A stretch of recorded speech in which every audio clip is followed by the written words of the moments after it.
Hello everybody and welcome back to the Games Done Quick Hotfix. Today we have a special anniversary showcase of Mega Man Battle Network 2 for the 20th anniversary, which is next Sunday, not this Sunday, but it's still 20 years. Right before we get into the runs though, do just have a few quick announcements. Summer Games Done Quick is coming up June 26th to July 3rd, so end of the month. Prize submissions are now open. You can go to gamesdonequick.com for more information on that. And also we will be having the next Frame Fatales event, or Frame Fatales will be having the next event. It's an all-women speedrunning event. Flame Fatales, that's going to be late August. You can type !FF in Twitch chat, or you can go to gamesdonequick.com/Frame Fatales for more information on that. With all that said and done, we've got an excellent cast of people here from the Mega Man Battle Network community here for Mega Man Battle Network 2. Why don't y'all introduce yourselves? Yeah, hello everyone, I'm Komari. I'm going to be running BN2 single segment today. I've got Rish and Axel with me. Would you guys please introduce yourselves? Hello, yes. My name is Rish. I am another sort of Battle Network 2 runner, just a general runner of the series, and excited to see how Komari handles single segment here today. And hello, and my name is Axel Sensei, and I am primarily just a BN2 runner, though. I've ran it for about 4 years, though, so I have a little bit of experience, so I'll be helping out with commentary.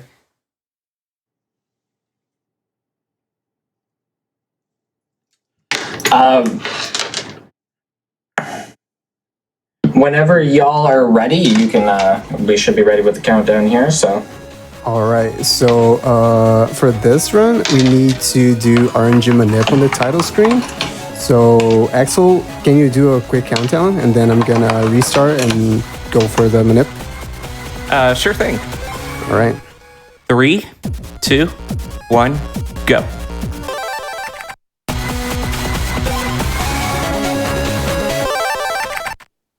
I think that should be good enough. What do you think, Rish?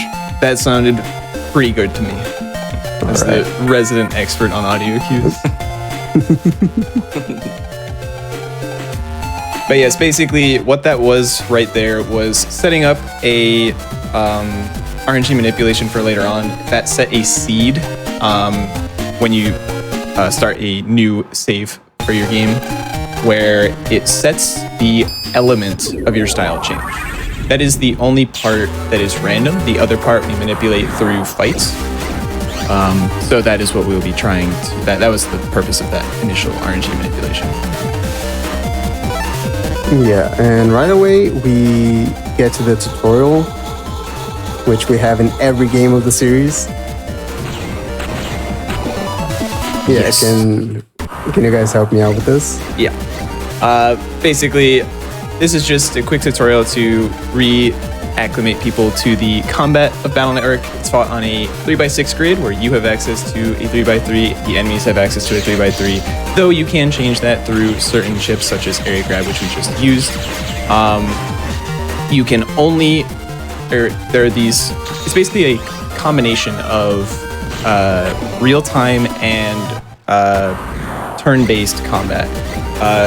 In between turns, you have to choose from a set of battle chips like this. You have a lot of different options you can do. You can choose to select chips that are the same exact chip, for example, multiple cannons, or you can choose chips of the same code. That was the purpose of the second tutorial, was to teach you about that with 2 S-coded chips. Or you can add chips, which gives you more chips to choose from on the next turn, but you don't get any particular chips for that turn. Yeah, and we don't have counter hits and full synchro in this game.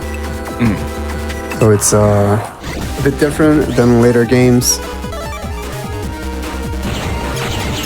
So, Axel, you want to talk about exactly what Komari is going to be doing in a lot of these early fights? Yeah, sure. Okay, so, and for right now, and Komari is going through in the first scenario of the game, in which requires us to get the Z license and for progression. And while he's working on that, he's trying to get 3 guards because they give really good button folder flow, and then they're also really button useful for us later. So for him to pick up guard, he's trying to get these Inventar button counters though, and then once he gets that encounter, he's trying to bust them into a rank 6 because that gives us a 50-50 drop table on what we need. Yep. So, did you get a guard from the first fight? I did. So we are looking great already. Yeah. My favorite drops for these fights are 2 guards and 400 zennies. Actually, I got 400 zennies from that GMD there, which I don't usually go for in PV attempts actually, but since this is a special run, I decided to give myself a better chance of getting zenny. Oh, very nice.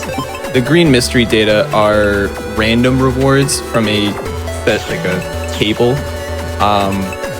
And basically, it could have been zenny, anywhere from 200 to 1500 zenny, which would have been exceptionally nice. Or you could get completely useless battle chips instead. So it's both a blessing and a curse to go for because it's random. And you've already seen at what Axel mentioned about the 50-50 at a 6th rank on Metars. Kamari first fight got guard, second fight got 100 zenny. So normally a 6th rank is really good drops in general, but at this point we have everything we absolutely need, and now we just are looking to maybe get one more guard for just to be a little bit better for the flow. 1 guard is absolutely necessary, but we don't really need more than 1. It's usually better if we have more than 1. It's definitely helpful, but not exactly a necessity. And here I'm gonna talk to this cube right here to reset my step counter and reduce the chances of getting another encounter. I'm probably gonna get another one, but that's gonna be only 2 for this area and not 3, which would be possible if I didn't do that. Pretty bad encounter here. And the other thing though about us and picking up guard though is that guard only comes in star codes, and whenever you start a turn, all right, you're only able to select chips that are the same type or the same code, And so then with guard and running in a asterisk code, like that really opens up our options. And whenever it comes to our first turn when we're selecting chips. There's a lot of really good things about guard that make it very nice to have as many of them as possible. 2 is usually a nice balance. 3 is probably the most you'll ever see in a run, or see used in a run, I should say. Well, there you go. There's the second one. That's really good. Yeah. Now let's see how Doghouse is gonna go. Yep. So we have just finished collecting the 2 pieces of hope and hero data, which was the task we were assigned in order to get our Z license. We're turning that in, and now we're going to go enter the next phase. But before we go and help our friend with her problem, we're going to take a quick trip into the doghouse to grind out some very important chips as well. Basically, what we're looking for in the doghouse is we're looking for 2 dash chips. We are looking for 1 because it helps with a certain combo later on, known as a program advance. We'll talk a bit more about that when that comes up. But unfortunately, it's not a guarantee to even find the virus that has that drops the dash chip. We're looking for the fishy virus. Yeah, we could technically be here forever, but it's on average we should only be here for like 5 minutes or so. Yeah, on average. But then you can always just have this happen where you just only get this fight. This is literally the worst fight you could possibly get. Yes. 3 viruses, none of them are fishy. Like, this is the one fight you don't want to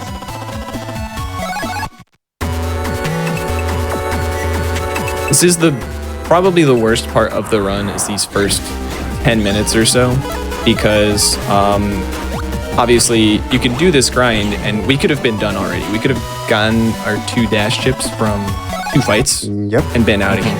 So grinding these out is always probably the most frustrating part of the run, but you will find out. Still no fishy. You'll see when we get to it later exactly why the dash chip is so important. Yeah. And then the other thing about dash though is that and when you're doing it, you really need to pay close attention though, because if you just get hit once, it takes you down to 50, and then once you're at 50, that adds the HP memory into your drop table and stuff, which decreases your chances even lower of getting it. So most of these fights with double fishies have very nice, consistent setups like that one. If you draw a sword, that is always going to be a 10 rank every time, as long as no mistakes are made. So that's very good. 10 rank has a 25% chance of dropping one of 4 different codes for dash, all of which are good. Except for, I guess all but one is good, I should say. So there's a 75% chance that we got something useful there. B code is particularly good for one program advance, and now we're looking for a G or a star code for the next program advance that we're gonna want to use battle chip for. And we got this encounter for the 4th time, I guess. Really impressive. Impressively bad, but yeah. I believe I see a comment in chat that I think is referring to a charge shot, which I guess we can talk about quickly. In Battle Network, both 1 and 2, you don't immediately have access to a charge shot. It takes some time to get some power-up upgrades so that we eventually have a charge shot. All we can do right now is just a regular pellet shots. That will change later on, though. So we got our B and our G code. Unfortunately, no star code, but that's not necessary. That's just really good if we get it.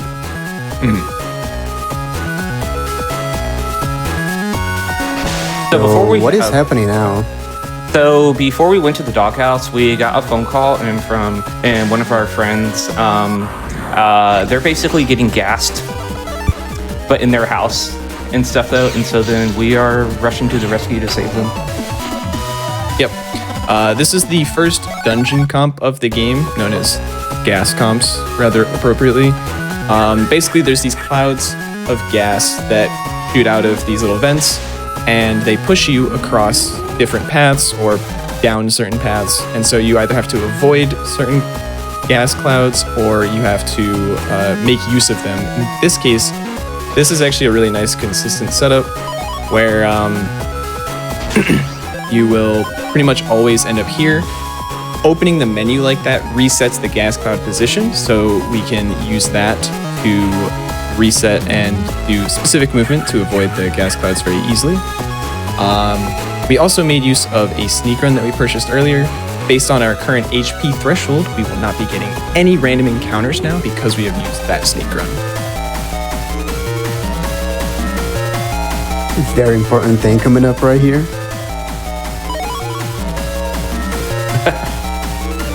Was that? Yeah. Was that a headless Pikachu carpet? Yes. Yes. It very was. Poor Pikachu. That carpet exists in both Battle Network 2 and 3, and just for whatever reason, I don't know why they put that in the game.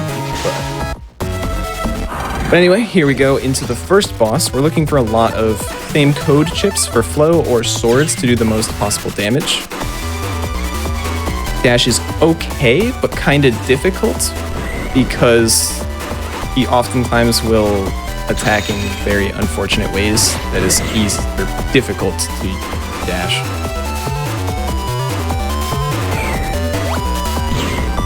I'm gonna take the damage here just so I can hit him again. And I'll have 2 swords and can finish the fight. Yep, just need to wait for him to come to the front. Yeah, that was Basically, really good. 1 in 8 chance every time. Yep, a 2-turn is always really nice. That was a bit slower because he had to wait to use the first dash, but overall very clean fight. So we've saved the day.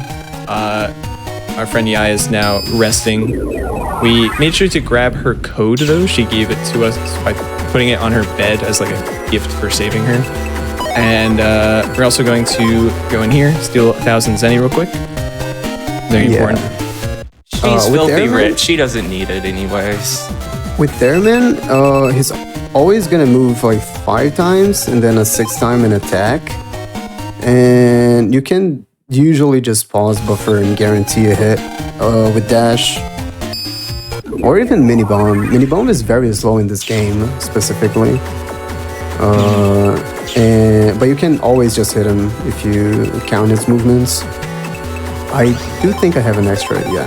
Sneak run here. I briefly brought it up in gas comps, but a lot of the single segment route is focused around hitting HP thresholds to be able to sneak run through every area. Past this point, there's only going to be one time that we will not have the appropriate threshold to sneak run through an area. Or actually, we'll always have the appropriate threshold. There will only be one time that we don't sneak run through an area because we don't have enough sneak. We physically cannot. So we just purchased another HP memory and a few extra chips that are all B code, so they add to our folder flow. And we stole even more stuff from Yai. Yep, another HP memory stolen from her. This is Gutsman, an optional boss fight, but is pretty important for our folder routing. What? That was enough for him to do that? Impressive, actually.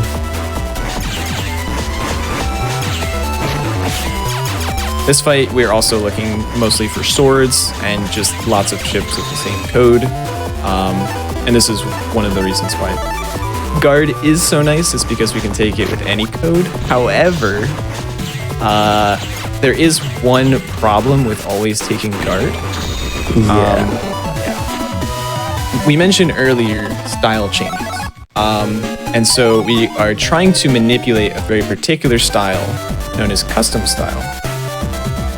But the way that it works is every fight that you go into, based on your actions in the fight, you get a certain amount of points towards a style. And whichever style has the most points at the end of that fight, you will get 1 point towards that style. And then when your style change pops up, whichever style has the most points is the one that you get. If you take guard and you don't take 3 other battle chips, you are actually more likely to get a shield point in that fight. And shield is not a good style for the speed, unfortunately. For boss fights, especially Gutsman, I don't really mind taking guard. It's especially the first version of Gutsman. Spoilers, we're gonna find him again later. But yeah, not bad. Usually boss fights last so many turns that taking guard one time is not a huge deal.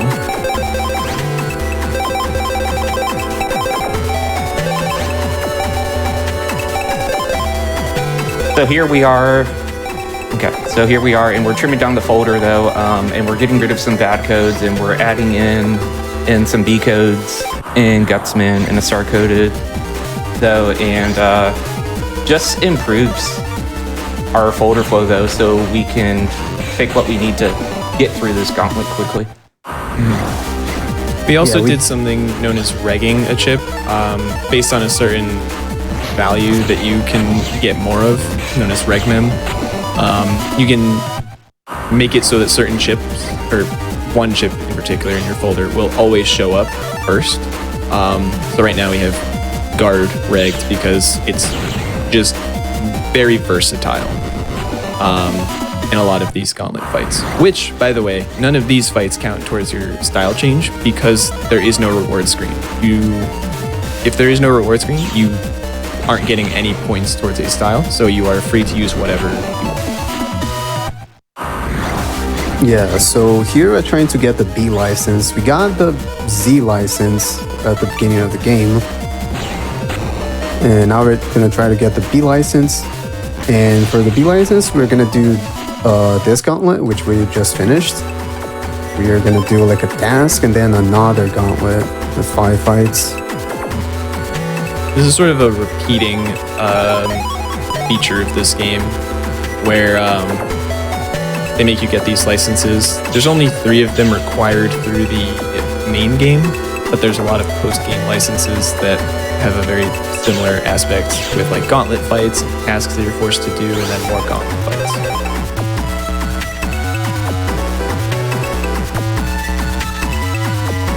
Here we need to talk to this guy. I believe he had his walk program stolen, so he can't move right now. Poor guy. He's just stuck standing there. No, he was not programmed to walk anywhere. So we before that we're gonna steal from our friends again. This time from Dax though. Yep. So we got Dex code by fighting Gutsman. That's one of the reasons that we fight him, for both the Gutsman chip and so we can get these 2 blue mystery data as well. 800 Zenny is important for purchasing sneak runs, and the other chip we just picked up was a Guts Punch B, which blows well and is part of a program advance later. This fight, it's really good if I draw a dash. Nice. Ooh. So by doing set movement here, because of the way the B tanks are lined up, you can basically buffer that dash at a particular timing where it will hit all 3 of them just like that. Yeah, I moved 9 times there and attacked. And it just always works. Well, not always. B-tanks are a problem sometimes, but... Yeah, you can get a little bit bullied by them to some extent. But it usually works, yeah.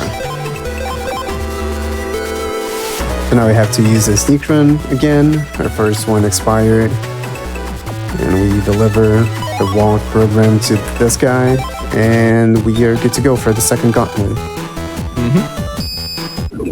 And some of the fights in this other gauntlet can be really annoying though, because you really don't get the draws that you need to really deal with them though, so they kind of get dragged out at times. This particular gauntlet is like a huge difficulty spike for no reason. Like it just comes out of nowhere with how like these enemies have 100 health and all sorts. They do way more damage than the first gauntlet. A very bad draw for this first fight. This fight in particular, yeah, very annoying. But you got a very good draw for it. Yeah. By getting dash, that is the only way that guard will ever work, because these Metar 2s like to hide under their helmets. And while they're hidden, they can't take damage, so they're just kind of stuck waiting it out, and guard will never reach them fast enough to delete them otherwise. Yeah. But using the dash makes it so that you're actually hitting a different one with the guard. And this is, again, we're just mostly looking for dash draws.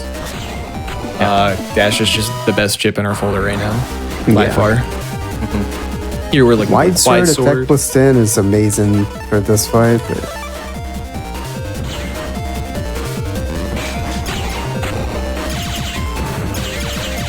One thing you might notice is Kamari often will step buffer his Buster because of the way that Buster's rapid stat works. The closer you are to an enemy, the faster you can fire your rapid Buster. wow, this is terrible. But most of the time, it's actually just faster to step between the panels to reset the animation of your Buster to get more pellet shots in.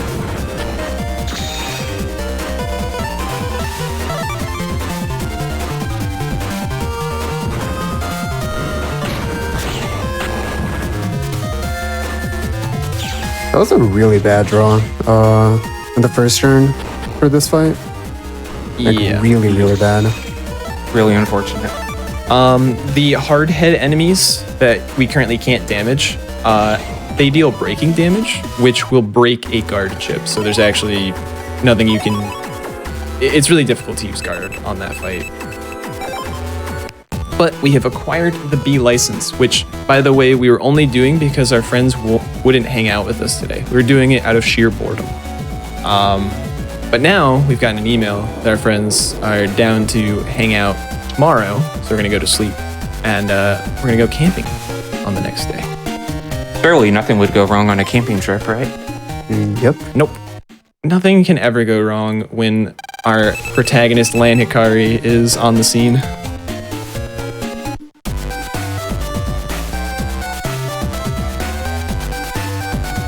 I love getting the swag talk. Okay, I'm happy for the rest of the run now.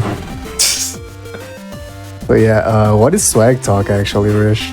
Yeah, so basically, when you press A to interact with something, there's actually a brief delay before it will actually interrupt your movement. So if you time an A press and then you turn away from an NPC, you can kind of just like anime talk to them, like, you know, talk over the shoulder kind of thing, which we refer to as swag talking. It's oftentimes purely for swag, but it can actually be useful because you can actually gain distance in the direction you need to go after talking to someone, like ever so slightly. So it's actually something you should always be doing in Battle Networks 1 through 3. Just always swag talk to things. But yeah, that one specifically is really funny because you talk to Dax while facing Mail, and then you don't need to turn around to talk to Mail. You just press A again and talk to her. So right now, after swatting away bees with a torch made out of a stick, newspaper, and lighting it on fire, we're now dealing with a robot bear going out of control at the campgrounds because it's always a virus. It's always due to a virus. Yeah. Dash is very nice. Also really good here. Oh, very clean. He's a very consistent movement. They'll move 4 times, and on the 4th one, they all try to line up to attack you. So it just works out naturally that they're in your row. Dash deletes all of them. It's really good. So we're now at the camping grounds. All of our friends need something from us. We're gonna go talk to a bunch of different NPCs to get the things that they need. For example, he just caught a fish barehanded, like a legend. This old man just chopped a tree down for us, and this woman just has a knife for us. And I don't know why they're doing all this for a 12-year-old out of the kindness of their hearts. And panic music, because everything went wrong. First, let me buy some sneak runs here because we are gonna need them for the next dungeon. Mm-hmm. And there are we are in a there's a dam here, right? Yeah. So that was really bad, by the way. I tried jacking there for some reason, which I don't know. You were thinking of the dungeon comp. You were preparing. Probably. Yeah. But yeah, basically, there's a dam at this campsite, and apparently there's a bomb threat going on. And who better to solve a bomb threat than a 12-year-old elementary school student? So these are bomb comps, and there are 4 bombs, so 4 comps. This is the first one. We need to grab some stuff in these comps, and we need to avoid... we need to take a very specific pattern, a very specific path here, to avoid the bombs from triggering. And I'm actually gonna show one near the end just to showcase what happens when you trigger a bomb. But yeah, there are triggers on the ground that if you run into them will cause a bomb to trigger and blow up the path, so you can no longer traverse that path. But the thing is, you could never traverse that path to begin with, so there is a set path through all of this. It basically just looks like we're taking this windy path, but like it's the only path through the comps. You just have to memorize it or have maps that tell you where to go. Yeah. So in this one, we pick up 600 zennies, an HP memory, and a white sword L. These comps are super chill, like most of the comps in Battle Network 2, because we're just sneak running through it. We never get encounters, and they oftentimes have a lot of really good stuff for us to grab. So yeah. like especially bomb comps, just has so much zenny, like power up stuff and battle, like useful battle chips that we're just grabbing almost everything.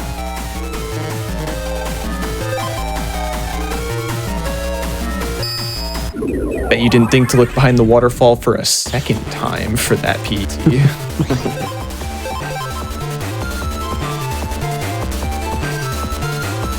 Yeah, the threshold specifically for sneak runs is, I mentioned it's based off of your HP. That's actually not 100% true. In Battle Networks 1 and 2, it's based off of your level, which is affected by your HP, but also by power-ups and your style change. So we're basically trying to hit certain level thresholds. 180 health is all you need to be able to sneak run through these, because you need to be like level 5, I guess. Yeah, and it's a little bit weird in BN2 if you compare it to the newer games, because in newer games you just need to have 100% run rate in that area and you can sneak run through it. But in BN2 it's not exactly how that works. Sometimes you can't even run from the fights, like turn 1, but you can sneak run through that area. So yeah. Capcom couldn't figure out how to properly do run rates until about BN4. So there's like weird. I'm gonna nuances. trigger this bomb specifically just to show how it works. Yeah. Yeah, So that's what happens. Yeah. It's funny because if you just ran down, you had a 50% chance you're going to trigger it anyway. Yeah.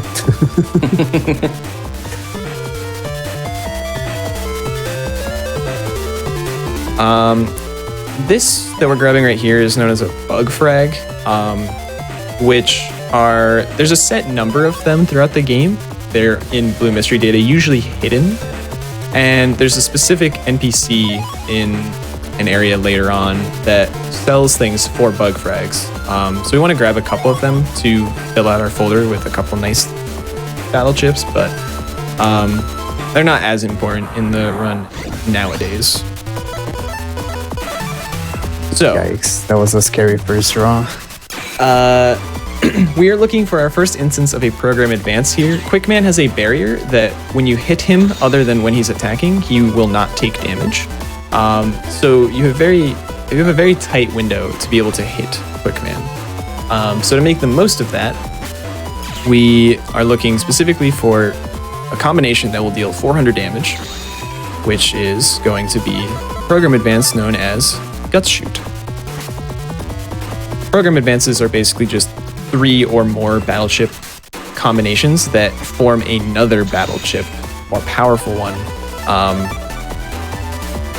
So in this case, we're going to be grabbing Guard, then Dash, then Gutsman, and forms a very funny looking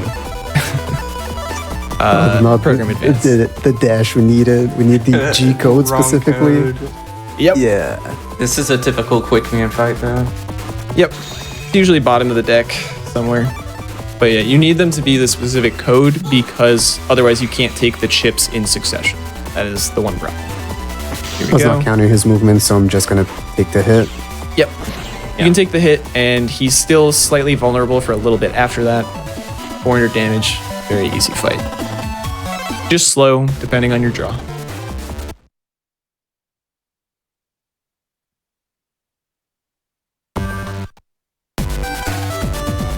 So here, Land found a balloon that's from a foreign country with a note attached and asking for a friend, and it came from the country Yumland, which Land decides that that's what he is going to do his summer school project on. But then once they go to explore in the Yumland net, they find out that it's closed off and that Land needs a license to progress. So we do a bunch of tasks. We do a few gauntlets to get the A license, and yeah. Yeah, we basically have prelims for a license. Or basically an exam for the exam. But yeah, right now I'm just shopping for a couple of things. 4 sneak runs and 3 White Sword L's, which are gonna go into our folder really soon. And here, as Axel said, I'm gonna try to go to Yumland, but there's gonna be a cube blocking us from entering the area, and it's gonna require a license. Unfortunate. Oh, unfortunate. Luckily that we can just run away, but Yeah. we lost 6 whole seconds. How could you do this to us, game? And Flappy wanted to say hi to the stream.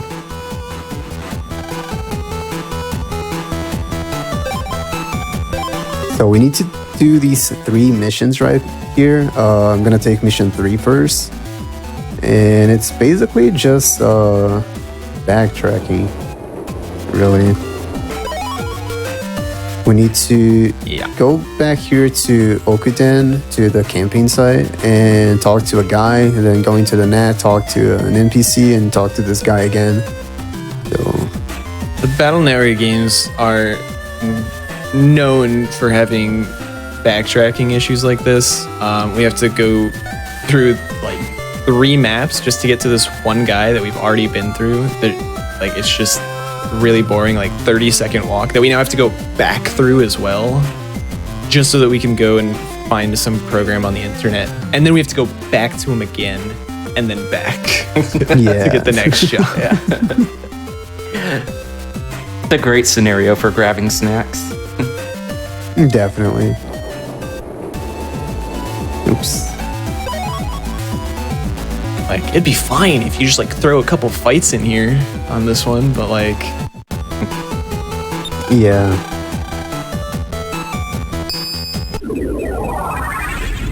The other 2 missions indeed have a couple of fights, so they're a little bit better than this one. This one's just well, that last going places. this one's kind of boring because it's just going places. The last job is also just going places, interrupted vaguely by one fight, which is kind of Yeah. Yeah. Well, at least you get rewarded for doing this, but unlike in BN4. Yeah. It's true, we get nothing from prelims for the tournaments in BN4, unfortunately. This is a quick detour. Will you get it? Some safety 3%. zoning. That's nice. So yeah, this is basically to almost, I think, guarantee that we'll have enough Zenny for the early game route. If I'm remembering the Zenny route correctly. Yeah, we need basically 300, maybe 200 RNG Yeah. Zenny, something like that, but it's very little. Yep, exactly. It's extremely rare that we don't get it.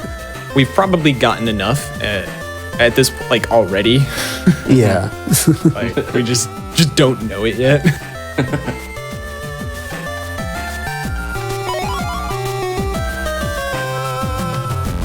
So now we are done with the first mission. Need to do 2 more. So with this next mission, we're going to head back to the ACDC. There's going to be a scientist and right outside of the metro, and he says that there are 3 heel navies that broke out onto the network, though. So like it's not really the net per se, and so then but we got to find them, and track them down and delete them. Yep, they're just in different side comps. Think like the doghouse earlier, where it's just like basically a big diamond.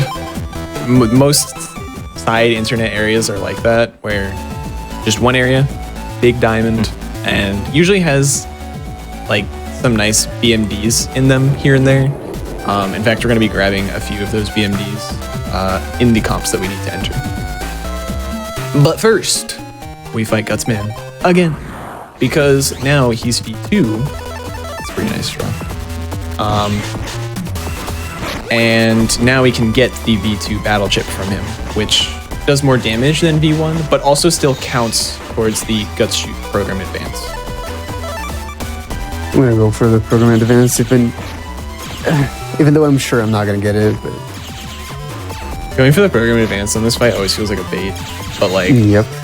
especially when you draw 2 of the the chips for it on Yeah. turn 1, you're just like, I have to. Usually you end up just sorting this guy like really low. Yeah, we'll probably get him like next turn or the other. I mean, if you draw another sword, we just get him next turn. Of course Yeah. not. I mean, you only have one sword in your folder left, other than the one in.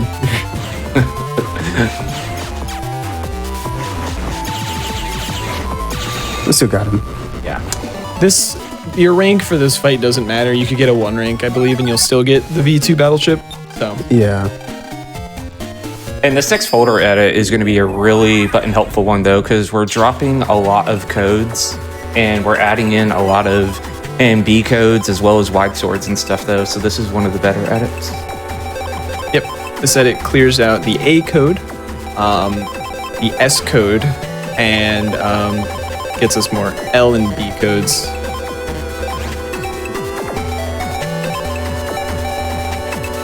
There's my card. And we also will be doing a sort. The reason that we do the sort, by the way, we didn't really talk about this, is because we want our best battle chips at the top. The reason we want our best battle chips at the top is because this game's folder shuffling algorithm is a little bit biased. It is more likely that a chip does not move from its original position than it is to end up in any other particular individual slot. Basically, it's just a random chance that it doesn't get chosen to be moved at all. So, because of that, you want chips at the top of your folder to be your best chips because they're more likely to be there to begin with. So, for example, all of our wide swords and our dashes are at the top, so we're more likely to seed those at the start of fights.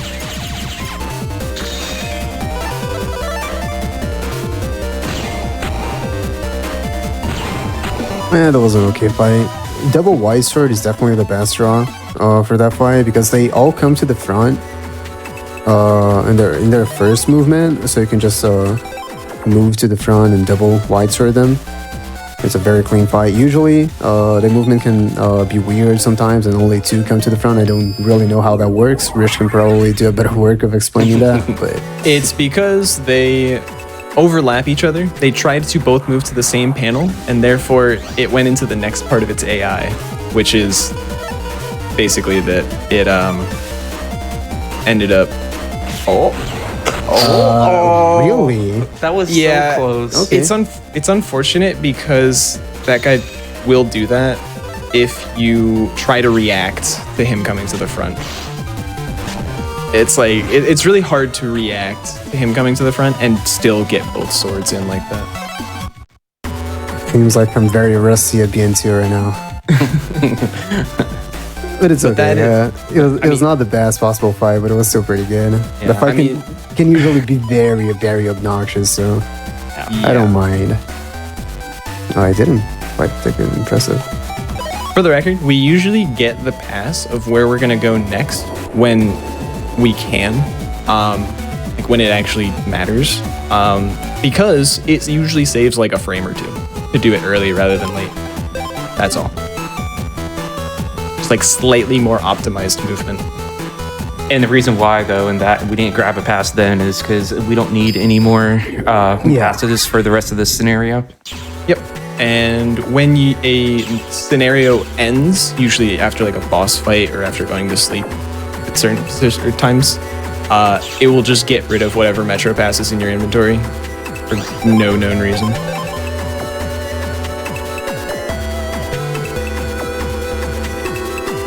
So this is the last job we have to do in order to be able to do the A license prelims. I guess this is the prelims. I mean, be able to do the A license exam. We also purchased a power-up because now we are going to be able to charge our Buster, which is going to be really nice, especially once we get our style change. But also, every power-up we use increases our level by 4. So that just increased our level by 8 because of the power-up we purchased, the one we grabbed from Bomb Comps.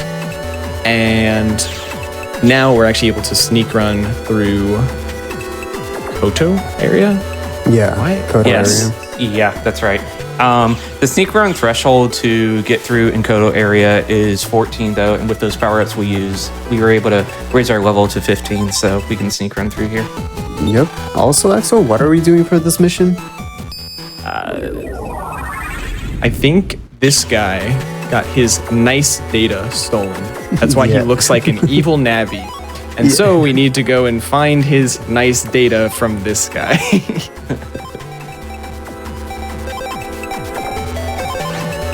Because that just makes I sense. forgot to buy the thing. Impressive. What thing? Oh, yeah. I forgot to buy crossgun star. Yeah, the bug Oh. frag. Oh. So, spookies are really annoying. That's basically a 50-50. He just lost every 50-50 there. Yeah. Like, all of them had a 50-50 to move either to the top or to the bottom. And he lost all of them. That's 1 in 8 chance. All you can do is just pick a row and commit to it. Like, Yeah. that's You- all you can do. You just have to commit.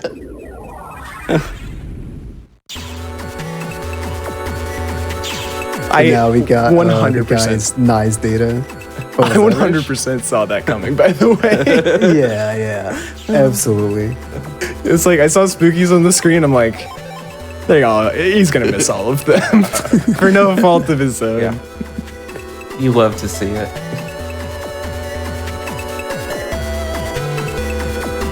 But it's fine. We got white swords, which is a really good chip for the spookies because they always try to attack you and come right in front of you. So swords in general are really good. Yeah, so if you're in the same row as a spooky, they will randomly pick from the other 2 rows to move into. That's how they work. So you can usually, if they're not in the middle, you can kind of do the same thing by baiting them to the middle and still committing to one side. We'll see a little bit more like spooky AI manipulation, somewhat, to attempt to do so later on. Yeah. And guard is also pretty useful though on Spooky 2 though, because when they rush Yeah. up, button to attack Actually, you, I'm gonna buy the thing. and you're able to guard them though, but then they get hit by it once, and then once they button teleport and back to their row, and they get hit by the same guard, but attack again. So Yep. You can do 80 damage to them with a single guard. It's really nice. So that completes all of the 3 jobs. So now we can take our A license exam, which is going to be just like B license, but a little bit harder. It's going to be a 5-fight gauntlet into a task, which is actually 2 fights into another 5-fight gauntlet. Yeah. At the same time that it's a little bit harder, it's actually not. yeah, because you have dash on reg, so there's Yeah, like we have a almost much no better folder challenge. at this point. I forgot this was a cutscene. Yeah, I say they're harder because it's technically harder. But yes, we have such a better folder now, strictly because dash is on reg, that like almost all these fights, we don't even need a draw. We just take dash. Yeah. Like this one, for example. We just wait for the guy in the back to be targetable, and we just do that. Now, my revenge against spookies, hopefully. Please.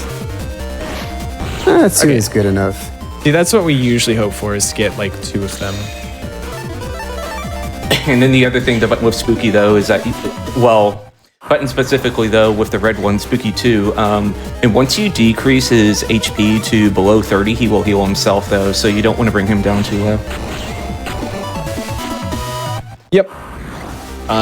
It will be, if you get them to below 30 HP, I believe, that's when the Spooky 2s start to heal. So you got to be real careful with that. Attack percent is amazing for this one. Unfortunate. Now that we've put points in power up, or we put power ups into our charge stat, we can actually charge our buster, but our regular charge shot is actually so bad in this game that it's Yeah. usually faster still to just pellet things down. That won't be true forever though. Now, again, we did the gauntlet, and we need to do some. We need to do like a mission class. In this case, we need to gather 2 datas, data A and B, and we just need to do 2 fights for them, basically.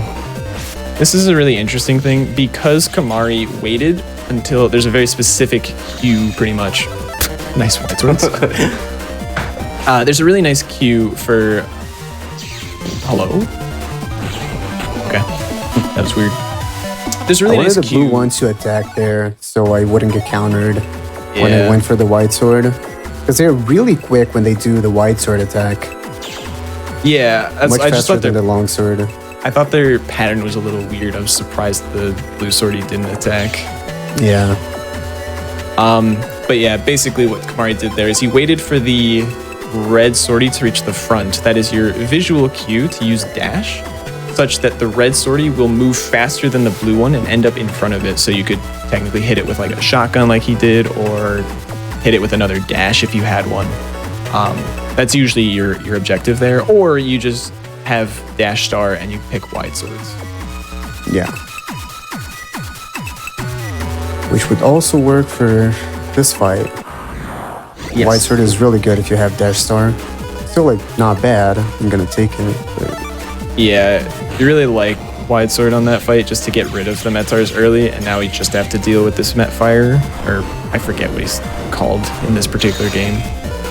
He is called Mitfire. He likes to hide behind the objects, and while he attacks, and can kind of be a pain to deal with at times. just trying to guarantee a couple of custom points here. Of course, he comes to the front now. Yep, that's But how it works. That's how it works. You should know Yeah. better by now. Yeah, and I think with that 200 zennies, I think I have enough now. Yeah. That's That's the nice thing is a lot of these forced fights do have Zenny drop potentials, so that's why usually we are fine on Zenny. We can't expect it, obviously, but it's usually really common for us to get that. That was another example of a step buffer to line up the timing for dash, such that it will actually hit that enemy.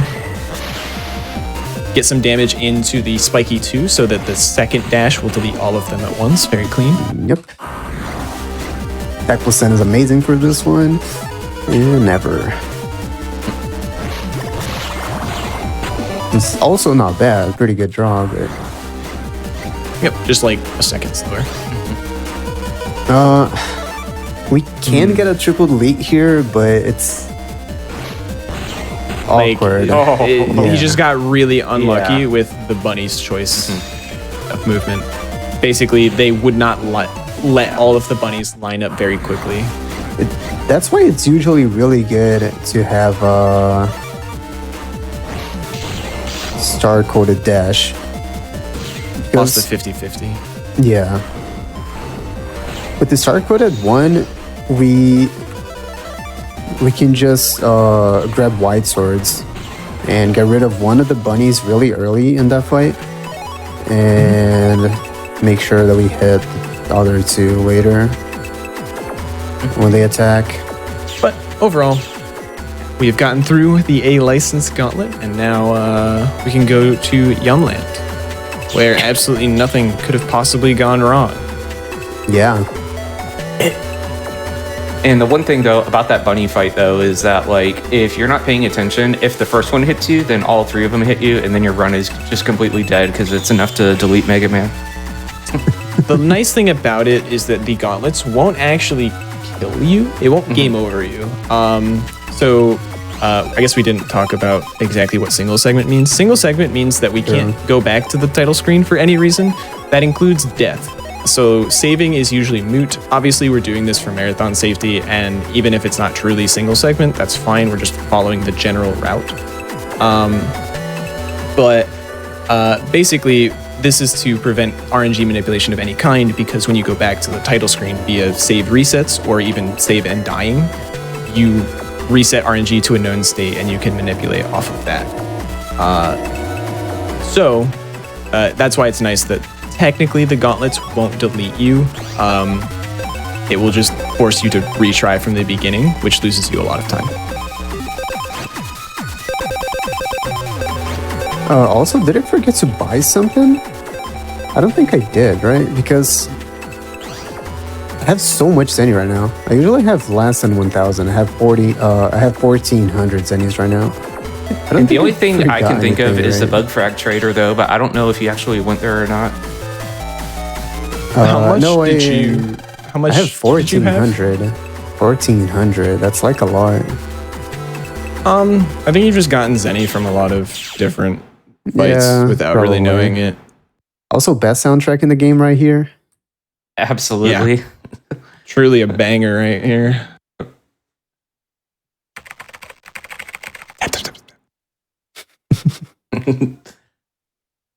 And again. And now we fight Cutman and hope to draw. We're hoping to draw Yes. either program advance. We do have a new one in our folder now, which is known as the Punch PA. A really cool one, added more recently to the route by, I believe, Axel, right? Yeah. Yep. But basically, we're looking for the Cold Punch that we purchased just recently, Gut Punch, which we picked up from Dex earlier, and we already have Dash B on Reg. So there we go. And you even have the attack plus 10, which is really nice. 10. So this is going to send 6 80 damage punches down the row, which get added plus 10 on each of them. And So he's dead. It did 540 Yeah. damage. Left him with 9 HP, which busted down. Very clean fight. Yeah. On top of that, though, like it doesn't give but iframes though, so like it stuns though. But and so then like if you were to draw like say but another dash though, but you could follow it up with that even. Yep. It's a really good PA. It's always just strictly more damage than Guts Shoot. No time stop at all. No iframes. It benefits more from attack plus 10. It's just something we can't get until a bit later in the game, unfortunately. So there are 3 types of but mystery datas though, but in that you'll see us pick up. There is the green one, in which we have already touched on though, and which is random and within its set of drop tables. We also have a blue mystery data, and which is always set and it will not change though, but you can only pick up each specific and blue mystery data once. And then on top of that, there is also a purple button mystery data though, button which is locked though, and it works the same as a blue mystery data though. And when we just button jacked into the button control panel at our house, we picked up a button locker which will let us access a purple button mystery data, which we'll be picking up shortly. Yep. I'm not gonna lie, you talked to the board and it was the cutscene that like is really awkward, and I didn't even occur to me that was a cutscene. I was like, Kamari, why did you just enter that and then just leave? Yeah. That is And one then of my- the weirdest then my brain cutscenes in the run. Yeah. my brain turned back on. It's like, oh wait, no, that's what you're supposed to do. I'm just not paying attention. So what's happening right now after we defeated Cutman? So basically, as I mentioned, nothing could have possibly gone wrong. And by that I mean the civilization of Yumland was basically destroyed, at least on the internet, by a Navi known as Shadow Man, actually. Cutman was just there to clean up the scraps.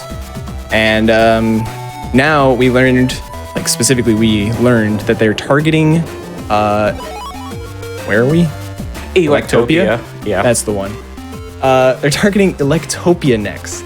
So we need to figure out some type of defensive mechanism so that Electopia doesn't get destroyed in the same way as Yumland. And to do that, our dad, who is a top scientist in Electopia, is sending us on this giant fetch quest to get a program for him, pretty much. Yep. And again, we have to go all the way through this area. Which, you know, at least the music is really nice. So Oh, yeah, I don't really mind it. I love Okuden's theme, which is why I don't mind the Okuden backtracking as much as other Battle Network games. I have to call this out because it's a pun that I've never heard before, and as much as I hate puns, I do have to respect a good pun. When I mentioned that Cutman was there to clean up the scraps, someone said instead, Cutman was there to take his cut. I appreciate that one. Oh yeah, Axel talked about unlockers a little bit earlier, and purple mystery data. We are gonna grab one right now. Yep. The reason that we're grabbing it now is I don't know if maybe that comp that we entered to pick up the unlocker maybe doesn't unlock early enough or whatever it is, but we don't really need that power up that we just got from the purple mystery data until now. Now that we're going into a new dungeon comp soon, we need to hit a new level threshold. That power up becomes more important. So The reason why we wait until the fourth scenario and to grab it though is in the control panel, it is open to us in the third scenario, but we start the third scenario in the park and we don't really need it yet. So yeah, that makes sense. And the fourth scenario, it starts in your bedroom. So yeah. Yep. That makes That's a lot the of best. sense. It's the best time to grab the unlocker then. So yeah, this is just a giant fetch quest. We first had to go talk to someone in first go talk to someone ACDC, who told us to go talk to someone Okuden, who told us to go talk to someone, a Navi in Koto, there we go, Square. I have so many Battle Network area names mixed up in my head right now. I'm getting one small favor vibe from RuneScape. Like, it's just like a long fetch quest, and you just keep going somewhere else. Yeah. We go a lot of different places right now. This is a quick sort that Kamari likes to do. It's not required by any means, but it's really, really good for a lot of these upcoming fights for multiple reasons. One, this upcoming fight is sort of optional, but it is optimal to do in single segment. And Gutsman is a really powerful draw on this. The other reason is because we're looking to draw the Gutsman chip to get triple deletes on a particular fight very shortly so that we can get, hopefully, a particular reward. So that's a really clean draw because now they're just left at 30 HP and we just need to clean them up with hopefully just any particular draw next turn. Yeah. And shotguns will do it, cannons will do it. You have quite a few options. This fight can be really, really obnoxious at times. Yes. So getting a draw like this feels really good. It's both good that you got that draw because the shaky virus usually forces you to move up or down in a lot of situations. Yeah. And if you do that, you are triggering the flamey virus to attack because they only attack when they see something in their row. So then you start losing panels and you start taking damage. It's not scary to die to, but taking any amount of damage is scary because there's forked fights coming up that end up being scarier and you want as much HP as possible. Yes, absolutely. Especially the first and the third fight, in my opinion. Yeah, the first fight can be really annoying to delete. So Axel mentioned purple mystery data are locked. You need an unlocker. That is the one case where it's not true. Yeah. And this is a key item. It works a bit differently. Yeah, they just reused the purple mystery data sprite for whatever reason. Please. All right, hopefully get one. Oh, that was not bad. Not bad at all. Nice timing. That was pretty clean. It's gonna go for the guaranteed custom point there. Yeah. Right, for the bad one now. All right, guys, we need you to bless up. We're hoping to get a specific drop from this fight. And we're trying to get a Zapping 2B because it is required in a later scenario for story progression, and this is the earliest point we can get it. Yep, so Kamari will be holding on to any plus battle chips up to a certain amount because we're trying to buff up Gutsman to get a triple delete to increase our rank. So that's why all of those attack plus 10s and the Navi plus 20 are pretty important to hold on to. That is a lie. Yeah, that is such a lie. This fight is really annoying because of how hard it is to dodge all of the zap rings and the meteors. This is just a rough fight if you don't get a Gutsman draw early. Oh, that is enough, right? Yes, yeah, it is. Unfortunately, I believe this is now going to be a 9 rank, which is Probably very, very low because odds. it got hit. Yeah. It's still 9. Yeah, that Very- was the bait right there. It was a very low chance that it was the Sapring 2B there, but I was still holding out hope. Yeah, yeah. Since it took me so long to get Gutsman there. Oh, why did I do it like this?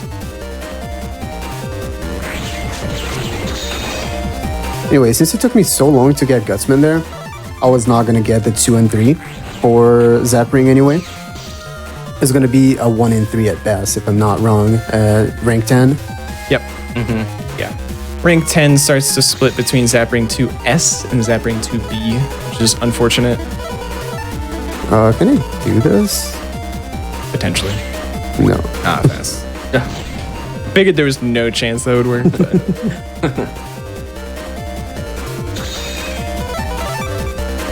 but we saw there an example of Spooky's healing, not actually because of percentage of health, but because an enemy took more than their threshold of damage. Because we hit an enemy with a dash, they healed it, which is really annoying. I mean, we can technically still get Zapring from this fight, right? Yeah, this one's just a 1 and 3. Just Yeah. draw Gutsman a bit earlier. Probably Gutsman V2. If we get Gutsman V2 next turn, I think we might have a shot. Never mind. Probably just get rid of these. Oh, I'm still gonna go for it, but it's a very, very low chance now. Now it goes from a 1 and 3 to about a 1 and 6. Yeah. And the longer we wait, the more likely we are to get hit at least once to lower that rank again. Oh, we didn't get hit, actually, in this fight. This fight is a bit easier to dodge. Oh, it's a 50 damage again. I don't think I can hit the other guy. Yeah, you're just gonna have to waste a turn doing a little bit of damage Yeah. to that fire. It should be enough. Of course, we draw the Yep, good one that's now. just how it works. Yep. Yeah. That's how it goes. It's gonna be a 9 rank again, I think. So, no shot. It was a 10 rank, but Yeah, of course. I think that fight you can only lose a rank to time twice. So you lose it after 5 seconds and then like 20-ish seconds Yeah. or something. So the lowest it will go with a triple delete and not getting hit is 10. So Honestly? that's a 1 in 6. Just I know I've already started the next scenario, but if we're looking to take a break, Church, I think this would be a good spot. Okay, yep. So let me just do this fight, and we can probably take a break, right? Yeah, absolutely.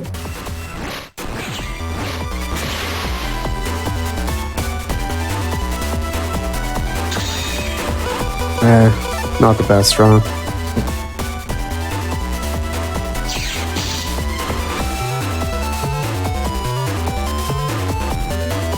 Oh, that was early. Unfortunate.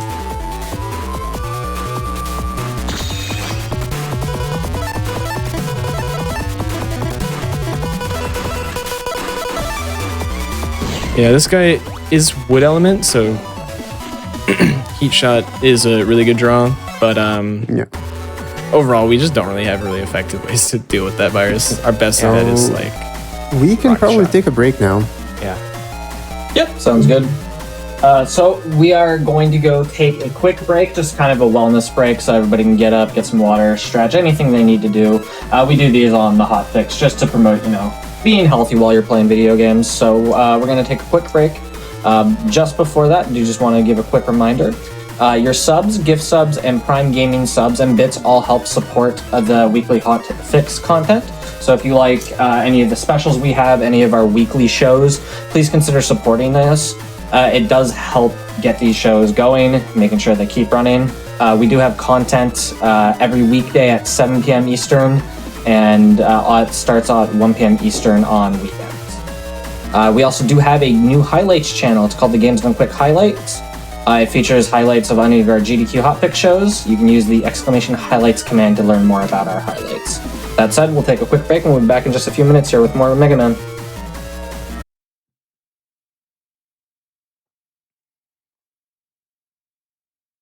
Hello, everybody, and welcome back to the Games Done Quick Hotfix. We are in the middle of the 20th anniversary celebration of Mega Man Battle Network 2.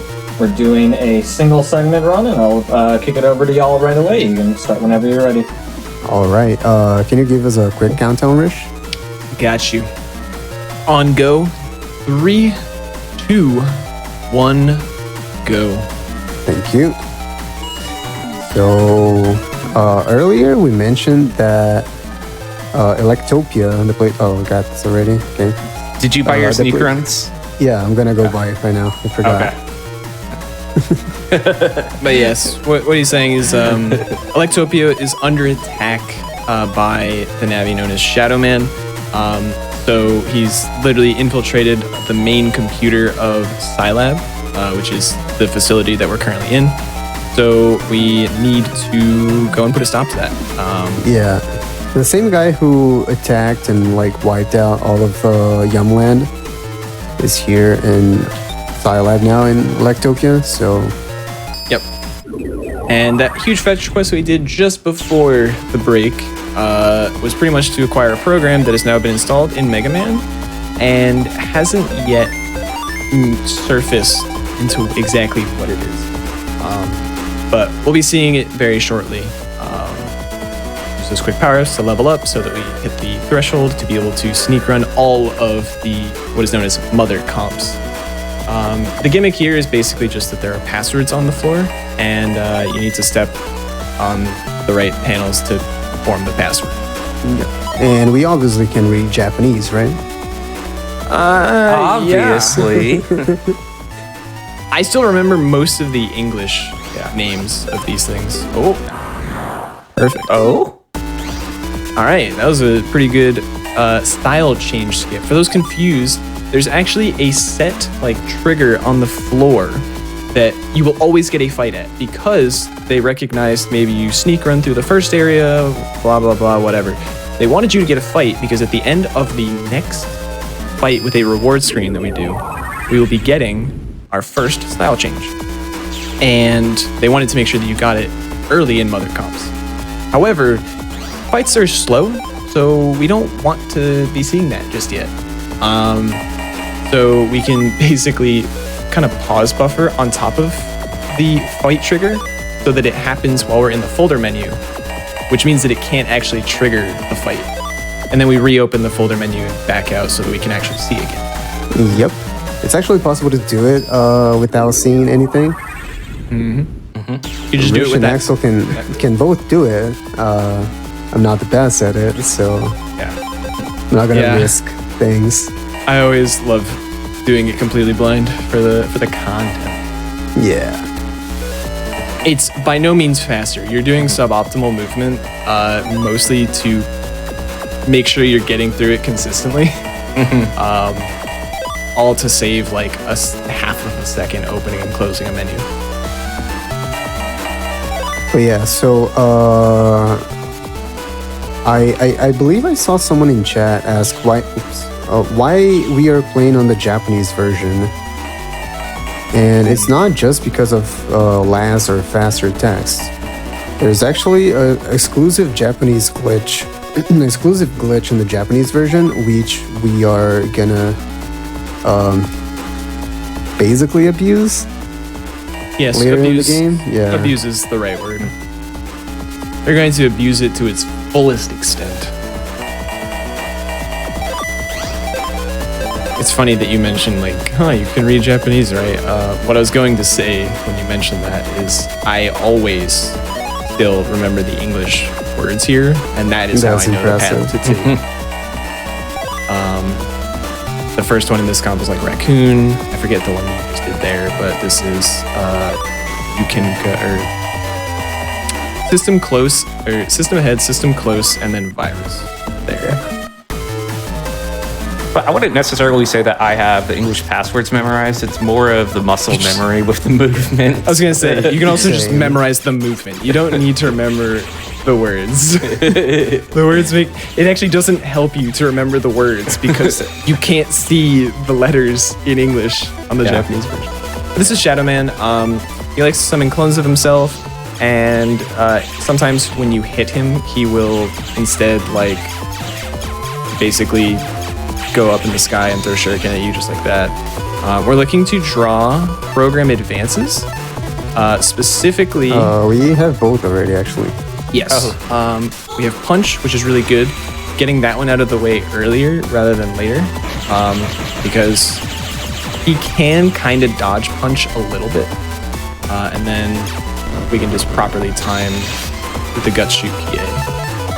Another thing to point out though is that in this fight in particular, it takes place on grass panels, and with his fire attack, you will take double damage if you're getting on a grass panel. So, and that's also something that comes into play. In this game, it has grass panels, ice panels, lava panels, and magnet panels, as well as cracked and hole panels as well too. And they all have like their own uses. Here we go. As I said, next fight with us, a reward screen gives us our first style change, which we were supposed to get in order to be able to beat Shadow Man to begin with, but you know, speedrun wise, we don't care about that. So we manipulated to get Aqua at the beginning of the run. That's what that initial title screen audio cue is for. And we've been working to get a lot of custom points because we wanted to get Aqua Cust style, which will increase the number of battle chips that we have access to on our first custom screen by 2. So now we're going to see 7 chips, which means that we're more likely to draw some of the good stuff that we're looking for early on. And overall, it's just going to improve the consistency of our draws. Yep. And now we've been invited to go to Natopia, right? Yes. As a response to what is called the Net Mafia Gospel, which is the evil organization in this game. They're the ones behind the attack on Electopia and Yumland. Basically, they're the ones who hired Shadow Man, and they're putting together a sort of committee of official net battlers to look or to figure out how to handle Gospel from all over the world. They're all gathering in Natopia. So that's where we're going next. But first, we take a big detour to go and grab something very important to the run. Yep. Especially for single segment, for sanity, pretty much. Which was also added to the route by Axel, I believe. Right? Not this part. one in particular, but it's the same type of item. Yeah. Okay. We didn't talk about the fact that it was optional earlier. There was a fight earlier that was part of an optional job. Oh yeah, we did the fight already. Yeah. It got us what is known as Gate Key B. What we just got there was Gate Key A. We'll talk a bit more exactly about what Gate Keys entailed, but it's really important to set up shortcuts for a later scenario in the game. And now we're at the airport.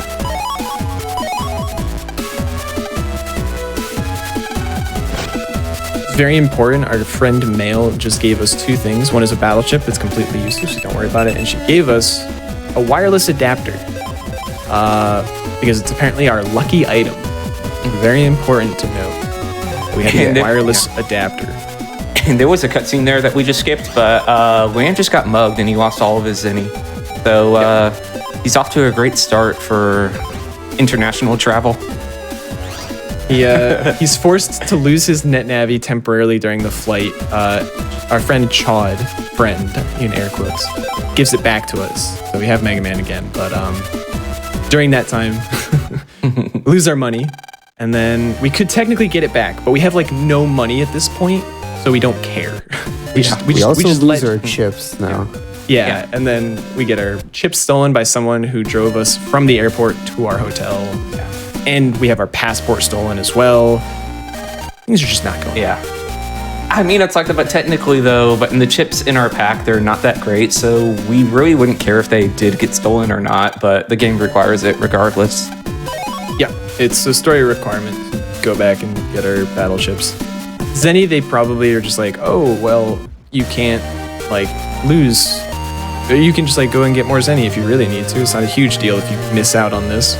But your battle chips is a lot more important. especially because there's like you could have had really rare stuff already.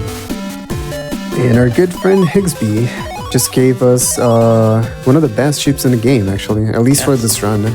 Yep. So that is an optional thing. You don't have to talk to Higsby there, but if you do talk to him, he's like happy that you're not fighting with Mega Man, blah blah blah, and he gives you 3 battleships, one of which 3-bomb. 3-bomb, very important for this fight, but also for the glitch that we're actually talking about. So this was a strat that I just about came up with, but off the cuff. I didn't realize about what happened until it did happen. But basically, and when you throw tree bomb, all right, it lands 3 panels in front of you, and it sits on the field for, it sits on the field for about 1.5 seconds, and then it becomes a wood tower. All right. Well, while it is sitting on the field, if you hit it with a Aqua attack, really unfortunate. It does button double damage. Though in this case, with Thunderman being Elec, it's a free 400 damage to him, which is more than half of his max HP. Yep. This is a really scary fight, though.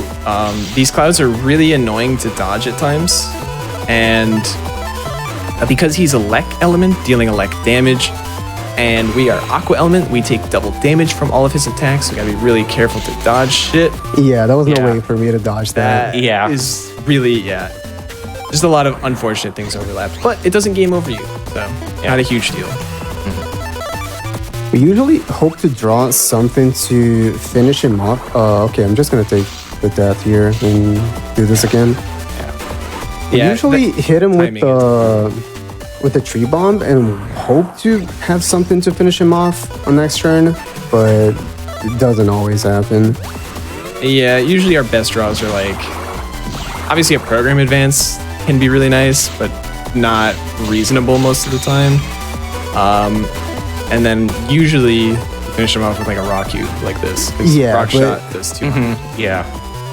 I actually had it last fight, but I just missed it somehow. Yeah, because I didn't think it would stop. The timing is really annoying on a lot of this. The first fight was totally on me because I should have waited a little bit to check if it was gonna attack or not. Yeah, you can oftentimes wait for him, but like also the way that like things line up with the clouds, it's usually just like really tricky to position yourself to get damage in because of the clouds constantly like moving and blocking stuff.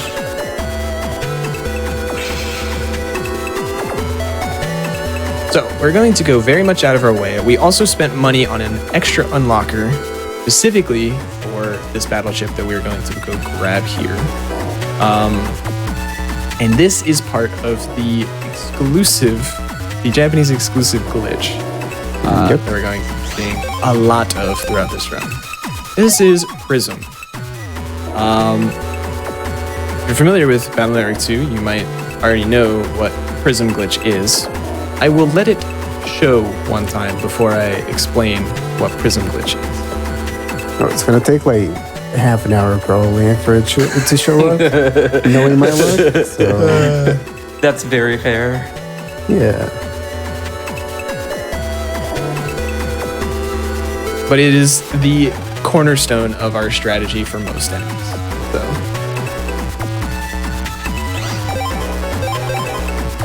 Right now, we are now on our way to Natopia Square to find some information about where our passport is.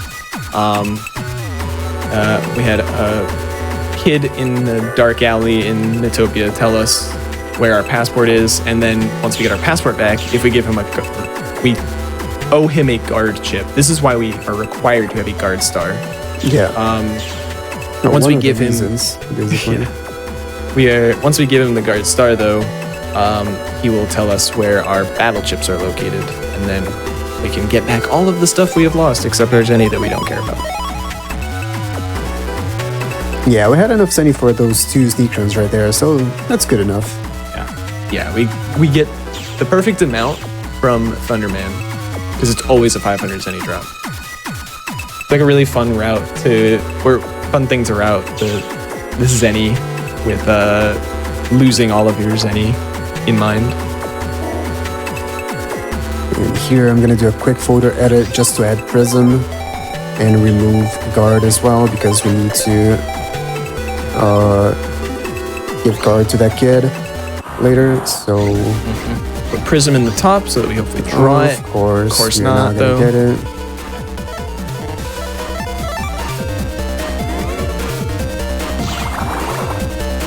The reason that we want Aqua Element specifically is because the charge shot is really fast.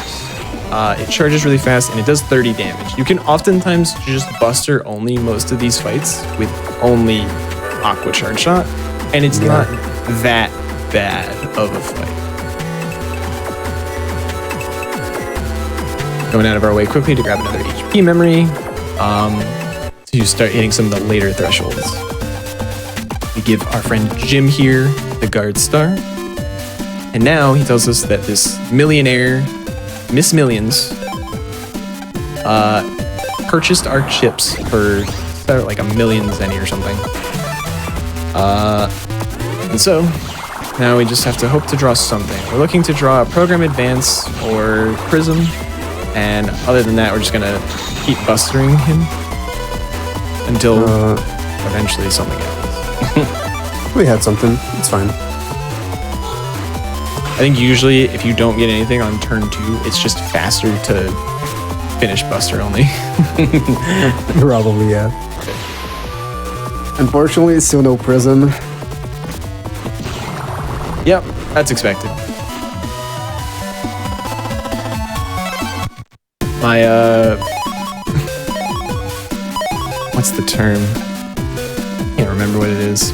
But, placebo effect is telling me that you should just put it in slot 2 instead of slot 3. Alright. I usually have really bad luck with slot 2, but I'm gonna give it a chance. I tend to have pretty good luck with slot 2, but that's just me. I think slot 4 is actually the best one for me usually. Yeah. Slot 4 is also pretty good. Yeah. We're talking about all of these. There is no realistic difference between any of those slots. They're all at the top of our folder, and they're all equally likely to be drawn. Technically speaking, slot 2 is strictly the best because fewer inputs to grab it when it shows up in slot 2. But And you're also talking to a guy that PB'd with shield style 2 different times. so this is the only comp that we're not going to sneak run through because we don't have enough sneak runs for all of these castle comps. We can only have 4 in our inventory at any one time for now. And so we need to basically eat one comp with no sneak run, and this is the best one to do it. We're usually going to get 3 encounters. Sometimes we could get as little as 2. But I saw the prism draw. I'm like, yes, It's right there. Your eyes lit up. Yes, there it is. Except it doesn't matter because we just run away. That's the other reason we choose this comp. And there it is again. You hate to see it. It only shows up when you don't need it. This is a Yeah. fact of life.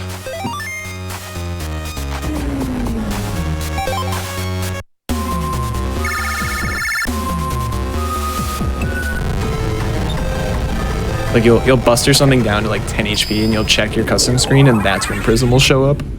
Yep.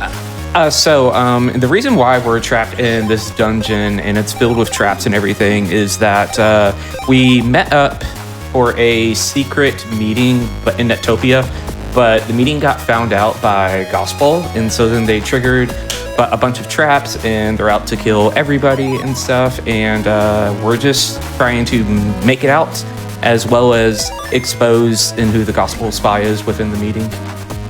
Yeah. I mean, our main objective is just survive right now and get out of the dungeon. Because why wouldn't you have a secret meeting in a castle that like has all of these traps in it, connected to the internet, by the way? So they specifically went and upgraded all of the traps in the castle. Don't know what that's about. Like they expected something like this to happen and didn't. By the care. way, in that last comp there, I was actually mashing A to slow down the bandit's movement so he wouldn't dash up to me. I'm not sure if we explained what is going on in these comps. Yeah, so basically there are 3 different types of NPCs that are trying to chase you down. There are vampires that if they catch up to you will deal 50 damage and then disappear. There are zombies who, if they grab you, will take you back to the cemetery, which is really bad because it just forces you to do more movement. Then there's bandits who will steal your money and store it at the end of the area. So you can always get your Zenny back, but it's just like an added hindrance. And the way that it works is if you press the A button, the game checks if you're interacting with something, and it causes all these NPCs to stop moving. So you can use this to very quick, briefly, slow them, interrupt their movement and slow them down overall by mashing the A button. And that bandit that he mentioned in Comp 2 is the only time that's particularly useful. Slot 2. Slot 2. And there it is. So, hello, Protoman. Goodbye, Protoman. Nice busting rank. That is Prism Glitch. Basically, what happens is when something deals damage to the prism, it does that damage all around it to whatever enemy is in the 3x3 area around it, right? And so, when you throw a tree bomb on top of it, you'd expect the tree bomb to deal 100 damage to the prism and then dissipate. However, for whatever reason, in the Japanese version, the tree bomb is allowed to exist on top of the prism, and therefore, it deals contact damage to the prism every frame that it exists. Meaning, for the 90 frames, 1.5 seconds, that it is visible, it is dealing 100 contact damage to the prism every frame, then dealt around it. AKA, it's dealing 9,000 damage in 1.5 seconds, because you put a nut on top of a prism. Yep. Yep. And that's basically what we are going to do for most of the fights. I don't want to say all of the fights because I'm sure I'm not going to draw Prism for all of them. But it is the ideal draw for all of the fights until the end now. Yeah, there's a couple, slightly faster draws in some situations. Yeah, like Silver still yeah. for some of the fights, but... Yeah, but overall, Prism is usually just a good draw, and you want to be seeing it as much as possible. So I noticed a question from chat. How is single segment different from N%, which I normally say? Any percent is a fun category. I think I'm the only one here who's fully ran any percent. Yeah.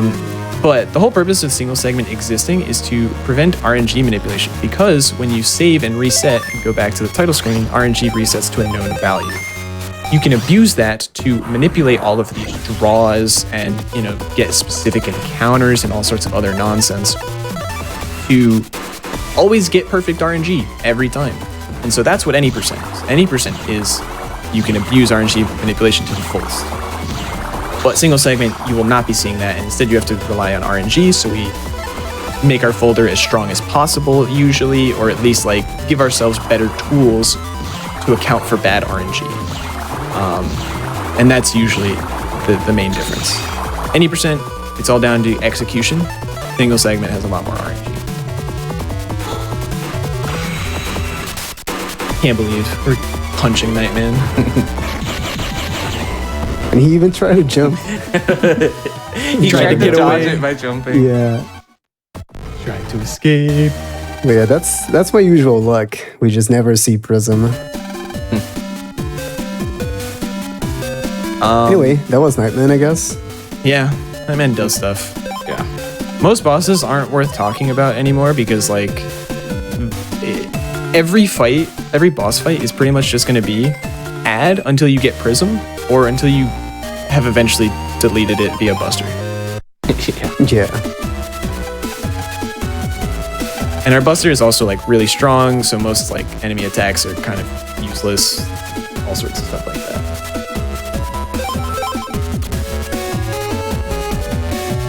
So now we're all done in Netopia. We're getting ready to go home, and surely nothing would go wrong on the flight back home, right? Absolutely not. Nothing goes wrong on international flights. with our protagonist Lan Hikari involved? Because everything goes wrong when he's involved. I have a very important question. I know it's still not time, but who of you guys are joining me for whiskey rap? I don't know. I Can't don't know it unfortunately. myself. All right. I unfortunately don't know Japanese. So, at first, this is just like a lot of talking to people, like gathering information, because we're just bored on a flight, and that's what we gotta do. There's a very conveniently placed shopkeeper in here who sells sneak runs, so we get to use this to buy 5 now. We didn't talk about it. In Castle Comps, there was a BMD we picked up that was a sub-mem, which increased the number of sub-chips we can have by 1, meaning we can now have 5 sneak runs, which is very nice, because we were very limited on that earlier. All right. Oh, panic, because this guy has been attacked by a spider on an airplane. I think it's a rather poisonous spider as well. Luckily, there's a doctor on board, so we go talk to our good friend Dr. Iron Fist. And then we also have an insect specialist who knows how we can capture the spider to prevent it from dealing any additional damage. All right. It is actually time for a whiskey rap. Here we go. Good luck. Thank you. You got this. ときめきボンバー愛に火をつけろきらめきハリケーン上陸寸前君の瞳に俺は胸キュン燃えろ燃えろラブファイヤー coming soon yo Shout outs to Dallas and Carrot by the way. I want to clap, but I can't with my push to talk button. Very nice. That was fantastic. Yeah, that's it's just like a quiz basically, where you have to memorize what he just rapped. But yeah, it's usually really cool. Like, because I think the last time we showcased BN2 on a GDQ Hotfix, we had Dallas running and Carib was commentating, and Carib also did the exact same. I should not have skipped that one. Oh no, you skipped it. Yeah. Unfortunate. We don't see the spider. Time to reset. But yeah, in that cutscene, we actually see the spider being caught there. Yep. So, before we get into I this dungeon apologize. comp, this is very important. What we did is we got our pilot's cap. We put a needle underneath it to like prop it up a little bit, and then we got a thread so we could pull the thread out. And we needed wine because this species of spider specifically is attracted to wine. So we put the wine under the cap with a needle propping it up, and then when the spider gets under the cap, we pull the thread out, capturing it under the cap. That is what we just did. And then, now that we solved the spider problem, someone's trying to hijack the plane, and it's starting to crash, so... At least we dealt with the spider. Yeah, the spider's been dealt with. Yeah. The mechanic with this comp is magnetism. It's very polarizing theme going on. I say that both as a pun and 100% literally because people both love and hate this music. It just depends on who you are. Tara even told me to make the joke because I'm obligated. But basically, magnetism, there are red and blue sort of like paths where you can't go up them, you can only go down them. So when you walk into these blue or red paths, they will always send you down the path or whatever direction they're meant to send you. We need to disable the polarization via talking to these red or blue consoles to get rid of those weird things. And then we can make it to the console to fix this part of the plane.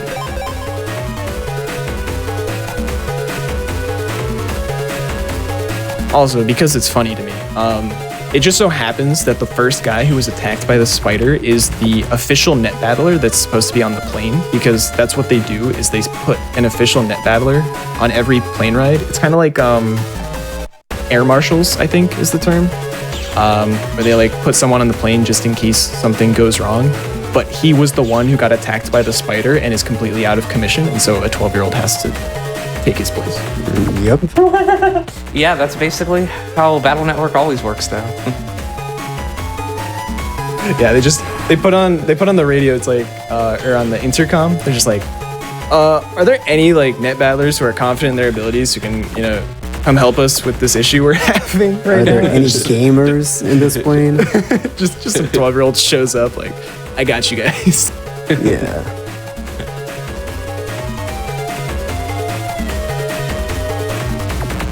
But yeah, these comps are rather long. Yep. There's 5 comps that we have to do this whole like go through the entire comp. That's usually the problem. Is like a lot of comps, it's usually just there's a set path you have to take through it to get to the end, and then you get to the next comp. These ones you have to basically go through the entire comp because there's multiple things you have to interact with specifically. That's why this comp is so incredibly long in comparison to others. At least we get to hear this banger for a little longer.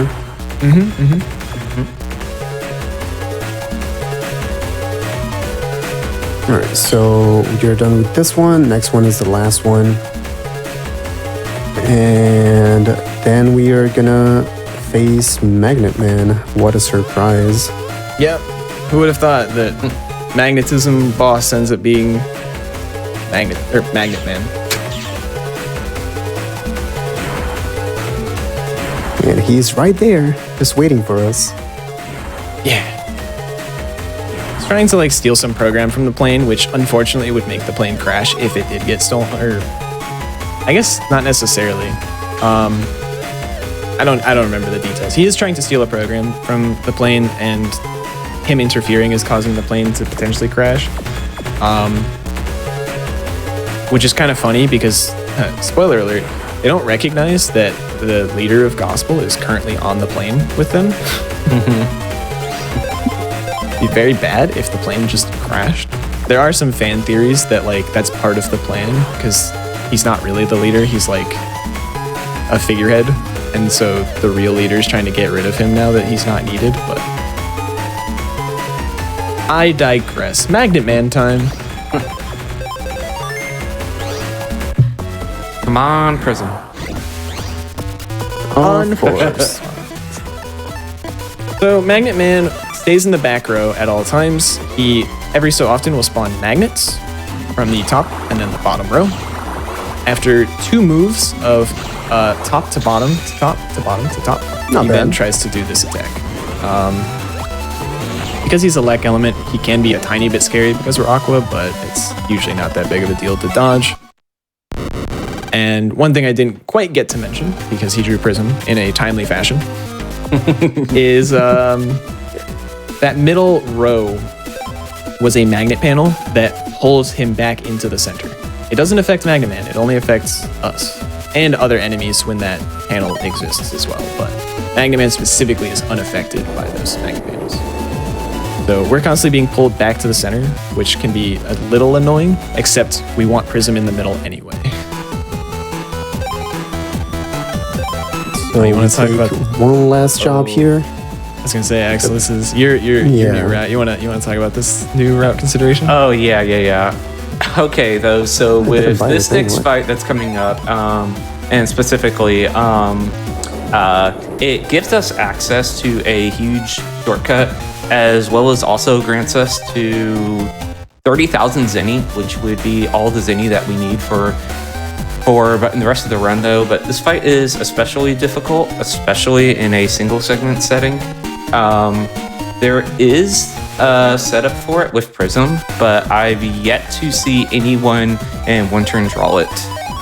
Yeah, no one first turn draws. Yeah. It's like a 25% chance. What do you mean it's Yeah. gonna actually happen in a run? Yeah. Also, shout outs to Headless Pikachu again. We're back. Yeah.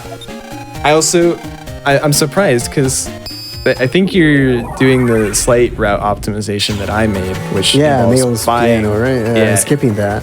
You skip Nail's piano because you can buy the HP memory because you just It's happen to have just enough. I Actually, never my thought of first doing time that. doing it. So I was gonna say, I was surprised that you're doing it, given Yeah. that like you're used to not doing that. Even I forget to do it.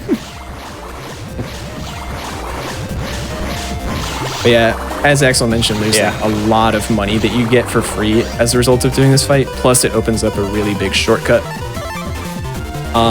So there's a lot of extra like things you can consider doing as a part of using all of that money.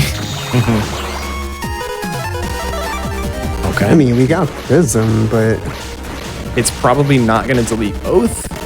Maybe? it is. he But Oh, nice. He almost went back up. He was trying. yeah,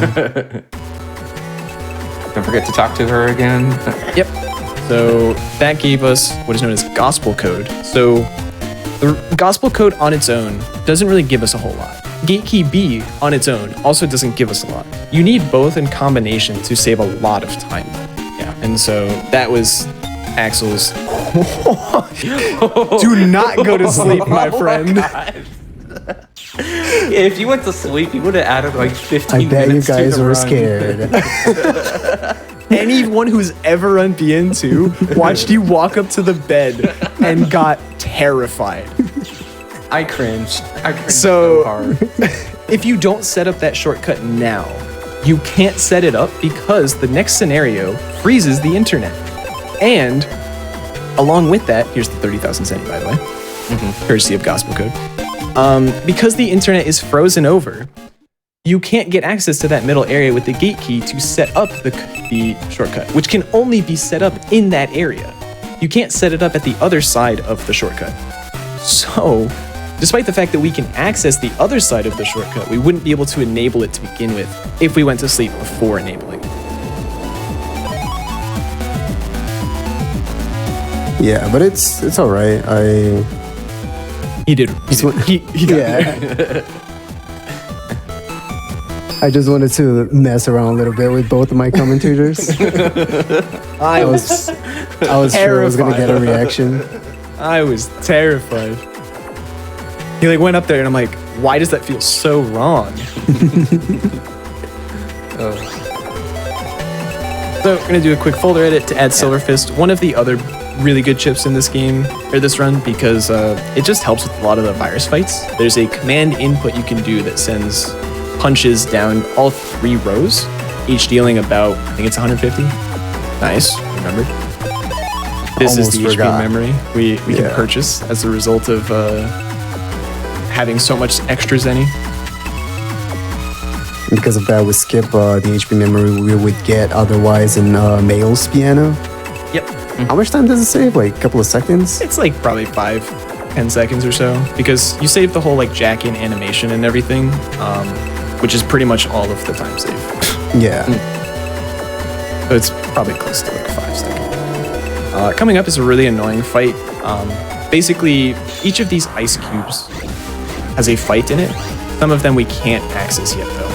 And this particular fight is annoying because we, these guys Bruh. only take 1 damage at a time, except when they're attacking you.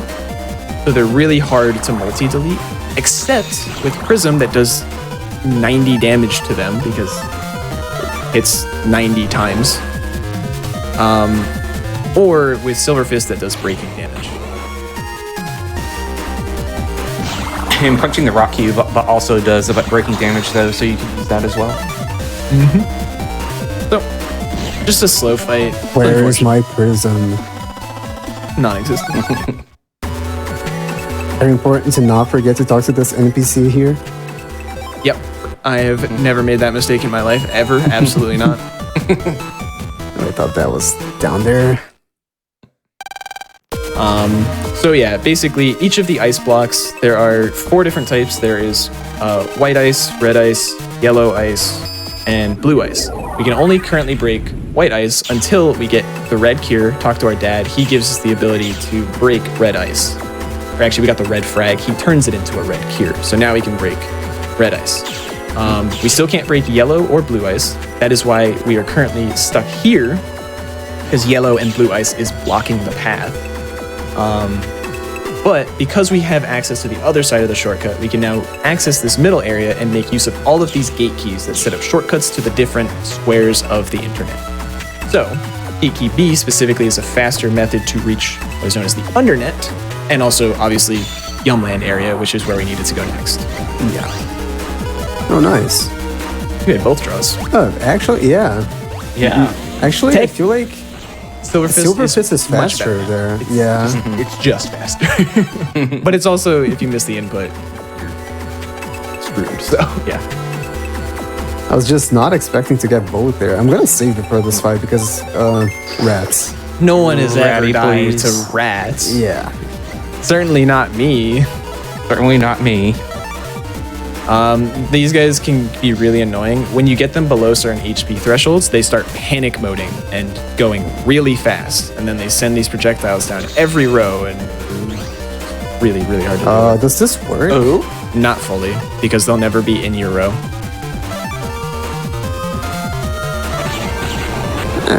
Good enough. They're about to see a panicked rat. It could. There he is, the lad. That's a really panicked rat. That's funny, right? They're like, you see this. This is so hard to hit because Yeah. it's randomly in the row that you are not in, or one of the rows. Yeah, just get a good old press A going. Where's Prism, by the way? That was all for content. I didn't need to do that. I could have just waited until the end. Yep. But we gotta get some, I don't know, some action here. So we needed to save our friend Roll, who was stuck behind some ice. We also saved a prog because that sets up another trigger that we can go and access something technically a little out of order. We aren't really supposed to know about that prog just yet, I believe. We're supposed to do other stuff and eventually be told like, oh yeah, there's this prog who has heat data, and if you get the heat data, then I can turn it into this for you. But we can do it early as well. So we're gonna go grab this heat data. Along with the ice that's on the net, there's also a bunch of natural button disasters though, but that are going on in the real world though. Like Electopia is experiencing earthquakes, and Netopia is experiencing intense and UV rays, and Yumland is flooding those. So there's really a lot of crazy stuff that's happening though. So we really got to get to the bottom of this ice though, and so then.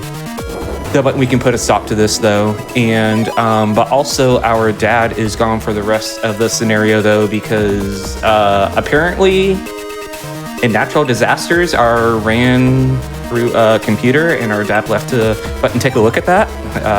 Smart idea, guys. Because nothing ever goes wrong when you control the weather via the internet.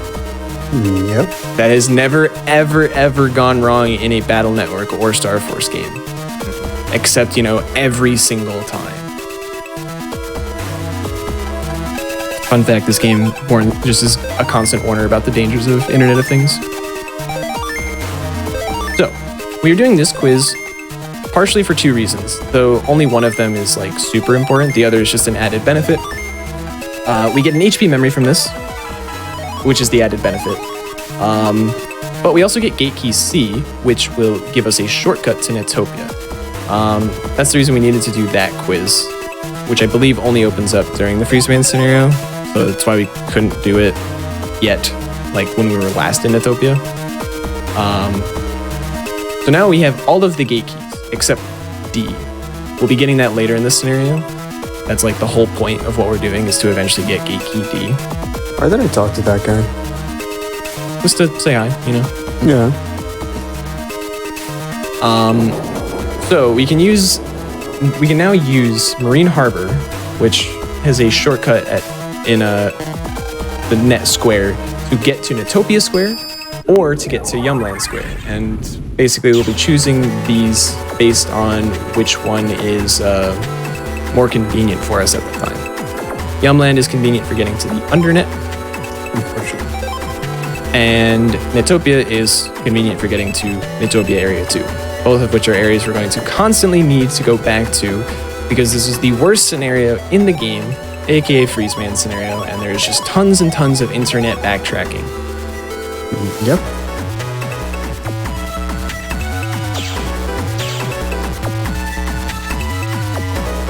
So we are gonna need to do a couple of fights during this scenario, and for these fights, dash is actually better to have on Rag. Yep, Dash can take care of these pretty quickly, along with our Aqua Buster charge shot. So Yeah. it's better to do that than to rely on, say, a Prism draw. It's just faster to charge shot with Dash on a lot of these fights than it is to use anything else, honestly. Yep. So this is why we needed the GOSP code, is because this gives us a shortcut from Yumland that gets us really close to the end of Netopia Area 3, which is right by the Undernet. So this is why it's so convenient to be able to get to the Undernet this way. And this is why Dash is so much better. 2 charge shots, they die because they are Fire Element and we are Aqua.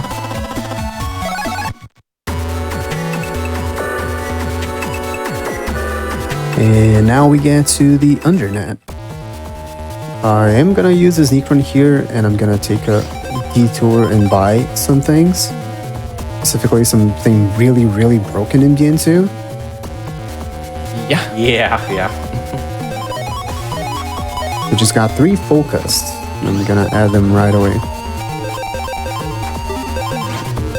The Full Cust is a really good chip, especially because it's star coded. Where basically, if you draw it, you just press A. It fully completes your custom gauge and lets you go back to the custom screen. So you can pretty much try again at your battle chips, pretty much.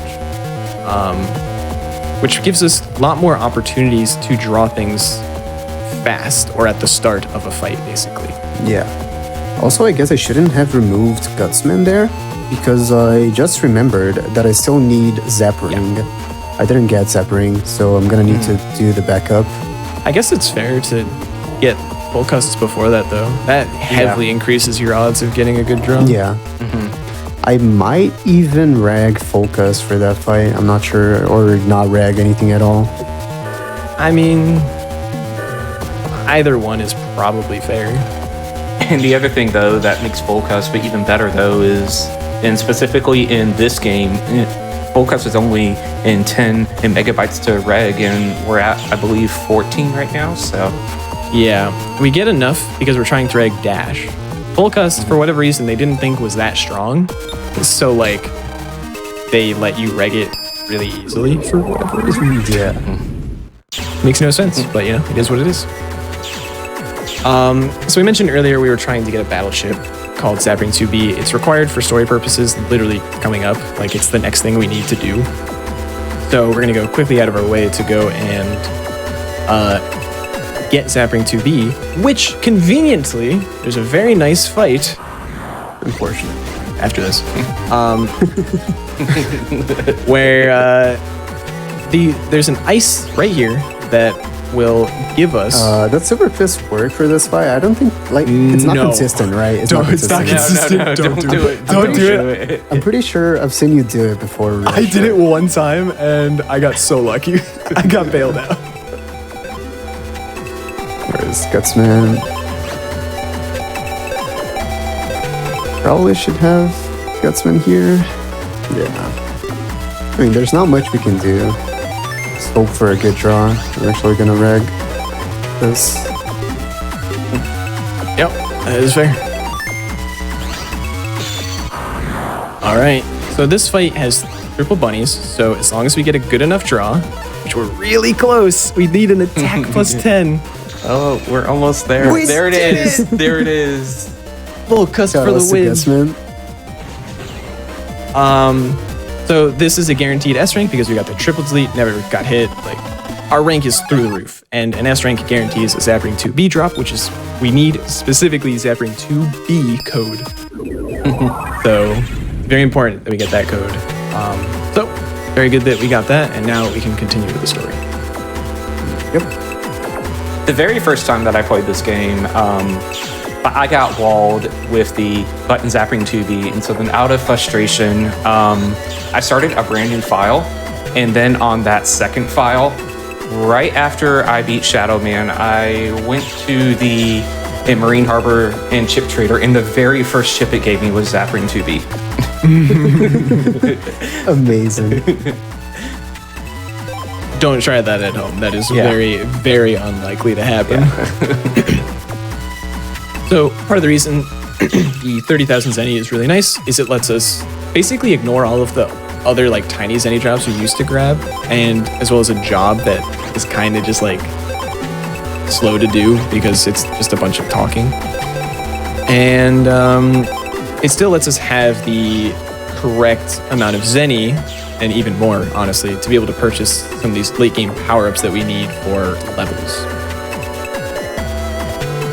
So we're gonna have to buy one more power-up, and that is that. I think. Is there anything else you need to buy? You need to buy more sneak runs, but Yes. so we basically need like 11, 12,000 Zenny at this point. I don't know exactly how much he Something had. like that. And we are gonna get like 4K from Friesman Yeah. or something like that. So Yep, that will greatly assist with the final power-up we need to buy, and then the last few sneak runs we're going to need to buy as well. now we continue the backtrack section. We go to undernet square again, under square, and So this this scenario, kid you not, is go to the undernet, be told to go somewhere else. Okay, now we're going to go to Notopia. All right, we get into Notopia. Now we need to go back to the undernet. All right, now it tells us to go somewhere else again. All right, we're going back to Notopia again. All right, now we have to go to undernet, then back to Notopia, and then one more time to the internet, and then we go back to Notopia Square. And then we go and complete the scenario, which technically takes us to the undernet one more time.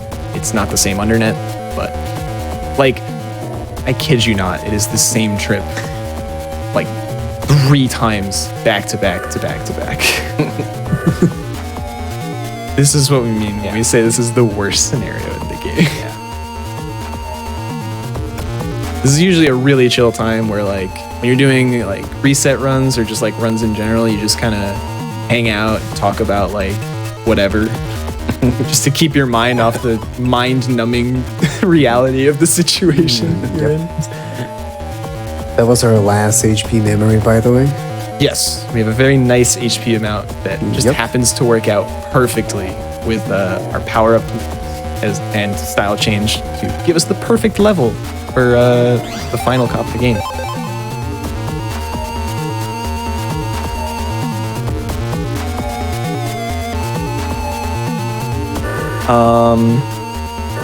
I guess you already did bribe him.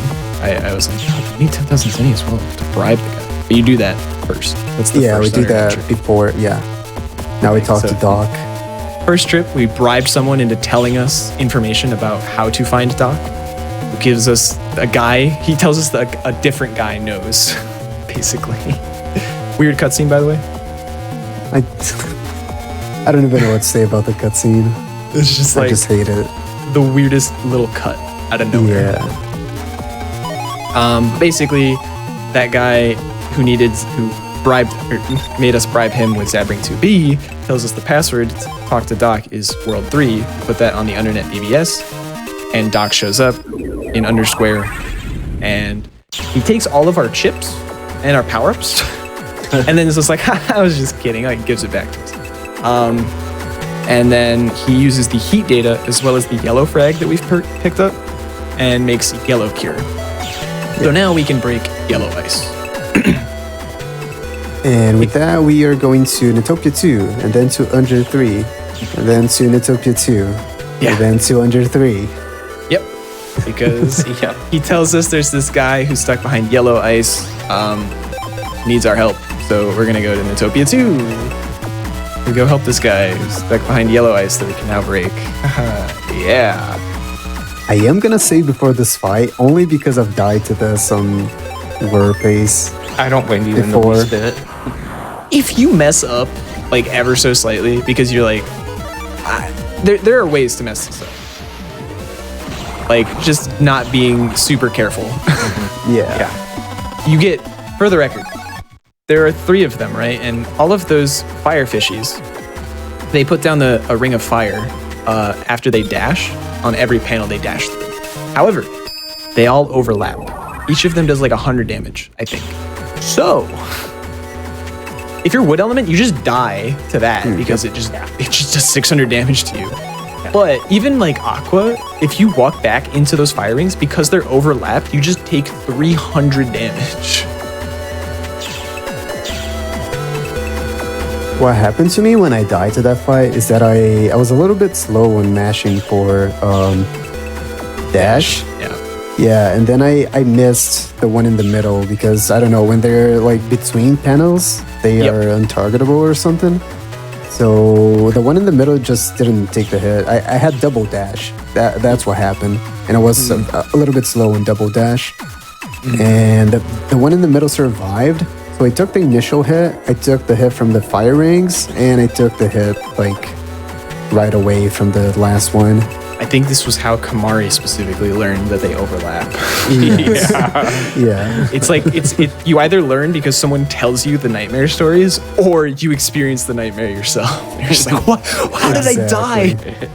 I was really confused. And now we do the last fight for a while, if I'm not mistaken.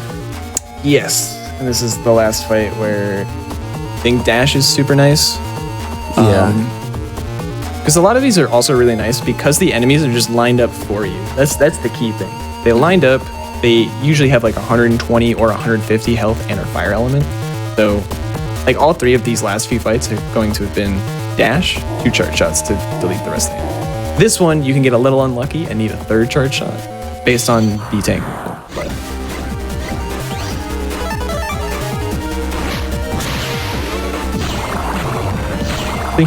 2 charge shots.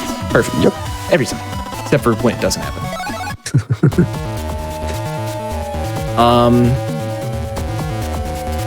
I had something I was going to say. I can't remember what it was. Do I risk encounter here?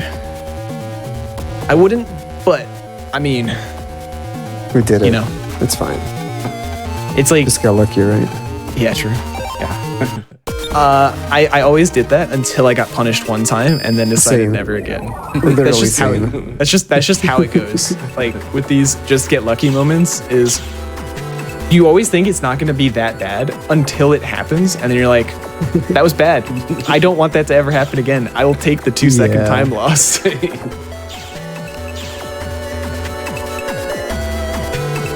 So, we saved the guy behind the yellow ice in Utopia 2. He tells us, hey, thanks for saving me. Can you go check on my brother? I hear he's in Undernet 3. We go check on him. He's like, oh, hey, my brother's looking for me? All right, I'll catch up with him soon. We're going to go back now. Tell him, you just have to tell him, yes, we talked to your brother. He's fine. That's all. The game will not give us any hints as to what we have to do next. It gives us no hints. Just like, okay, we get a blue frag A. We need 3 blue frags. We are told we need 3 of these to get blue cure. So we can't currently break blue ice yet. There's like probably some weird NPC somewhere that tells you like, hey, I spotted something suspicious in Undernet 3. And that specifically is supposed to clue you into like, maybe I should go check out Undernet 3 again.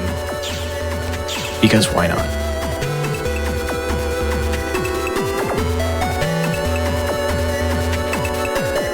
At least we are getting kind of close to the end of the scenario. This is the sort of final Undernet 3 trip. Yeah. But like also not really. It's the final trip taking this path that we've been taking Yeah. over and over. Now we get, well, one more Netopia trip, and then we get new paths that we have to take, which at least is exciting, right? At least the devs were nice enough to give us another pathway to take, though. Yeah.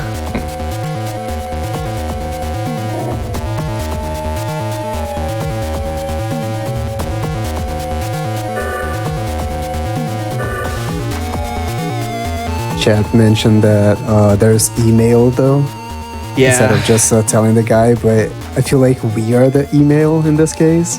That is the point, yeah. If you played Battle Network 1, right, we write an email to our friend, and we have to go and hand deliver it as Mega Man. Like, I think the concept is that technically this is, like, occurring within, like, seconds, you know what I mean? But, yeah. Because, like, it's on the internet, and that's how the internet works, but... Oh, well, but to be fair, in BN1, the concepts weren't completely fleshed out back then. Yeah, you never have to hand deliver email ever again. But you also, like, don't really send email yourself. Land specifically does not have that feature.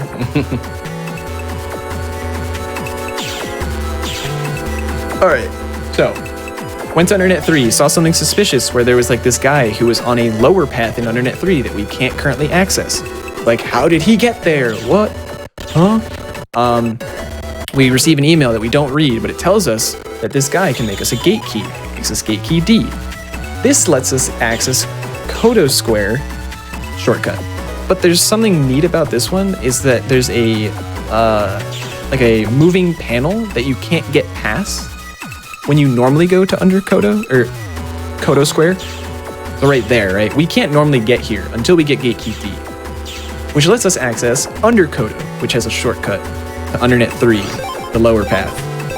Hence what we're doing. Quick folder edit to re-reg Tree Bomb because we don't need dash anymore, and this fight coming up is terrifying and kills about 70% of runs. Yeah. Kills about 70% of runs 2 hours into the run. Yeah. And I say 70% because technically speaking, about like 25-30% of the time, you should top deck Prism. That doesn't mean it happens. Yeah, though, but even if you do top deck it, you can still mess it up. Yeah. Honestly, I think I'm gonna add area grab. Might be worth it. I always did it because that fight's terrifying.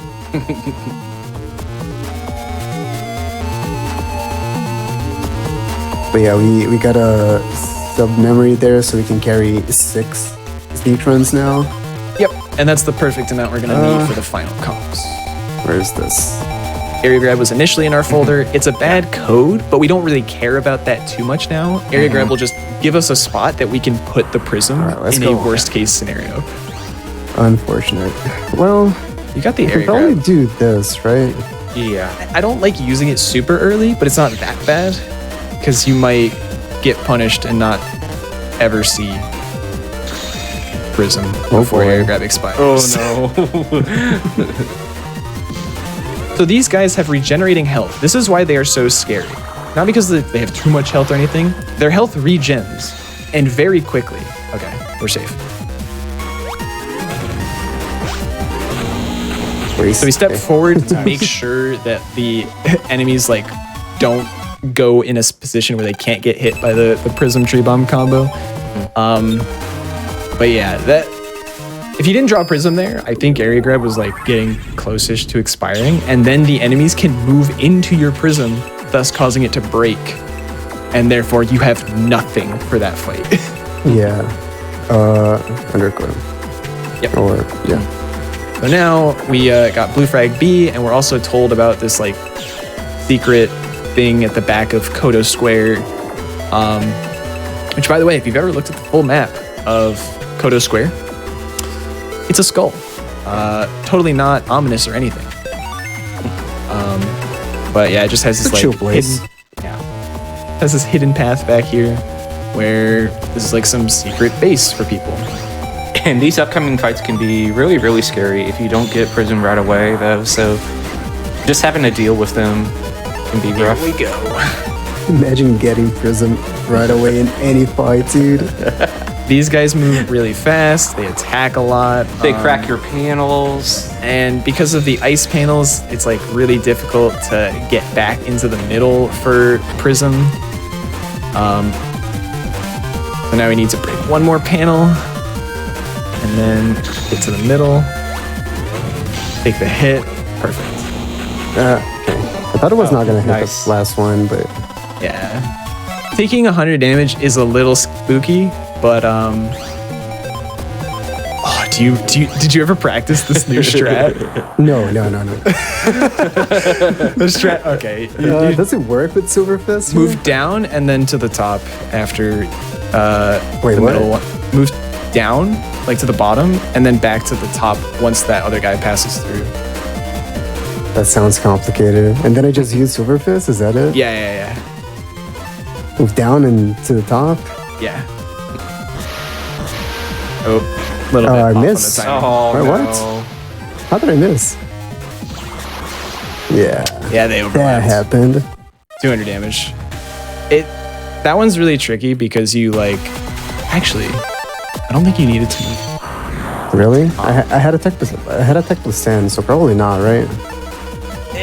It's not bad. It's just I'm not gonna try it again. yeah. It just I'm not getting anything though, so I kind of. You ain't got anything else. if you move to so- the top here and then Yeah. just use it, you could have gotten something. But this is better than nothing. Yeah. Now there's just one. This is and definitely we're better. safe. Let's go. Unfortunately, this is not technically single segment anymore. Yeah, But we're still gonna follow the single It's segment. fine. route, It's fine. Yeah, sure.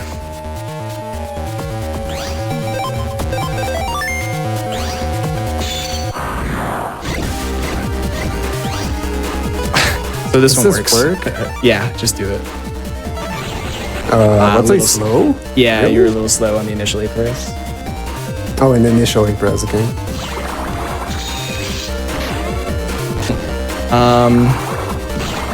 For the record, Silver Fist is the any percent strat that you manipulate for on both of those fights. It is fast, and you can do it. It is a little bit tricky though. And now we have Freeze Man, who's basically trivial because we just need to drop Tree Bomb. We have Full Cuss that hopefully will eventually let us draw it. Right game? Right game? This is the We last had all Full Cuss. three full cuts. This is the last one. This is just a classic. This literally means that it's in the bottom 8 cards in his folder after the shuffle.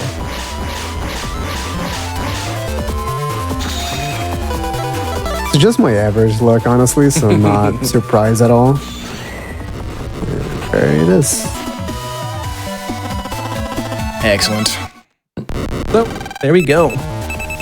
That is the Freezeman scenario finally done. We can move on to the final day. First, we have to go to sleep. I think I forgot to buy it. After you go to sleep, a good time to take a quick break. We could, but there's 14 minutes left to the run. Is that okay? Forgot to talk to mom. Yeah. Yeah, we're getting very, very close to the end.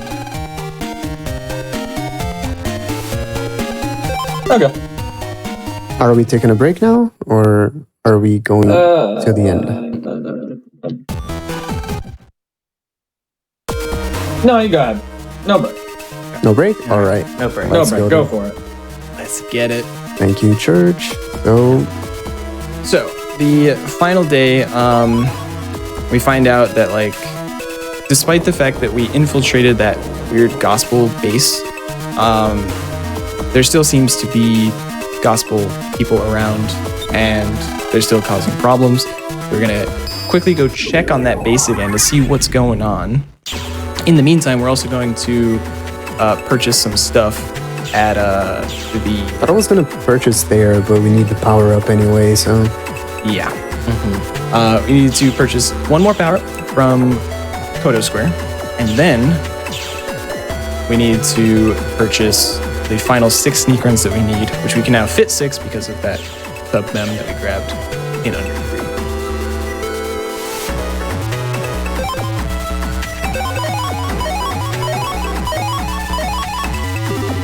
I had one extra because I skipped encounter and didn't use Yep. the sneak run there. Yep, that's how that one worked. So now we have enough power-ups that when we use them, we will be able to sneak run through the final comps of the game. And we have enough sneak runs to get us through all of those comps with no encounters. Very nice. Those encounters can be very scary, and there have often been runs that have died to someone forgetting to use a power-up and getting an encounter on accident. Yep. especially though, but if you have the aqua style, there are encounters, but in there though, where like it puts you on ice stage, and then you're like up against like Sparkies. It's like in Sparky 2 or Sparky 3, and if you get hit, like you're dead, basically. No runner has ever died in the final comp of the game before the final 2 bosses by forgetting to use a sneak run and getting 2 hit by a shaky 2. No runner has ever done that. Nope. Amazing soundtrack, by the way. So, the thing with Kodos area that we're in now is that it's extremely radiated, like heavily radiated. We saw a guy walking sideways and he's just like struggling. Like this place is messed up. And so it's because the internet and like the real world are kind of starting to merge. And so we have to fix that in some way. But first, power-ups. Level 51, that's exactly what we want to see. Now we should be able to sneak right through all these comps. The gimmick here is we need to pick up these called L bits. They refer to elevator bits that will fix the paths that let us go in the correct direction. So basically, that previous warp sent us somewhere else that it shouldn't have. Once we fix the elevator bit, that allows us to move on to the area. It also will literally fix the elevator. The way that the elevator bit is numbered is that it indicates where the server is. So L bit, say, we're gonna see L bit 42, right? That is 042, which is floor 4, in room 2. That is where the server is located. So if you needed to go back to that area for whatever reason, you could do that by going to the different elevator floors. Right now, we only have access to the 2nd floor. For the most part, this is a very confusing comp at first, but once you learn the route, you kind of just do it pretty easily. You go until you find L bit 42, you jack out, you go slightly out of your way, and then you just continue after you've gotten the side stuff that you needed L bit 42 for. You just generally like you just gotta remember to always go back into the warp that you just fixed. Yeah, that is correct. Like this one, for example, we just fixed it, and we go back into it.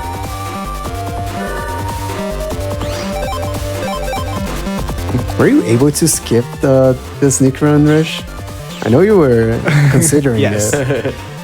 So, fun fact, the way that this works is like this area in particular is the last area. You get 6 encounter checks here. That's it. You get 6 checks, which is like a 50-50 chance or like a little bit worse at an encounter. There is a RNG manipulation you can do to not get an encounter there. And that lets you skip the unlocker that you have to purchase. It lets you skip it because you don't need the sub-mem anymore, so you can skip a whole sneak run. But that's an any percent only strat, not worth doing in single segment, because if you get the encounter, that's terrifying. Oh yeah, now I think you did it for a single segment once, but like you just risked it, right? I messed up and didn't buy the unlocker is what happened. And I was like, all right, do I like go out of my way to fix this mistake or do I risk it? And like everyone in my chat told me, just risk it. I'm like, all right, here we go. And it worked that time. Don't ever do that in a run. It's not a good idea, but I did that once. It worked for me. I tried it like 3 more times and it never worked again. yeah. Again, that is a very good instance of, yeah, it just works, except the one time it doesn't work and you just hate everything. It feels so bad. L-bit 42.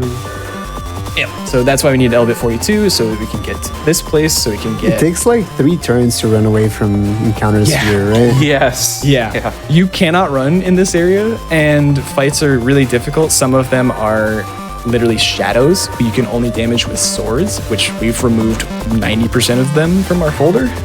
I actually remove all of them. Yeah. Not a fun fight. Not a fun area. But also, yeah, we needed the L-bit 42 so we could go to that other area, fix it to grab a different L-bit for the real path we need to take. But also we needed to get L-bit EV, which is important for it's literally the final L-bit we need to get to 430 pretty much.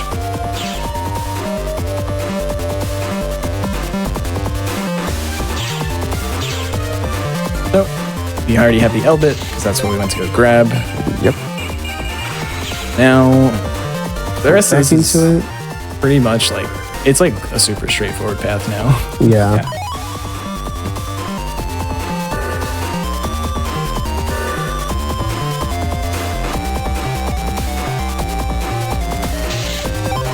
Okay, that is correct. Tara corrected me. It is a 2-turn runaway, but the thing is, if you mess up your levels, like say you forgot to use a power-up, because you can't sneak run, it's a 3-turn. And that's usually what happens. People forget to use the power-ups, they don't have the appropriate levels, and they get a fight and they're like, oh, and then they can't run away for 3 turns. Been there. Yeah. That's a struggle. That one is a struggle. You just get a fight this is with the like, last one, right? yes, this is the final Yes. L-bit. And then we go into the famous boss rush, except they hadn't quite figured out the best way to do it. Battle Network 1 doesn't have a boss rush. Battle Network 2, they're like, oh, we should add this boss rush mechanic. But they didn't really do it very well because all of the bosses are still level 1 forms. Yeah. So we're fighting at 300 health Yeah. airman. And they forgot Shadow Man. Yeah, that's also true. I guess the reason that Shadow Man doesn't count is because he's not really a gospel Navi. He's a hired Navi. Oh, I forgot to add. I mean, at least you still were able to take 5 chips, which isn't that bad, but Never punished. yeah. There goes We Quick just prism everyone. Man. That is the idea, ideally. There it is. Not too bad. Second or third turn on most of these. Yeah. With focus on 2 of them, so. Oops. That was not intentional. So we need to go to the 30th floor, because that is where the final server is, and where the head of gospel, or figurehead of gospel is. However, the door is locked, so first you have to enter this server to unlock the door. This comp is just a regular comp. There's no fancy gimmicks or anything. We just run to the end, pretty much.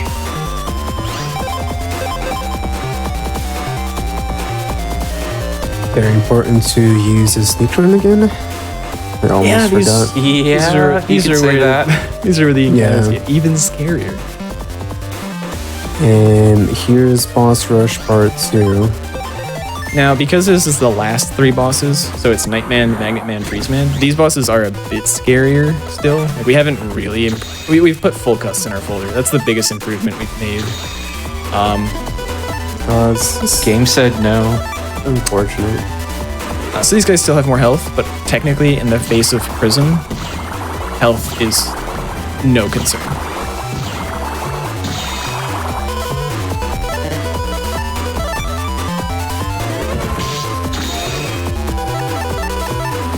Literally, like, bottom 3. Why?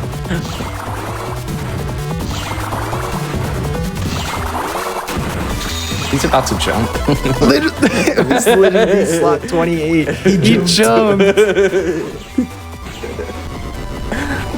At least we got the BM pause there. So good. Yeah. Here we go again.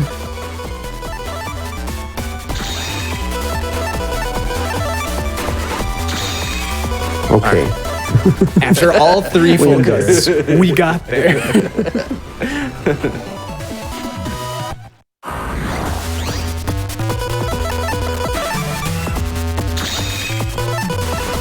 All right, again. What? All three again? Yep. Truly a classic here. Oops, I was not paying attention. Yeah, I gotta be careful. You still don't want to die to this fight. Yeah. There you go. So the reason that we go to the top row on Freezeman specifically is because he does have the ability to push us back via wind. And you don't want the wind to mess up your Prism Tree Bomb throw. So you have to save there. Past that point is the point of no return. Saw people talking about in chat. So now we're going into the final two boss fights. The first one, relatively trivial, just basically Prism RNG and then like hope he doesn't move into the Prism as you're throwing it. Yep. And then the second fight can be scary until you draw Prism and then it's free. But even then, like there's some weird things that can go wrong. But these are the final two boss fights. Time won't be when the final boss is blowing up. It'll be a little bit after. So just giving a bit of fair warning.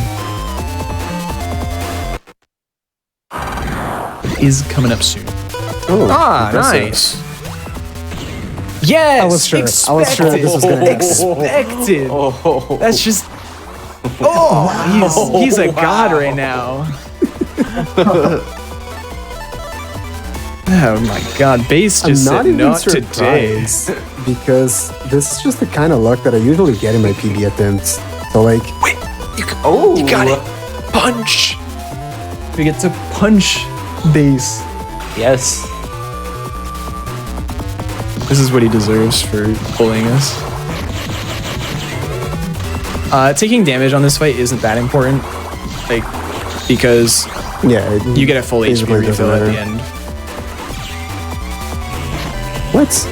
Oh I no. disagree with that.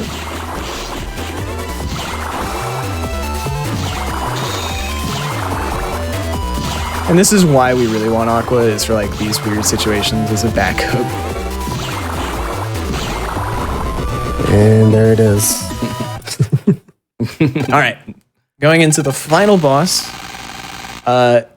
He's only vulnerable when his mouth is open or when a certain enemy, he spawns some bosses later on in his pattern that we'll never see because we don't want to deal damage to him except with Prism.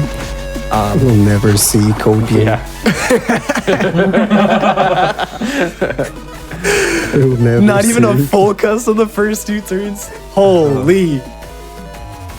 So the reason that this fight can be spooky is the bug frags can interrupt you throwing either the Prism or the Tree Bomb.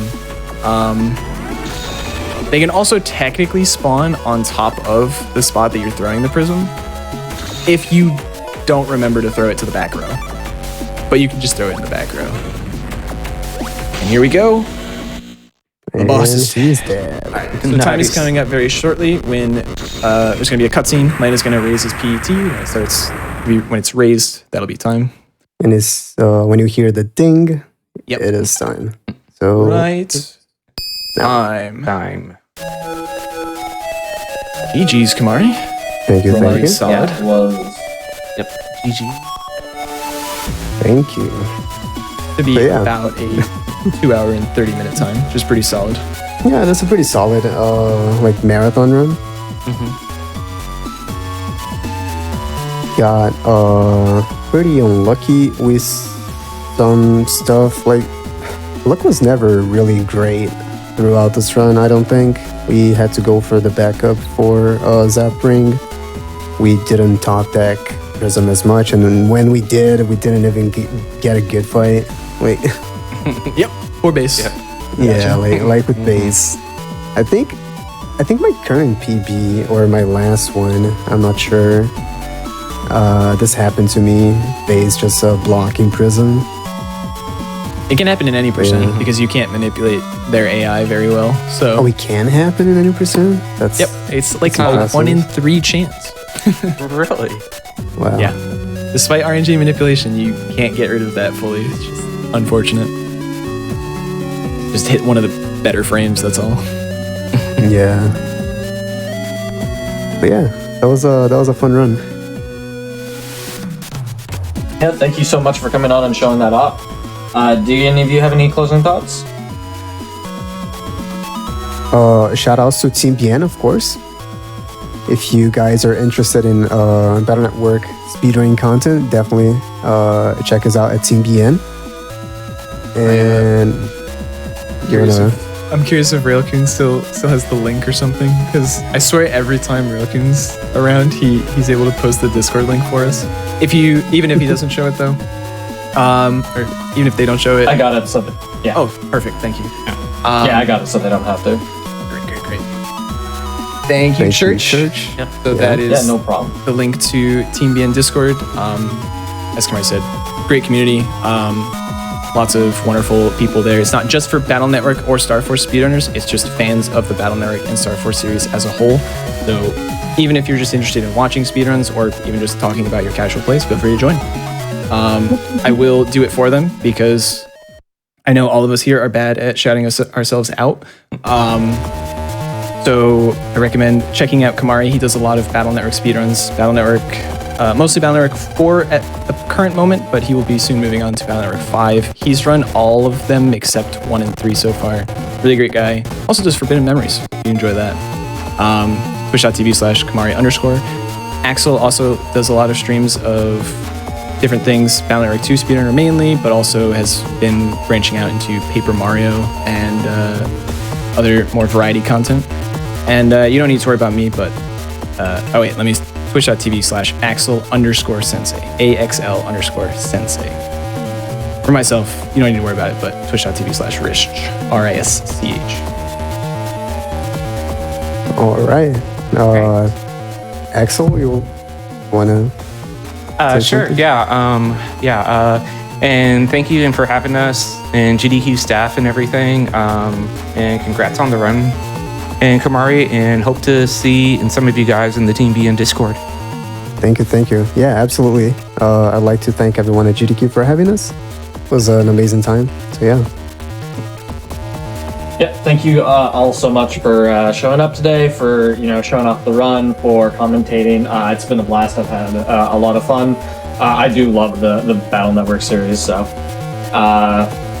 we do have one more run. So again, thank you all very much. We're going to take a quick break while we get the next run set up, and we'll see you all here in just a few minutes for that. Hello everyone, and welcome back to the Game Zone Quick Hotfix. We are in the middle of our Mega Man Battle Network 2 20th Anniversary Special, and now we've got the Hard Mode Showcase. I've got 2 new people here from the Battle Network community. Why don't y'all introduce yourselves?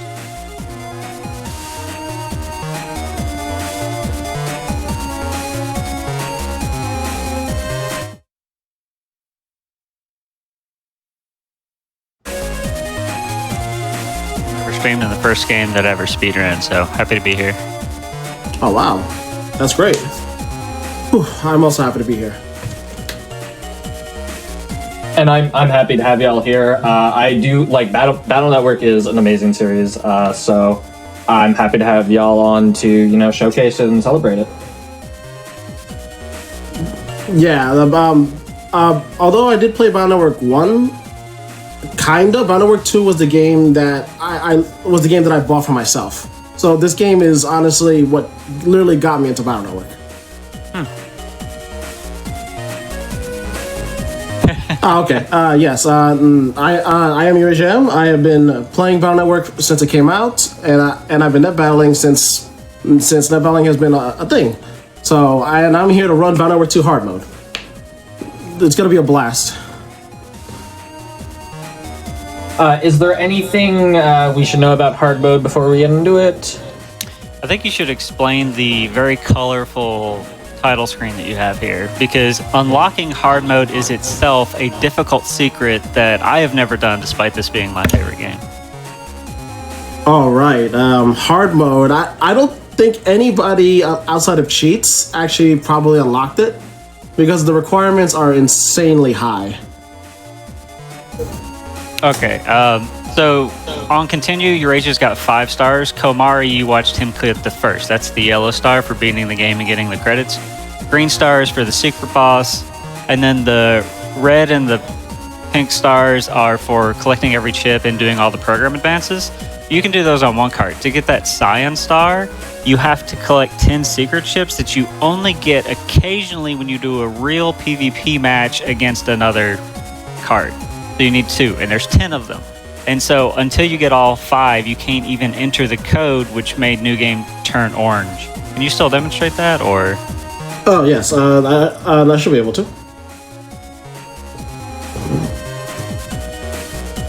Thought I had. Oh, it's right there. Sorry. Because Mega Man Battle Network 2, they did something different. It's the only game that has a hard mode, and when you activate hard mode, you get a separate save. So that's why Eurasia has continue hard.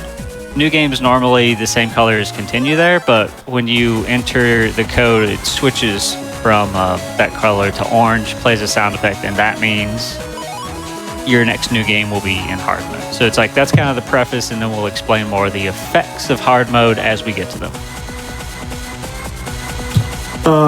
Profline mentions that the other player also needs at least 3 stars in order for those secret chips. It's crazy. Oh boy, that's no wonder no one I knew never played this. Yeah. You ready, Eurasia? I am indeed ready. Cool. You want me to do a countdown? Yes, please. Okay. Here we go. Let's do Mega Man Battle Network 2 hard mode, starting on go in 3, 2, 1, go. Let's do it.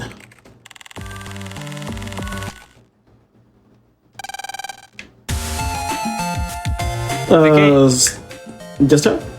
Yeah, the game starts and plays pretty much exactly the same. So you're going to see a lot of the same stuff that Komari had to go through as far as like story progression, plot, and general strategies.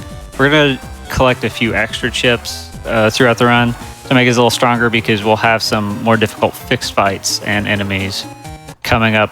It changes the tutorial as well, right, or not? I forget. Yeah. The tutorial... the viruses in the tutorial are unchanged, but the other part, our hard mode, kicks in immediately. That's funny. So one of the main things about hard mode is that enemies have 50% more health. So these Matars, instead of having 40 HP, they've got 60. So the tutorial is like, oh, here's a cannon. It'll delete a Matar. It's no longer exactly accurate. I'll take a little longer. And then the other thing is viruses do 50% more damage. Effectively, they have more health and you have less health. Yeah, it really hurts. It really hurts at the beginning when you don't have a lot of HP.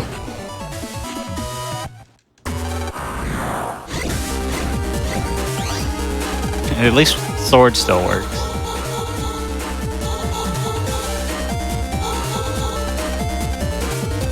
Somebody asked, is there any RNG manipulation in the hard mode runs? So as far as RNG manipulation goes, it would work the same in both games.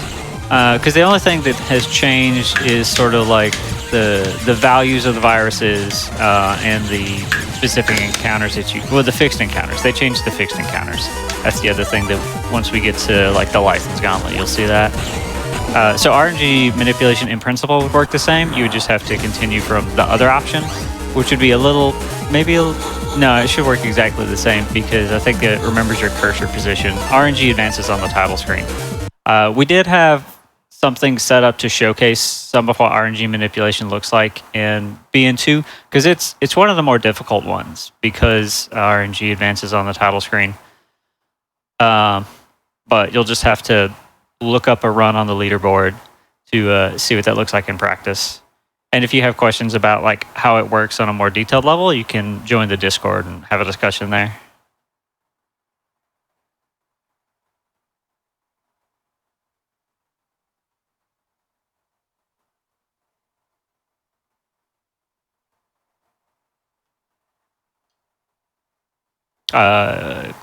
You okay, Eurasia?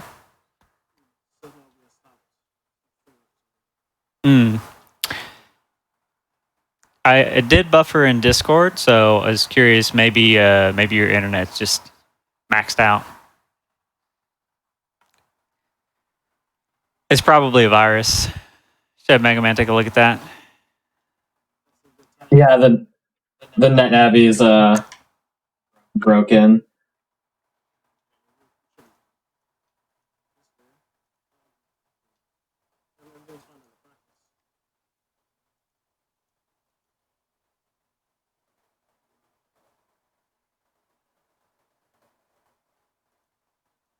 Okay, we back up. Do you think Discord streaming is too much, or? It shouldn't be. I was streaming for 5 minutes before, and it was all good.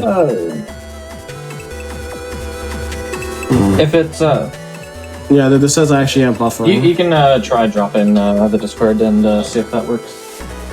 Should drop the Discord and maybe lower your bit rate. Would be my recommendation. The nice thing about the Battle Network games is because it's very crisp pixels, you can get away with a lower bit rate generally. I'll just watch the stream and use my imagination. What should I set it to? 3K? I was going to leave it to the professionals. Ray, should I set it to 3K? You can try just dropping Discord for now. We'll go from there. Okay. Alright.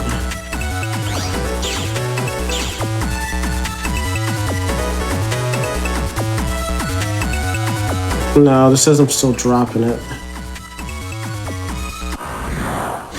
Oh,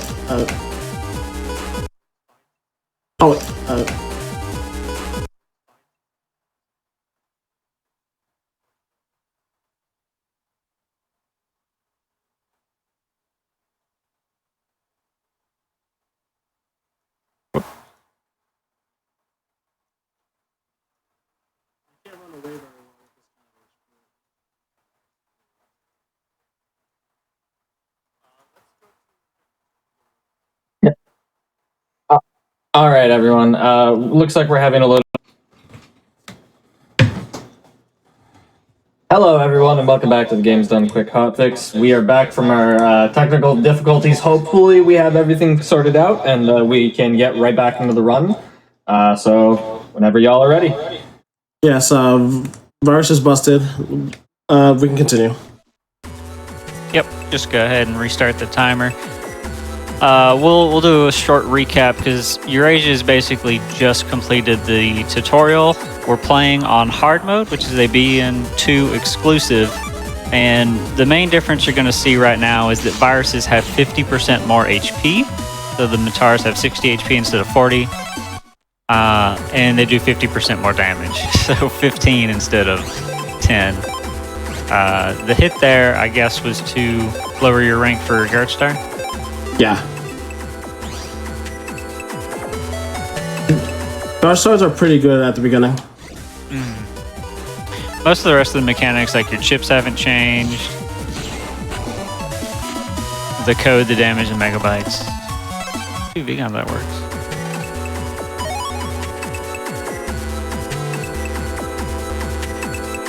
We're heading straight to the square right now. Yep, as far as the general gameplay and story goes, it is the same as the route Komari followed. We'll be making some detours to pick up additional stuff, and since this is a single segment, we can save and reset to get things from GMDs or retry encounters. Oh boy. Something seems to be echoing.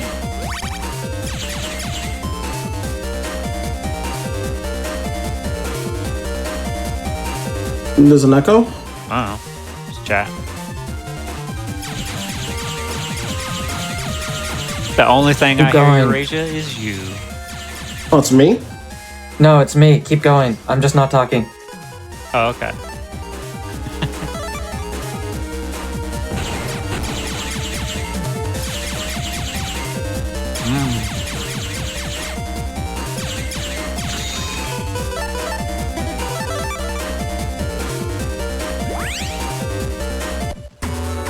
Noted. Escape still works. Yeah, I'm putting it at the top. Yeah, it was probably mentioned in the previous run, but the shuffling algorithm for these games has a bias such that chips are more likely to show up sort of in the order that they are. So putting escape or anything in the top 5 chips means you're likely to get it on your first turn in combat.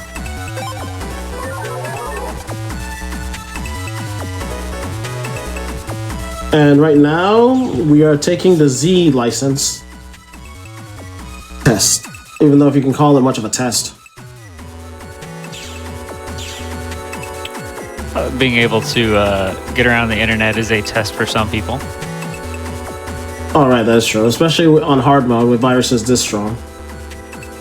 Especially back in, what, the 90s? Like, phew, the internet then. Oh wow, the good old days. Are you getting all the bug frags, or just some of them, or? If they're on the way,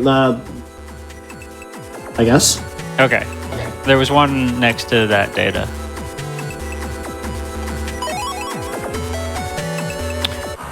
Bug frags used to be part of the routes for any percent in single segment, but now that they mostly use the prism glitch, bug frags have lost a lot of their value. But we'll still pick them up because you can get some nice things with it. And they're just in generally hidden mystery data.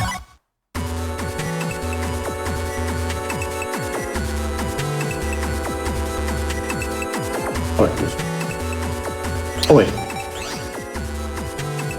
Oh wait, I forgot if I'm still fucking battling. Okay, I did. I don't know why I blanked out for a second, but I'm good, yeah. You got the data. Yeah. Autopilot. The first test, you have to get the 2 data and then return to the square. And that'll basically kick off the first scenario, which is airman, as it were. Yes. But before that, we will also take a detour into the doghouse. We'll probably stay a little bit longer, because instead of just like getting 1 or 2, we'll use it as a chance to buff up our folder a bit more. Oh yeah, Dash Attack is a great chip. Great early game chip. Dash attack, a few guards. I think the most dangerous thing is potentially getting shield style. Or I guess gut style, like having to do the extra buster shots. Dang it. What styles do you generally get when you do hard mode playthroughs?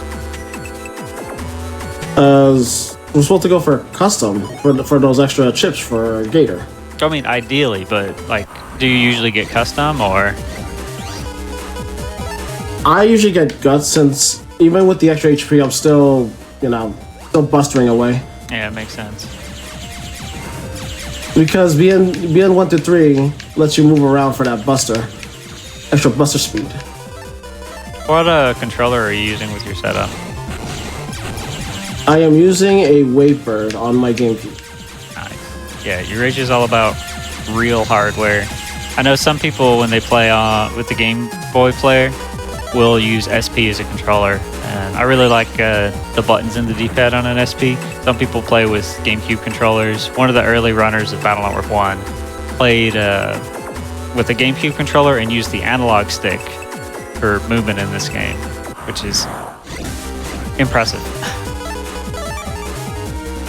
Just go to the square. You picking up the BMDs? Is that one money? I'll get it and find out. I'm not going to spoil it for you. You're right. Half the fun about Network was finding out what the mystery datas were.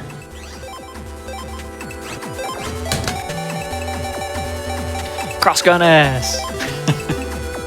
Which, like, you start out with a bunch of shotguns and V-guns. Cross-gun is just an upgraded V-gun. The downside is it's S-code, and we don't have that much S-code. Playing casually, one of the big things is sort of like picking a handful of codes that you want to base your folder around. At the start, we don't have as many options, so you usually end up with alphabet soup.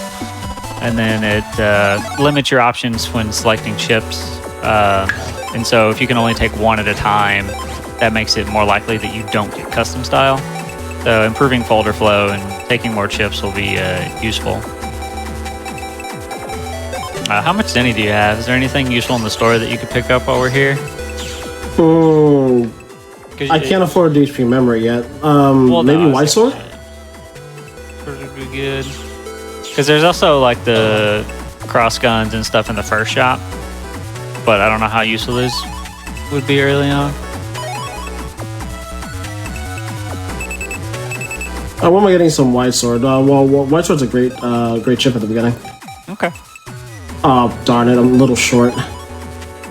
Gotcha. I guess we'll save the Zenny and do shopping right after Airman. Right. Cool. So now we'll go to the doghouse, pick up a few more guard stars and dash attacks in various codes. We don't care as much. You do still need either 1-star code or G code to do program advances and whatnot. That was an accidental reset. Oops. Oh, it was a good thing that was an intentional save. Yes. So, same as before, you get the message that Yai's in trouble and we need to go help her. But first, we're going to do a quick virus scan here in the doghouse, make sure everything's good. One thing that's different you'll notice whenever Eurasia pauses is that the network menu is grayed out. They don't let you do PvP or trade chips in hard mode, so it's kind of like you think of playing a modern game, especially MMOs or anything with a auction house. It's like intentionally not using that.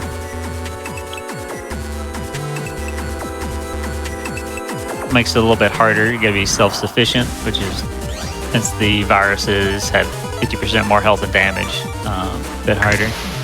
Our health is also not high enough that we can't really run from these fights yet, so Eurasia will be mostly just taking them, because even a little bit of extra Zenny can be good too.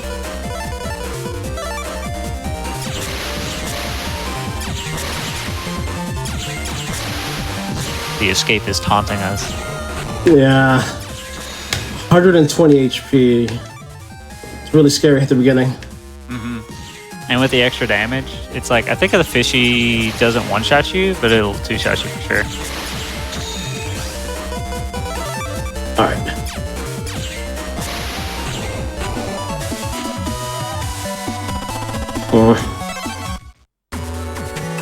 Nice sword. Yeah, the biggest difference and the funnest part and what I look forward to showing off here in hard mode is how a lot of the fixed encounters were changed. So all the random encounters are the same, but the fixed encounters were made significantly more difficult. And so that's especially relevant for the license fights, which we'll get to right after Airman.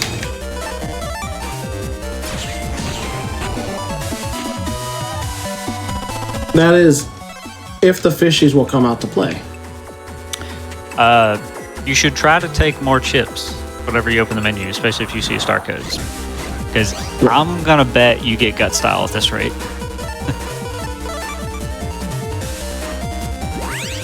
Unlucky. Yeah, take that escape.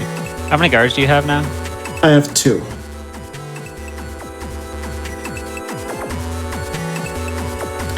Yeah, it's a quick overview for how style changes work, because it's really relevant for 2 and 3. Is that at the end of every fight that has a reward screen, so anytime you get a reward, so the license fights don't count, some of the fixed fights don't count, some of them do count, but anytime you get the reward screen, it tallies up how many points you get based off of your playstyle. So a buster shot will give 1 point towards guts, selecting multiple chips will give some points towards custom style, sending a defensive chip such as guard or recov will give you points towards shield style, and it will attribute that fight to one of the different possibilities. Trying to get these lined up. This is difficult. Just busted the entire. And at a certain point in the game, it will take a look at how many points you've accumulated towards each style and give you one of those. So in general, Eurasia wants the majority. Ooh, that was close. of his points to be custom style, because selecting more ships is just the best benefit compared to the other options. Like gut style doubles your buster damage, but all of our upgrades are going to go into charge, most likely. Shield style is kind of nice because you start with a shield, and B left does bring up a shield, but it's purely defensive, doesn't give you any more offensive capabilities. So custom's really the best, at least in a speedrun setting.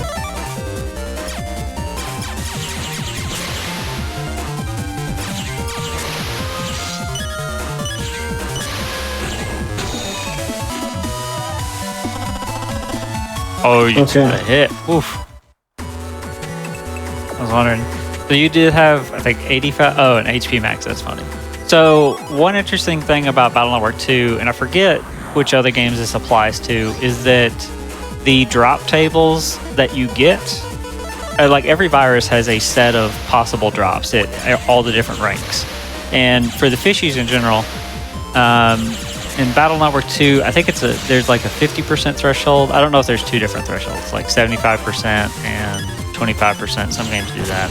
But in this one, we'll say for sure, if you're below half health, you get a different drop table, which includes things like HP recovery, HP max, as Eurasia got there. Whereas if you were full HP, instead you get probably Zenny, or sometimes the battle chip in a different code.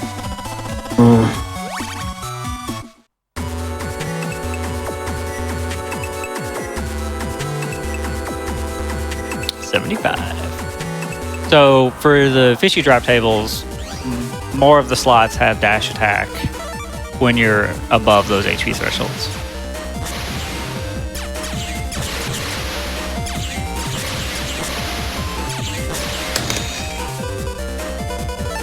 Alright, Prof did confirm BN2 has two thresholds, 25%, 75%. So I think 75% is problem.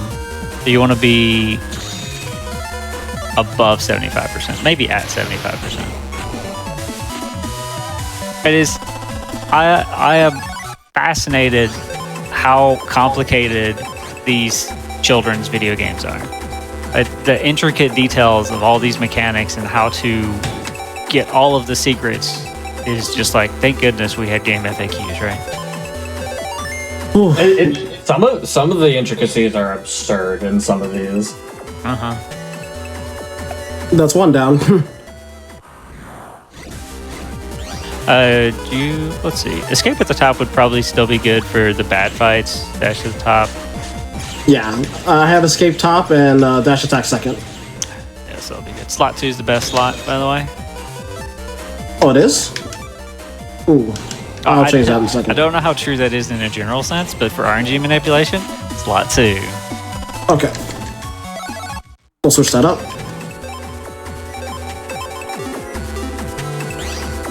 Alright, I'll try to get one more.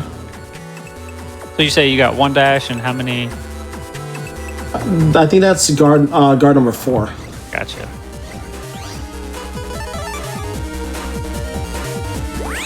A sniper still style, I don't know any. In Battle Network 3 with custom style, there was a hidden S plus rank that you could get. You might be thinking of that one. Shield style, I don't believe, has an extra rank.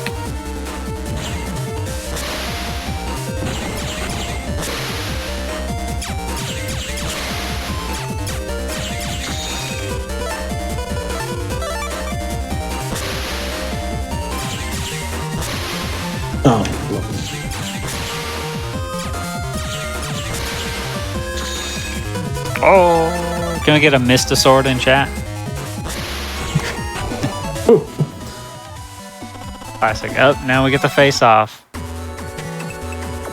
It's a great finish.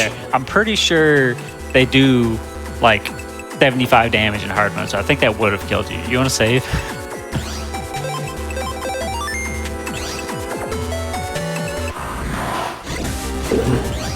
Somebody was asking what chips are we grinding for? guard stars, and we have some of those. Dash attack is one of the highest damage and good range ships that you can get early on. So we'd like to have a few more of them. We still just have the one dash attack J, but getting a good rank on fishies when they have 120 health is a little more difficult because normally they've got 80 health. So if you draw a sword, you can take it out. But now it's like you can't really hit them with the sword while they're charging at you unless you've already dealt 40 damage. So it's just harder to get them in hard mode. Oh, triple.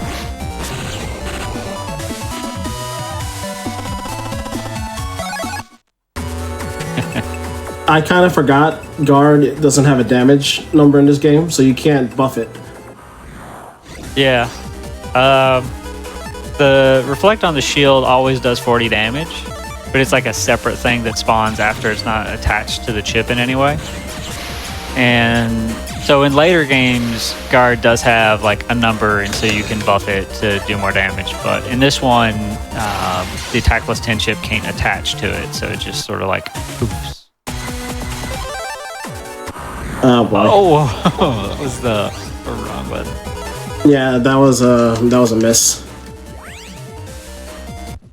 Well, you hit it, to be fair, just with the pea shooter instead of the sword. I didn't want to move too much to lower the buster rank too low. Yeah, there's a lot of different factors that affect your busting rank. You heard in the previous one, time being one factor. After like 5 seconds, you lose 1 bonus point, and after maybe another 15 seconds, you lose a second. That caps out. So it's more like you're adding additional points. So if you beat the battle quickly, you get extra points. If you beat it slowly, you don't get any extra points. If you move 2 or less times, so basically you could like move into a corner and then stop, you get 1 extra point, a movement bonus. Double kills give you extra rank. Triple kills give you a lot of extra rank.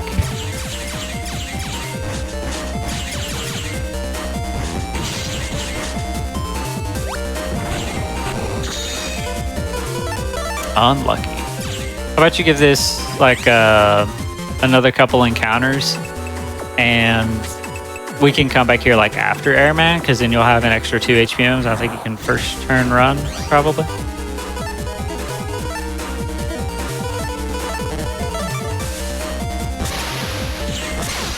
Sound good? Yeah, that sounds good. Yeah. Oh no! Certain ships lock you in place for a period of time, sword being one of them. So in order to hit the fishy and then dodge out of the way is more difficult. It lasted a little longer than I thought. I thought I had enough time to move. Yeah.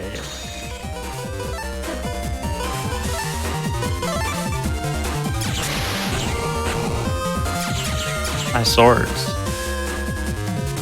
Yeah, this might be it, hopefully. Gotta be hopeful. The movement bonus is certainly one of those harder to get points. So in general, you should discard it, but if you're trying to go for high ranks, figuring out strategies that you can clear the fight without having to move much is a good thing. All right, Tara, I got that second one. Should we head out? Yeah, that sounds good. For now, so we've upgraded the folder a bit. The goal for Airman is we still generally don't get encounters.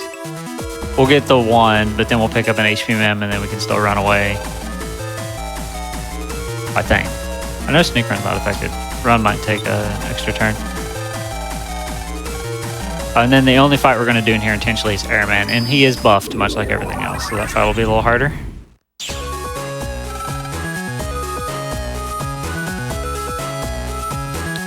Mechanics for this dungeon are there are these gas dispensers, and if they hit you, they push you. So Yep. in some places you use that to get across gaps, but in others you want to avoid it so that way you can take a different path. This place is a real gasser.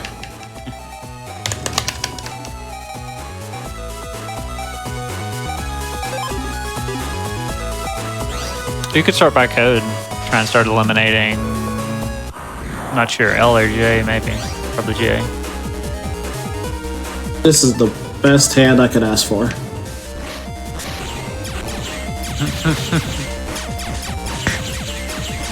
Great hand.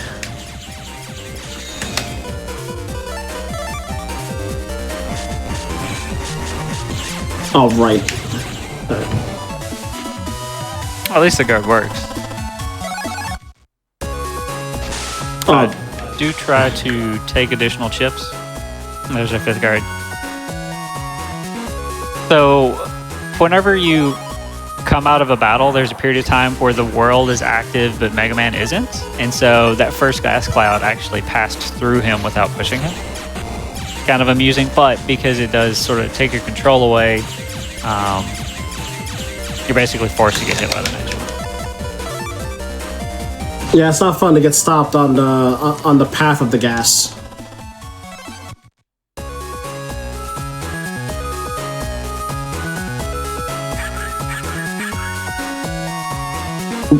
Yes, all the BioWare games have great soundtracks.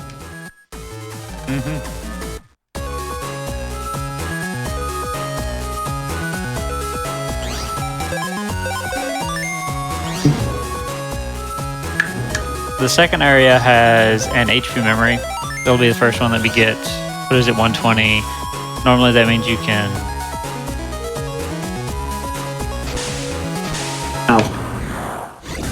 Oh, is it some kind of setup trick? That's pretty neat.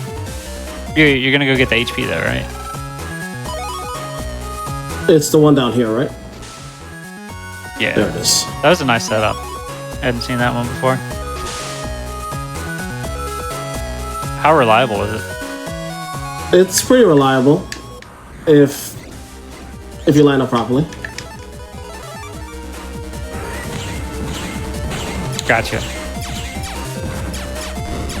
There's a one similar that we do in any percent, and I guess single segment potentially as well, where after you get pushed from getting the HP memory, you can pause to enter a menu or use a sneak run, which will reset all the gas clouds to a known position, and then you can just sort of like run and wiggle in a particular way to delay your movement enough that you walk right through stuff. Oh wow, that's pretty cool. Oh my gosh. It's the same concept that you've got here. Just, I guess, refined. Running along the top might be a little harder. Stay closer to the middle, and then just go ahead and save so we can reset. Yeah. Other shockwave. It's J-coded. First, we're going to replace the J-code most likely with the B-code after this scenario. Because Airman's going to give us some Zenny. The first time you fight a boss, you pretty much always get Zenny. And then we'll pick up some from a mystery data, and we'll have plenty to spend at the first shop.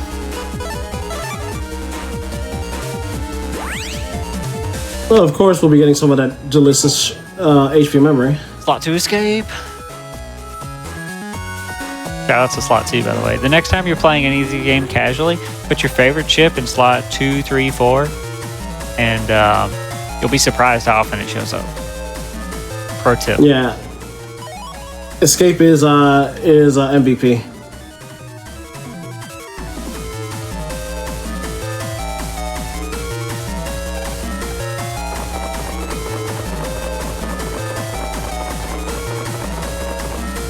I am a big fan of that cutscene. In the beginning of the game, there's an optional dialogue with Yai where she talks about her favorite fan collection. And so you use that knowledge here to blow the gas away. You know, because that makes sense.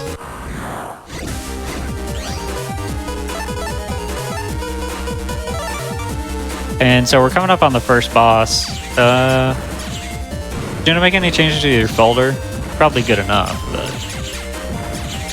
I think I did not place a guard star. I will double check.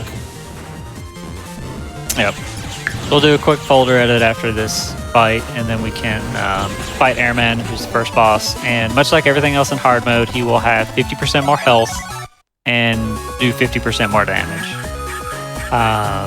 So the fight gonna take a little bit longer because 300 damage is a lot, 450 is even more.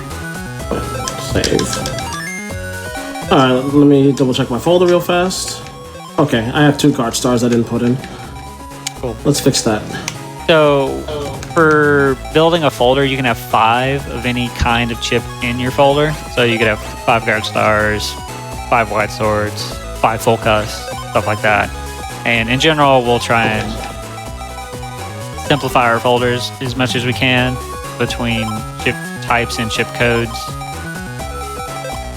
to improve folder flow. You don't need slot 2 escape for Airman. Oh, you're right. You could What's just the sort rule? by sorting by code is fine because most likely that will improve draw flow. But you could also sort by attack technically. Since Airman does come to the front, that'll put like all of our swords near the top as well. Alright, it's time to get blown away by Airman's power. Literally cannot defeat Airman. For sure, that's a song.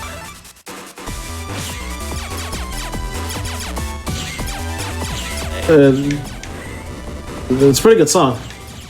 So 450 starting HP is pretty scary. So one really strong similarity that the Battle Network series has with the classic Mega Man games is enemy patterns. So enemies can feel a little bit random, but in 2 especially, they're fairly not predictable, but cyclical. Airman's going to move like 4 or 5 times, and then he's going to do 1 of 2 attacks. Once you get a boss below half of its health, then it'll change up its cycle a little bit or add a new attack, and they all kind of like do that same thing. So Airman's got this straight line blast that he tries to hit you with, or he jumps in the corner and summons tornadoes, or he'll put 3 indestructible tornadoes and have them charge towards you. So those are basically his 3 attacks.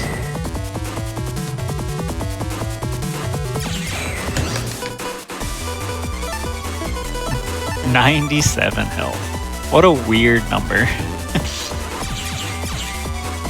Of course, Swordman or Airman's AI is also sentient, and if you have a sword, he will never come to the front. That's not true, but it feels true. It does feel true. You can use the guard on the tornadoes, but the slow-moving one is... Yeah, that timing was weird. Yeah. So, congratulations. After beating Airman, it gives us access to a couple things, and we're going to pick up a passcode from Yai's bed, and then we're also going to pick up Zenny and rig up from the phone before we go to bed. Right, Eurasia? Yes. Are we holding off on fighting Gutsman? We do that when we invite our friends. At the start of the next day, we need to go talk to our friends, and we can and should fight Gutsman there, I think. But we'll tweak our folder first, because at the very beginning of the day, we want to... Guy's phone can be dangerous, by the way. Yes, okay. The thing's on the right, and then the other thing's on the left. So get the thing on the right, jack out, grab the thing on the left. Oh, I was wrong. Hit the top. I've been playing too much Battle Network 3, I guess. Touche. I swore it was on the right. It's like Zenny, and it's like... Yes. hard to get. Okay, we are heading back to the shop in the square, right? No, we're going to do the one close to Land's PC in Area 1 because it's got Shotgun B and HP and puts us right next to Yai, so we can grab another HP. It'll bring us to 3 total. So...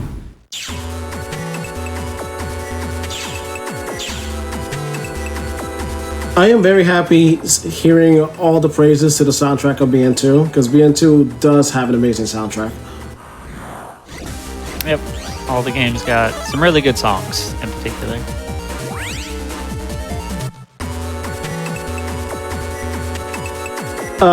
In BN2, Taro, which dungeon would you say had your favorite theme?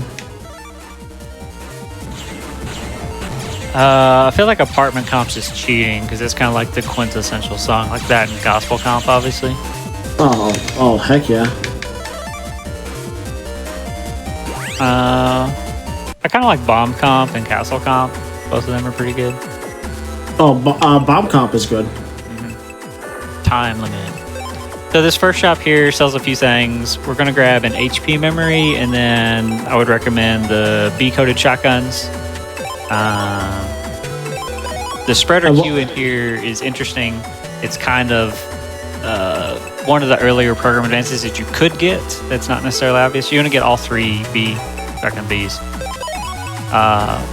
Each shop vendor has a limited supply of the various items. And then after this, go into Yai's HP and go up and right, and you will find an HP mem. And this will be a useful start. Put us at 160. We'll have 180 by the time we get to bomb comps, which is enough to sneak run. That'll be very important. No, up and right. Up and right. You're headed the correct direction. Yeah, my bad. We try to avoid random encounters in Yai's HP because it has ghosts. I'm not sure what the run rate for this area is. No, it isn't. Okay. More Zenny. Alright, let me fix up my folder. Well, you could. Do you want to go back to Doghouse and try and get a couple more guards, or do you want to do that? Or I mean, dashes, or do you want to do that after Gutsman? I'll do it after Gutsman because having his chip would be pretty useful.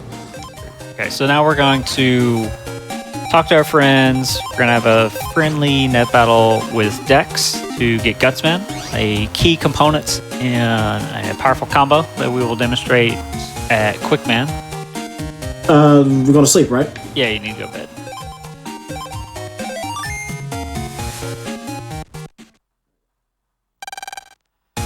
We'll go to bed. We'll do Dex first, fight Gutsman, and then maybe go to the doghouse, and then we'll talk to Mail and Yai. And then that'll start the next day. And we do the B license. Right. And that's cool because once we get to the B license, that's where hard mode really begins.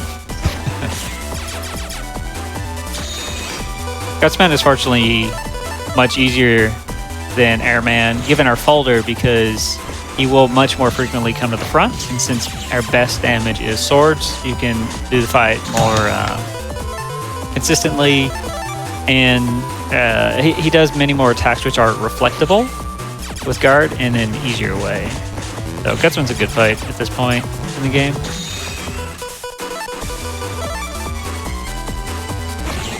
Whoop. Escape. Oh my gosh, imagine. That was a good Gutsman fight. It's up 30, so you get the S rank, no damage. Gutsman, the first time you fight Gutsman, he will give you the chip that's guaranteed drop. So that's useful. Do you... No, yeah, I think that's good. Dex's HP's got a... Oh, can you... Like his GBA has a chip in it. We probably don't have access to that yet. I'm trying to think. Oh, the GBA? Yeah. Let's check that out. Imagine jacking into a real GBA. Meta. Yeah, Dex always that is pretty meta. has GameCube lugging around. And in the very middle of this comp is a chip that we would normally get later, but it's Star Code, so we'll just grab it now. And that's it. You may want to leave before you accidentally die. But you went a long way without a random encounter. Yeah, that was pretty lucky on my part. Cool.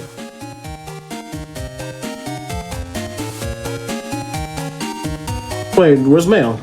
She's at school, and then you talk to her door. But also we want to... Well, there's an HP mem in her piano. Can you get that now too? Yeah, sure. Wow, that's it. Man, the good old times. Oh wait, it's off right now. Okay. Yeah, so do you want to do the doghouse now or after you go to bed?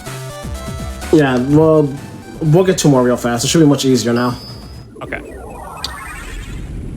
We also still need a G code before we go camping. That'll be useful. Right.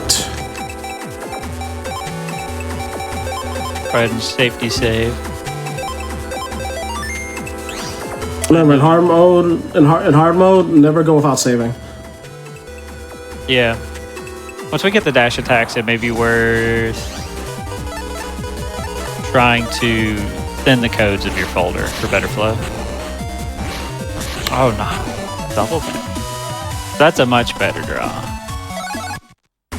That was really good. Unlucky on the reward.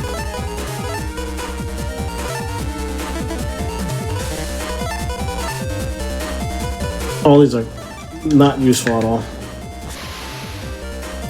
I mean, you can add them, and then almost certainly you'll have a good draw the next turn. The add feature was introduced in 2, this specific add feature, and it's only in 2 and 3. And the way it works is you can select up to 10 chips. You start with 5 normally. If you add a chip, for every chip that you add, you can select one additional chip. And so adding 4 chips on your next turn will give you 8 new chips, effectively. And so that's a very quick way to cycle through your folder.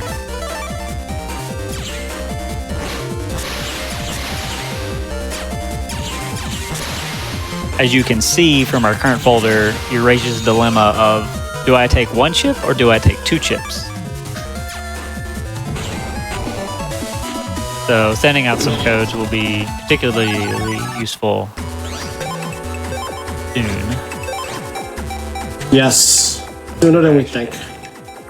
You know, honestly, the shotgun J's might be better than the shotgun B's, given how many dash J's that you have. But we'll do a code count after you get a couple more. So after 3 dash attacks, you can have 5. We do want a G code, if at all possible. We are going to try and get a G code, right? Or is it too difficult with extra 50% HP to get like a rank 9? It will be possible if I had double dash attack anywhere in the middle. True. So we just need to get the perfect fight with the perfect draw. Pretty much.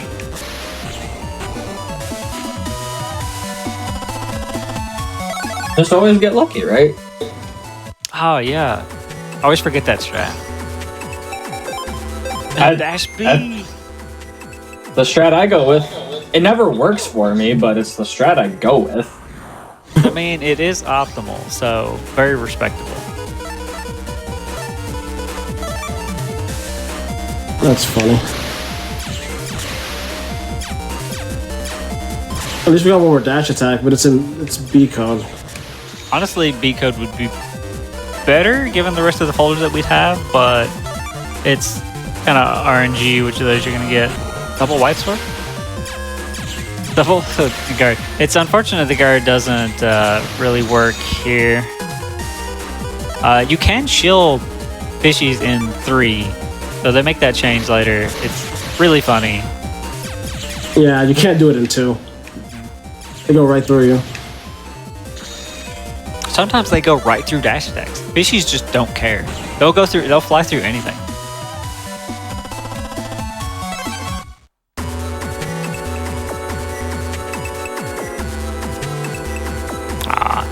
So, fishy have 2 drops, generally weighted equally 50-50 between Zenny or health if you're low, and their chip.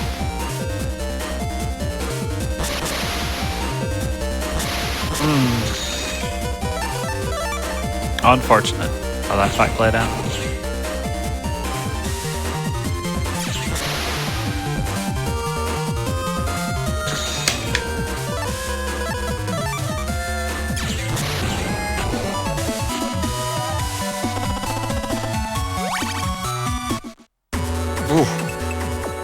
Seeing you like fire the 1 buster shot after you send chips. Yeah, that was an accident.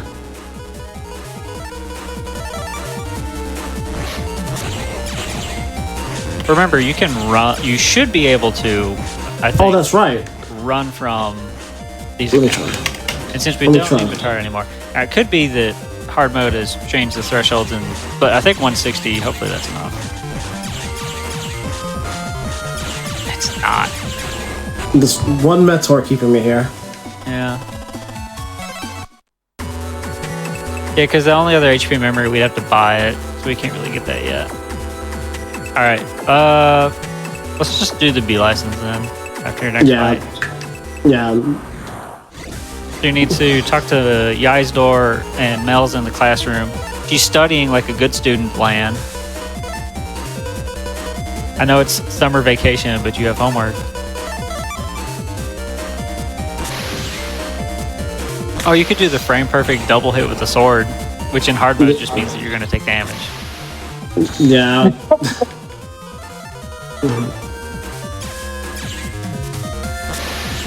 That's such a cool strat. Unfortunately, it won't work. That's right. Fish is one of the few viruses that can overlap other viruses.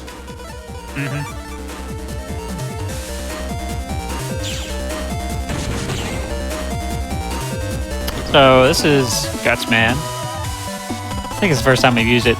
Navi chips will summon in that Navi. It's kind of like getting their power in the classic series.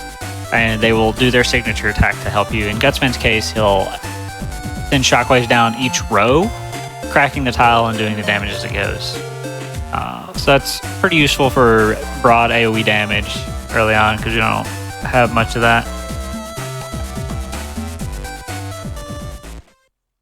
Once you attempt to invite your friends and they all say no, Lan's like, well, we gotta do something for today. He's like, I know, let's go take a government-sanctioned test. That sounds like a fun time. So we're gonna go back to Marine Harbor and we're gonna try and upgrade our Z license into a V license. And we have to complete a few challenges in order to do that.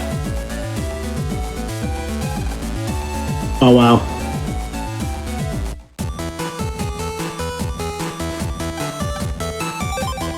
Denied. Before you can take the test, you have to register. So we'll register and then we'll talk to the person that'll let us into the room where we can take the test. And the first set is where hard mode really shines because it's 5 fights, right? It's 3 or 5 fights. And they're sort of like scripted. So these scripted encounters are one of the places that they really change stuff up in hard mode, and they made them all much harder for where they are in the game.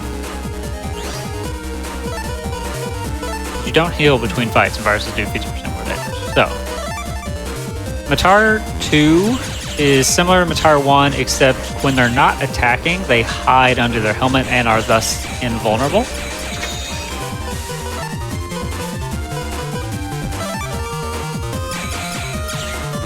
Making it a lot harder to deal damage, especially to multiple of them.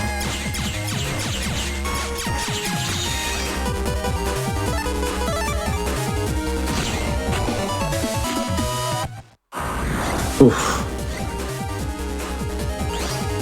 And you don't get healed between fights, so you generally want to play safer. Well, surprised you didn't open with Gutsman. I guess Dash was tempting. The bunnies move randomly some number of times, and then they will attempt to move into the same row as you and then fire a paralyzing shot. It's kind of fast. When you're paralyzed, you don't have iframes like you would normally after you get hit, so it's really easy to get comboed in encounters that have a virus. Flamies are something that you normally don't see until bomb comps, and the thing about them is when you move into their row, they will launch up into the air and crack your panels. And so that's just going to make this fight kind of slow. Because they're in the middle, we don't have a lot that can hit them, and then they crack our tiles every time we look at them. This fight is a lot more dangerous when you can't deal with the Matar right off the bat. And then after that, it looks like it just takes a long time. Let's see. Yeah, I found that out on accident one day. It's so good. You can actually hit them as they're breaking your tile. So that was pretty well played by Eurasia. Clap for that. Good job. Yo, triple dash? and they're in slots 1, 3, and 5. So Brushman, I'm pretty sure this enemy first appears in like Undernet Area 4. So the fact that it's throwing this at you this early in the game, because they paint beneficial tiles on their side and damaging negative tiles on your side of the field, and that could be a poison tile, which deals damage over time when you stand on it, or a lava tile, which deals, is it like 50, or when you step on it you take damage? Yeah, it's 50 damage. 50. And is that affected the hard mode? Do you take 75 damage? I kind of want to test out of curiosity, but I don't want to get hit. No, let's play safe. So it's like, but it's like, even if it's 50 damage, that's still a lot of health for this point of the game. When you break the B-Tank's tiles, they get really sad, and they attack way less frequently. Oh boy. It's like, I can't move. I don't know what I'm supposed to do. A triple handy fight, when they've got 120 HP, it's like the triple handy fight is one that you see pretty soon after buying a bunch of wide swords in single segments. And so it's like less bad there. But the problem is these bombs all have like 10 HP. And so that's 10 buster shots to destroy them. Gutsman will really help here because they'll crack the tiles and will be able to prevent additional bombs from being planted. But man, it's like this fight should kill you for this point in the game, because you just don't have, your buster's not good enough. We haven't even seen a single power up to be able to deal this much damage as quickly.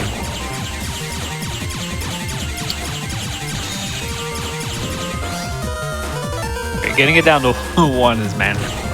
But you saw we have 160 HP. The bomb put us down to 85. Crazy. Okay, so that's the hard mode gauntlet, and that was the easiest one. For problem 2, we just have to go find and talk to a person, so it's not so bad.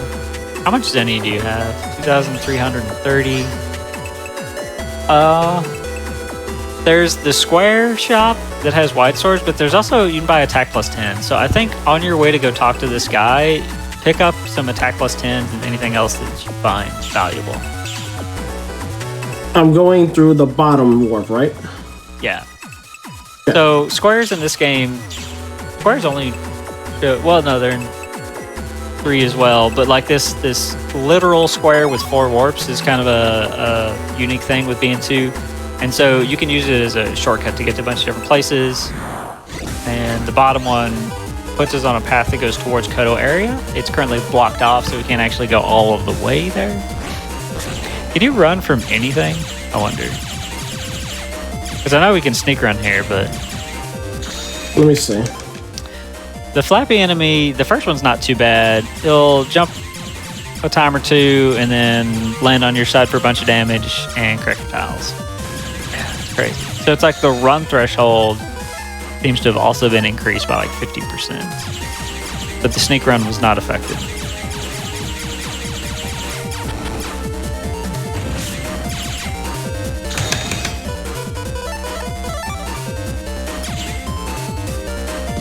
Thanks, Flappy.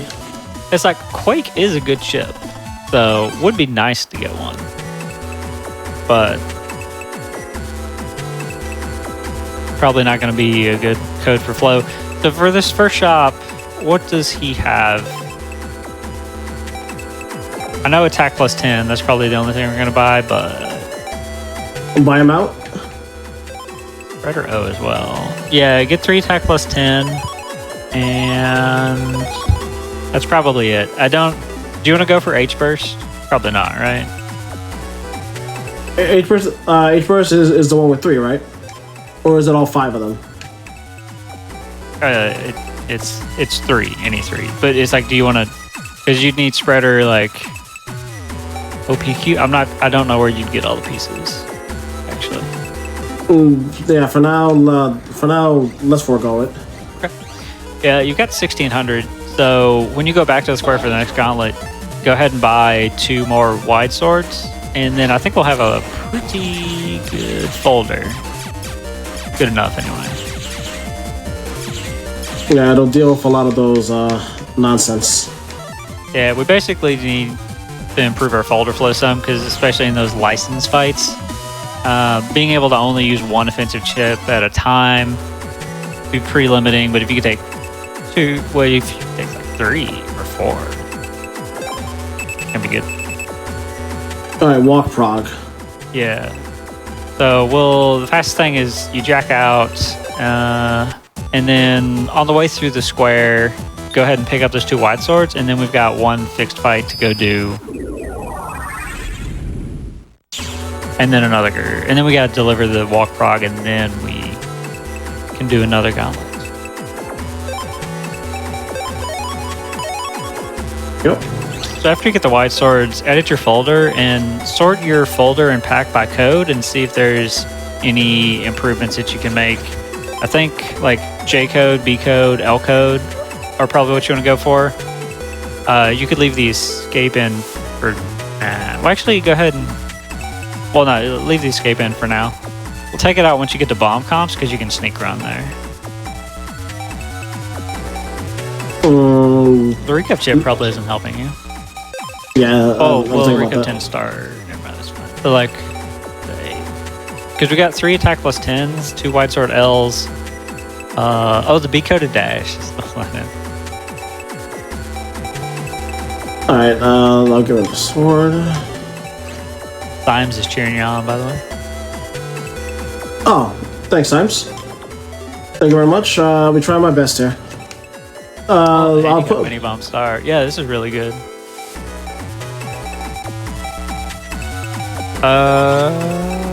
Go ahead and take out the cannon A's, honestly. Or actually, take out all the S codes. Let's get rid of all the S codes. Cannon A is good, but eliminating those codes I think would be better. It's a bit of your preference with it. Yeah. Because we eliminated a whole code. And then A code will be the next thing we take out. So put in all your star codes and put in. All right, one more. Well, you've got a bunch of stars. Panel out would be good. I think did you put in the dash attack as well and all the white swords? Yeah, the B and the white swords are in. Panel out. Okay, what other BL codes do you have in your pack? Wait, code. The shotgun, the mini bombs. Panel out. Yeah, go ahead and take out your A code too, because then your folder will be B code, L code, B code, L code, J code. It'll be 3 coded. Okay, yeah, there we go. So we all go with that. Oh, I think the shotgun's going to be more useful than mini bomb, don't you?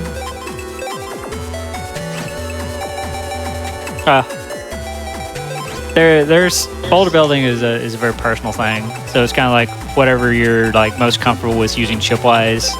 I like shotguns because they're fast. Mini bombs lock you in place for a while. They're good range, and we don't have a lot of range, but dash attack's kind of like helping us with that. And then for folder sorting, yeah, it's probably just attack, and yeah, we want to replace that escape after this scenario. Oh, also, yeah, you're gonna get gut punch B. That's another good one. So you swing by dexes, right?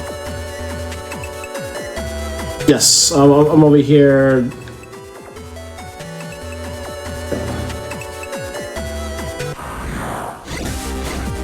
Okay, we're doing dexes later.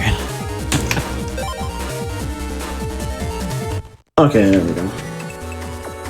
Can you run here? Or no?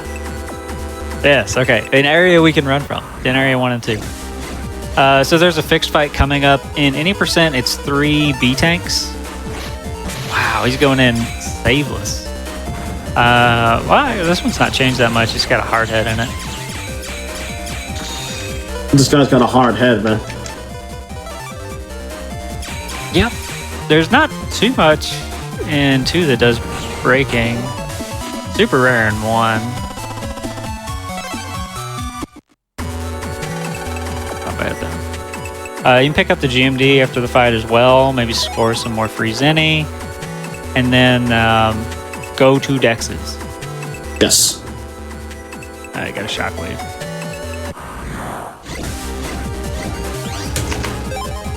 I finally have the shoes to run away. Yeah, it's crazy that we still can't run from Den Area 3. The third area in the entire game. Too dangerous. Too powerful. Dex says HP, you get 800 Jenny, which is enough to buy 4 sneak runs, convenient, as well as Gut Punch B, be another good thing for the folder. Cool, so now we gotta turn Walk Prog in, so you give that to the guy, and then we'll do one more folder edit and before the License Gauntlet, and you can finally take that escape out and put Gut Punch B in for it, and that should be good. Yes, no more running away. We're gonna punch our problems. Indeed. Would now be a good time for a quick break? Oh, yeah, so get the Walk Prog, and then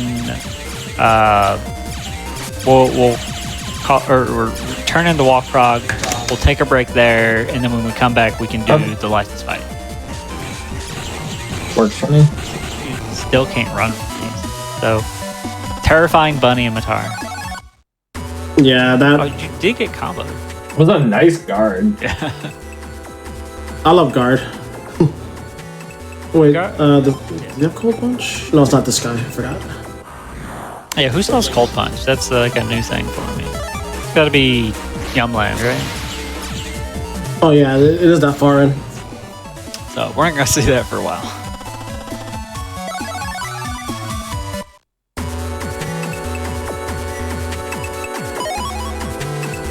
W. I know. What a code.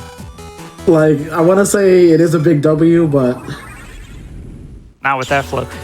Okay, so we're ready to do one final folder edit and then the next gauntlet fight, but we're going to take a break first. Perfect. All right, we're just going to take a few quick minute break just so that we can get, water, stretch your legs, anything you need to do. Just before we take our break, I just want to give a few quick reminders. If you're over on YouTube watching this, the VOD obviously, you can go to twitch.tv/GameDesignQuick if you're interested in watching any of our live content. Most weeknights they start at 7 p.m. and then on weekends they start at 1 p.m. Eastern. With that said, we'll take a quick break. We'll see you in just a few minutes here.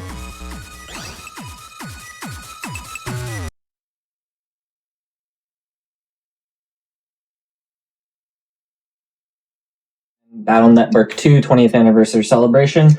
We're in the middle of a hard mode showcase. We're right in the middle of it, so I'll throw it over to y'all and you can get started. Or resume, I guess. yes, I am ready to get that license. All right. So you didn't edit your folder yet, right? We still need to clean that up.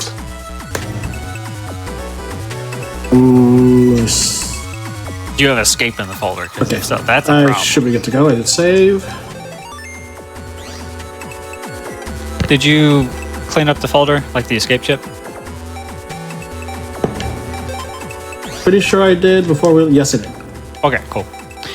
So the gauntlet here is harder, but our folder is much better now. We've sort of narrowed it down. Folder flow has improved a bit. Dash text can help a lot. So we'll see how this goes. This first fight's honestly a little bit ominous. Oh, you're cracking your own panels when you have to dodge a Metfire. Eurasia is playing on hardest mode. The sortie will area grab after he attacks 3 times. Very specific. Again, it's like shoutouts to quality Mega Man design. There's a lot of everything's got a pattern. So it's like the little bit of randomness, such as where the Metfire attacks. As long as you're aware of that, you can react with the rest of it. Because like reflecting his own attack back at him is kind of cool.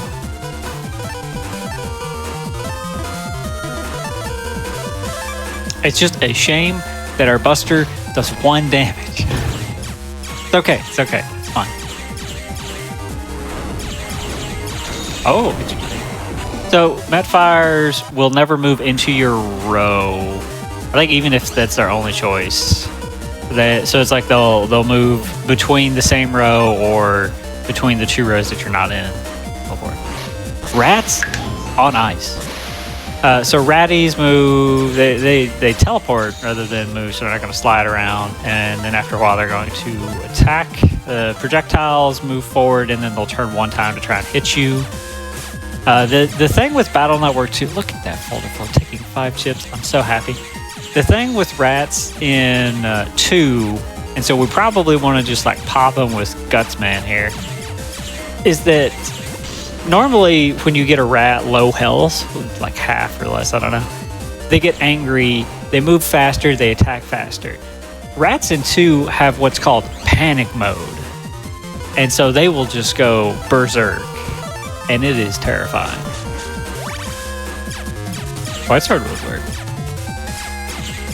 Yeah, and I'm trying to one-shot them so I don't have to worry about them going berserk. Yeah, for sure. Because it's like, honestly, that's smarter, but part of me is like, oh, content. I'm waiting for it. Good job, though. Now, Twisties started in Battle Network 1. Interesting seeing them here. I forget where they show up in BN2. I think it's like under Kodo. You don't see them for a long time. But their thing is that they destroy your panel. They have a thing that's just moving around, zapping stuff. If you're standing on one of those tiles when it gets zapped, you take damage and the tile still gets cracked. So it does sort of area lock you and remove your ability to dodge the rats. Number 1 is slow enough that it won't completely area lock you, and as long as you take advantage of the fact that the rats will never move into your row. So if the only place that you can like dodge is at the top, if you stay in the top, they'll just throw their projectiles into the pits and get around it. Yort is also another terrifying enemy, and 180 is like, that's almost as much health as Airman has normally. But the thing with the yo-yo is it does not cause iframes, so it just sort of like staggers you. I was gonna say that was an incredibly skillful dash attack, but I think I'll just save that comment for later. Welcome to hard mode, people.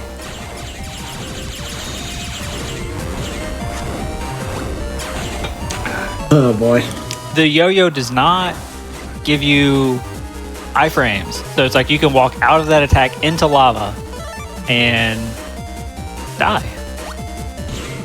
Fortunately, though, license fights and their benevolence do not game over you. You hit it with a mini bomb. You give an obligatory mini bomb master. Shoutouts to Keyzron. Hit it with the sword. Put it at 10. Do it. Yes. Show it. Ah, no, you. I wanted a panic rat. No panicking just yet. At least not from the rat. Yeah.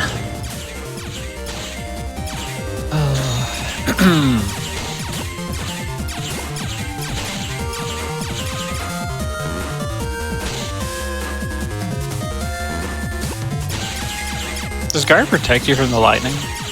I'm honestly very curious about that. Oh, you could But yeah. Hit it. Yeah, Panic Rat. Look at Panic Rat go. He didn't get to do anything because Gutsman, but still. That's the Panic Rat.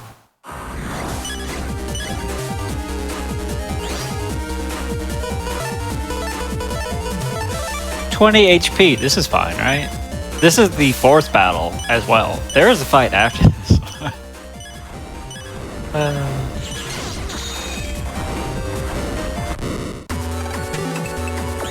Look, I don't have enough for that yet. Yeah, I think trying to multi-hit with the dash attack, you probably just need to focus on one of the enemies and deal with it. And the hardhead is the least terrifying there. So it's like, if you can squeeze in 2 dash attacks to kill the Yort before the hardhead attacks before the meteors start, that's probably just the best play. Alright, Grazia was trying to show off the pickaxe does 10 damage, so you can't actually kill things with it. It's just hilarious.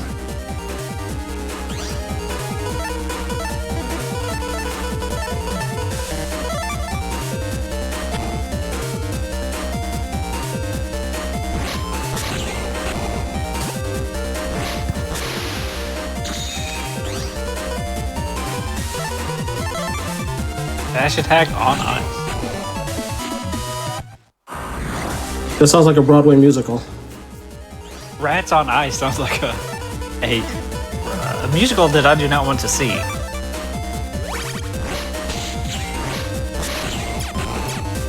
Unless I had my friend Gutsman with me.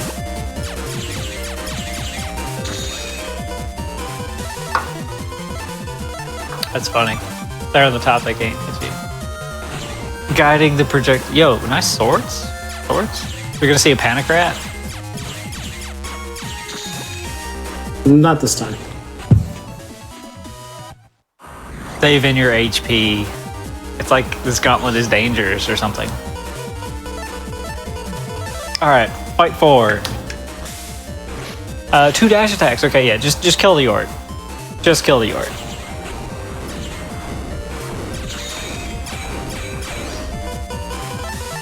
Nice, yeah. And the second time you hit it, since it gets deleted, it will not be able to counterattack you. So now we just got the Hearthead and the Metfire. The lava panels are an additional difficulty because we can never get rid of that lava without basically dying. So we want to maximize our area. Using guard to counter the fire. Oh, we're stuck. Okay, was he dead? That was terrifying for half a second. All right, we have 45 HP and 1 fight left. So we're fine. We're fine. This is fine. Feels good. Okay. What danger do they have? Oh, it's the Puffy. So Puffies will spawn a bubble that chase you. That was terrifying. I'm glad that didn't. And the shield works. Okay, cool. Good job. Yeah. And also, the funny thing is, when the bubble hit your guard and exploded around you, it removed the lava panel behind you, giving us additional area to dodge. The flamey from before, from the first gauntlet, will look at this boulder float, taking 5 chips. That's the optimal way to go. That's why boulder flow is important. Okay. Okay, I'm calming down. We basically got this. We basically got this. You survived the B license test. At the scenario 1.5 of the game. Yo, that's a missed sword. I'm gonna count. I'm adding 1 to the counter. I have a post-it note in front of me. I'm gonna put a tick mark on it. Well, with that lava panel behind me, I didn't want to take the risk. I would usually hit him in the second row. But not with that lava panel behind me. I perfectly justifiable reason. Still missed the sword. Ah. I can't use it as an excuse. You did it. You got the B license. You're so qualified. Let me save so I have to do that again. Okay, so there's an HP memory we'll get in the next scenario. It'll put it at 180. We can get sneak runs there, so we're pretty much good. Now you just go to bed. There's a couple optional quests that you can do. One of them presents an opportunity to pick up an additional dash attack, and you get an HP memory, but we don't really need to do that yet. So we're just gonna go to bed and go camping. Yeah. It's late in Europe. Shout outs to everybody and everybody in Europe watching the stream. Just a fat kid in particular. Oh, fat kid. Okay. So far, so good. So we've got a casual walk up to camping. There's some bees and fire involved, but it's nothing Lane can't handle. Derasia, what's your history with the Battle.net series and 2 in particular? You mentioned earlier that you played 1, but 2 was like the first game that you got. I guess it's a little special there. Yes, my friend introduced me to BN1, and him being a best friend, he had me fight Woodman. That's funny. Yeah, so anybody who knows BN1 knows that early game Woodman does not hold back.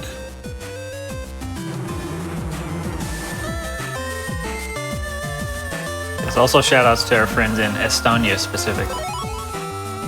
You know who you are. There's a wall of bees in front of you, and there's just nothing we can do. So camping trip is canceled. Yeah, bees are scary.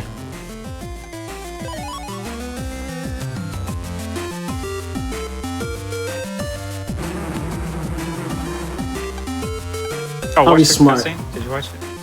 You're gonna I'll be like. smart. Lighter them. Never mind, the lighter doesn't work.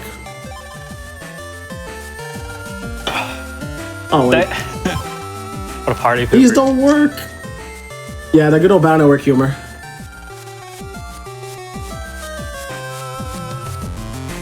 Yeah, take that, bees. Yeah. Would that actually work? Would the bees just sting you? I mean, they use smoke to get honey, right? So presumably, this is plausible. I don't know how it's relevant. I'll go into the statue, get the HP memory. It is at the top, and also don't pick it up right away. Go. Oh, this is better. Yeah. Okay, that's Alright. So jack into this random statue. Yeah, yeah. It's actually an air filtration system. Outdoors. I don't know how that's relevant. But the mystery data at the top of this is not centered. And I hope that bothers someone as much as it bothers me. Yeah, it was slightly here. Oh, you picked it up. Asia. My bad. Really wanted HP. Understandable. Cool.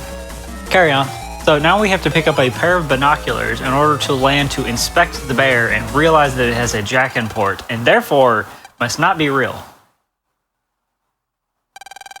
I see you. Chod's also here, and we're like, Chod, go take care of it. And he's like, that's a bear. He's an official net battler, though. Yeah, he's occupied. There's a reg up at the bottom of this, and then there's a fixed fight in the middle, which may or may not be different. And you're also not saving. Whew. Your rage is a bold person. Good luck, sir. I like how that prog is just, oh, it's a Sparky. That thing almost killed me. In the final comp of the dungeon. On ice panels, and I was water. Still scary. That's a second Miss Sword, by the way. I did notice it. I marked it down. Darn, I hope you didn't notice it in that melee. 2, 1. Okay, cool. The Sparky's dead. You're fine. You lost half your health. You're fine. I don't know that I'd go for guard strats here. Plus Yeah, 50% damage. They might just kill you. Yeah, Fortunately, I'm not gonna risk it. So it's like Spiky's here. In Battle Network 3, everything's a lot more random and it's horrible. But here they move like 4 times, and on the 4th time they stop moving. And so when they're not doing that little idle animation, they're about to attack. And so you just step down or up, and then you dodge. Whew. Reg up at the bottom, reminder to save. Good job. Go team. Go team.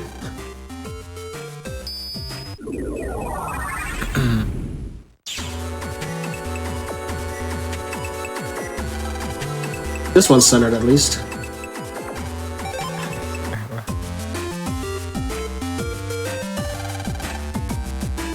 Yeah, the one that's off, that's so weird. So now we're at the camping situation, and like all good point-and-click adventures, we have to go find random items. I think we need to talk to your friends first, right? Yeah. So we're going to talk to Yai, who complains, Mail, who complains, and Dex, who complains. Actually, I don't know if he complains, but he tells us to do something.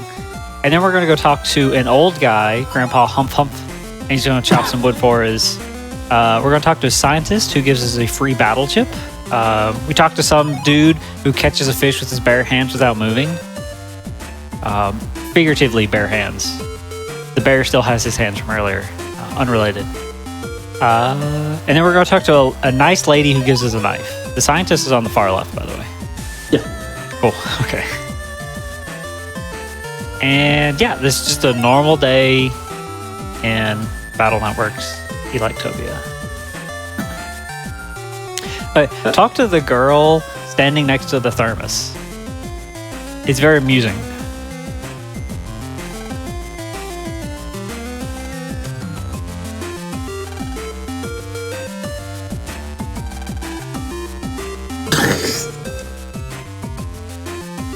That was an amusing piece of Isn't dialogue. that strange? But I like camping with my sis. Lane's just like, hey, I'm thirsty. Can I drink out of that thermos? He's like, oh, it's not ours. It's also empty. Oh, okay. That's not suspicious at all. Cool. And now, unfortunately, the camping trip has been interrupted. So we're going to go buy some sneak runs. And we're going to talk to a door. And Chad is on the other side of that door. And he's going to tell us we're not qualified to help. Leave this to the officials. He is currently trying to disarm a bomb inside of the dam, which, if it explodes, will flood the entire area. Whether or not the person who is responsible for setting this up is still in the area, and what their IQ might be as a result of this decision, I'll leave as an exercise to the viewer.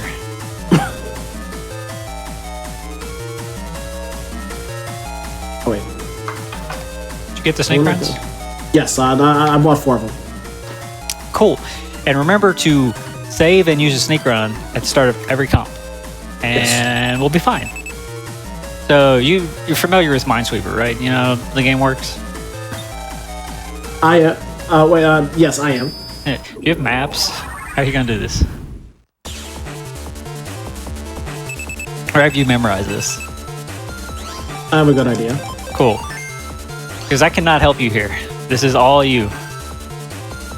This is one of those where it's like, imagine your friend's trapped in a maze. Oh, right, forgot to use sneak run.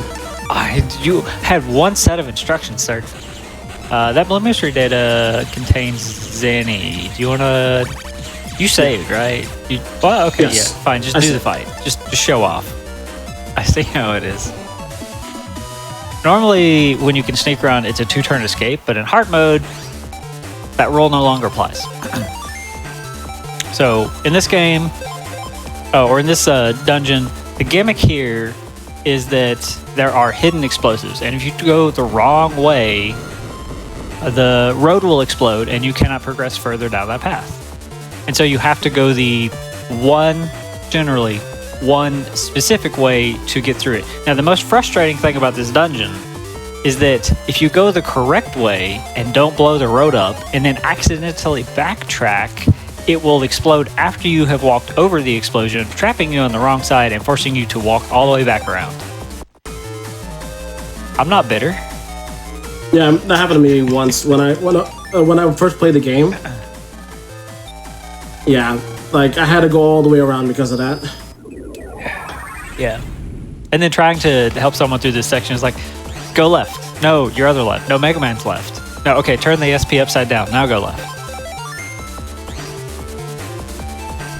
Oh, yeah. The one thing Capcom did, it's basically the shorter route is the way that's gonna explode Generally. like that. Now pick up all of the blue mystery data you see. You don't need all of them, but it's simpler that way. Yes. You are really good at finding these explosions. I was never that good at Minesweeper. Which, whenever someone new is learning Battle Network 2, it's like sort of just like a fun little thing. It's like, okay, let's count how many explosions. I'm great at this game. I love Minesweeper.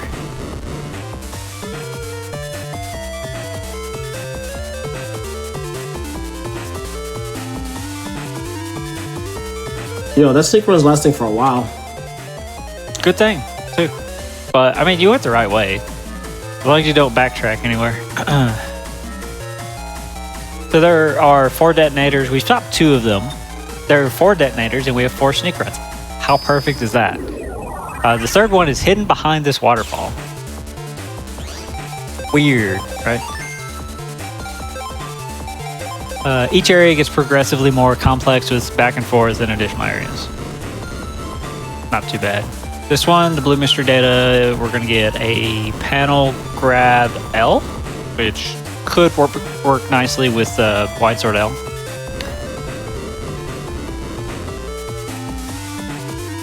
Are you doing this from memory?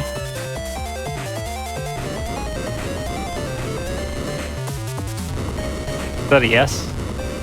That's a slight yes. Okay. 'Cause I was just like very amused. That's all. Just showing off to people Capcom's design philosophy for this dungeon. Yeah, no, I appreciate it. Your run is already significantly more explosion filled than Kamari's was, which I think is a good thing. I was a big fan of the Michael Bay movies. You're gonna love the zoo comp and being Zoo Comp is a blast. yeah, and that one's an obligatory blast, even in the speedrun.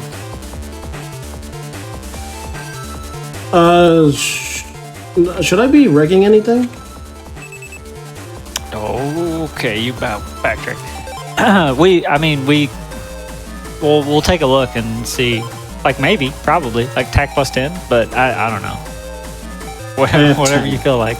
We've been picking up stuff, so it's like, let's see, what's our folder? You can sort by reg and take a look. You're up to 10. That's not really that good. Yeah, you're right. Mini Bomb Star, reg Mini Bomb Star. Do it. There we go. Oh wait, let me sort that back.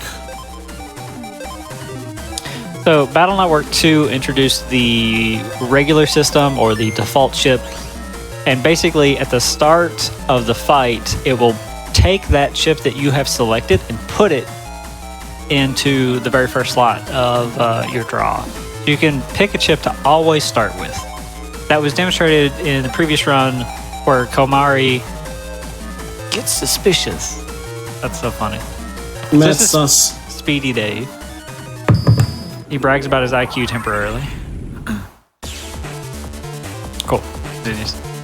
But Komari regged Tree Bomb. Which we're playing on the English version, so we don't have access to that specific glitch, so we won't be doing the same thing exactly. But we do have access to G-code. That's good. Alright, see if you can make it through this whole dungeon on your one sneak run, sir. I'll try.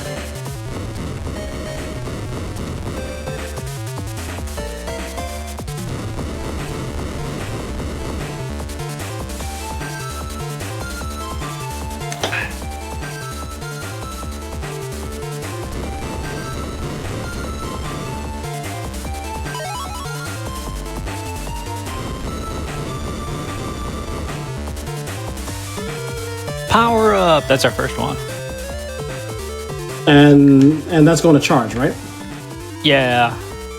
Yeah, we did not manipulate the elements as did Komari, so we might get stuck with Elec, which would be hilarious and tragic. But I hope it's not elect. we'll still, like, charge is the best. The alternative is to put it into attack, but we'll just do charge like normal. Attack plus 10. Good. Okay. We've not shown the program events off yet, right? So this is Quickman. He's the first boss. No, don't go that way. Wow, redo the that's a entire big comp. one. Good job. That's classic. So Eurasia was at the end of the dungeon. He's now at the beginning of the dungeon. Oh, you just reset. Okay, that's fair. Yeah, because you said do it in one. Yeah, that's Well, a big L on me. You aren't able to run from encounters, so it would take a while. You could save every time you cross one of those bridges. Of course, it's like, presumably you remember the path now, having just done it.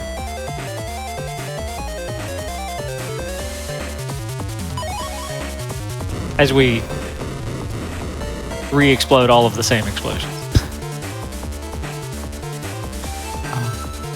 It's okay.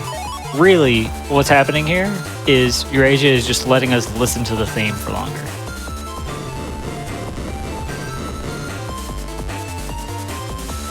It's a good thing, yeah.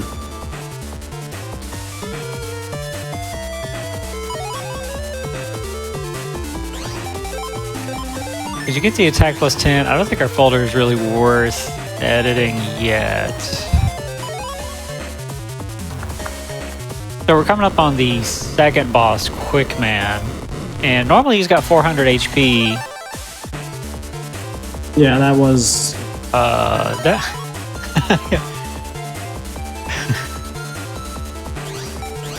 All right, so we're not doing any major editing, right? Cool. Nah, I don't think so. I think your folder's good. It's just you have to do 200 damage and then the program advance. So Quickman's gimmick is that he's fast. Quickman's gimmick is that he's so fast that you can't hit him unless he's moving. I'm gonna think on that for a second. Basically, he's got this shield up, and he will deflect attacks until he is attacking. And then you have a brief window with which to counterattack. You can also just add the... Oh, you never got a G-coded dash. You can't do this program advance. You are gonna have to just do 600 damage. Forgot about that fact. So if you can count to 6, Quickman gets a lot easier. Once he starts moving, he'll move 6 times and then attack you. But dash attack will go through his attack. Oh, wide sword, so good. Will go through his attack and still hit him. That looked painful. Quickman attacks with a boomerang. Boomerangs come back. Like magic. I don't know how they work. Well, that was his weapon in Mega Man, the quick boomerang. Yes, yes. But I don't know how boomerangs work. Like magic. Oh, front row. Good, good. And this guy blocks everything. Yeah, yeah. I saw that Miss Sword, by the way. It's on paper. Oh, you tried to get in. Yeah, that's 2 Miss Swords. Shouts to B-Code. Pretty good. Once you get Quickman, I think it's below half health, which I don't know how that translates to hard mode.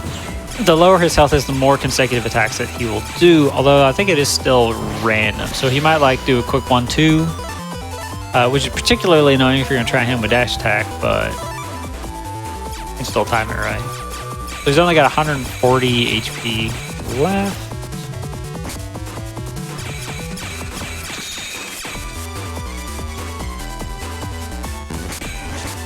Oh, okay.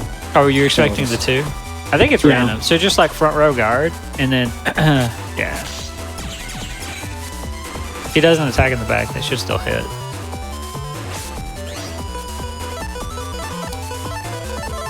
There's half our health. Okay. 50 damage. I am impressed at your audacity to try and hit him while he is moving with a sword.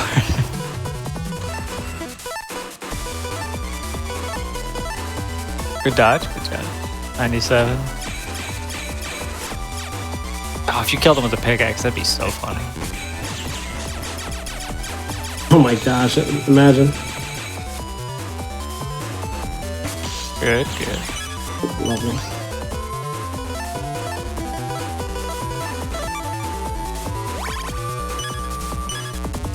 Oh, saved by Gutsman.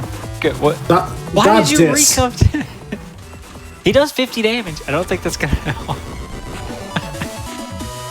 Shield points, go. You've defeated Quickman. Gutsman was too fast. Quickman, good job.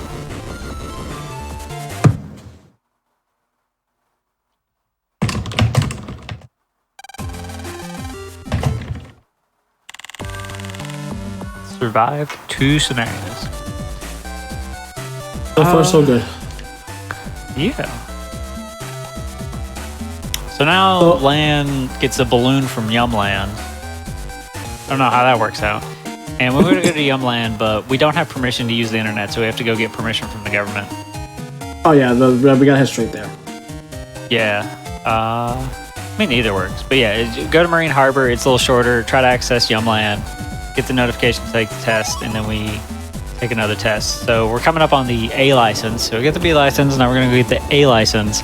And this is probably like the hardest part of hard mode because it's still early in the game. You saw how hard B license fight was. With A license, they're like, okay, double it. Yeah, according to this game, foreign nets are more dangerous, so they require you to be a higher license in order to actually travel there by net. How weird. But yeah, so ranks don't work. You've been lied to. Quickman literally cheats.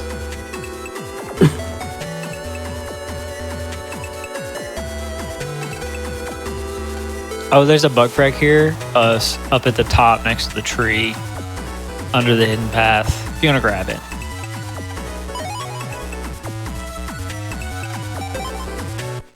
Oh yeah, this was the first game that started bug frags. Yep, bug frags changed like every game. And in 2, there's 32 blue mystery datas that are just spread throughout, and they're all hidden. You gotta find them. So, unfortunately, we're not qualified to take the test to become qualified. So, we're gonna have to go do a few missions first. And there are 3 of them. You can do them in any order. I actually forget what the right order is. I'll do 1 first. Oh wait, can I take all of them at once, or? No, you can't. I think 3 is like a free HP mem, but we're doing 1. So.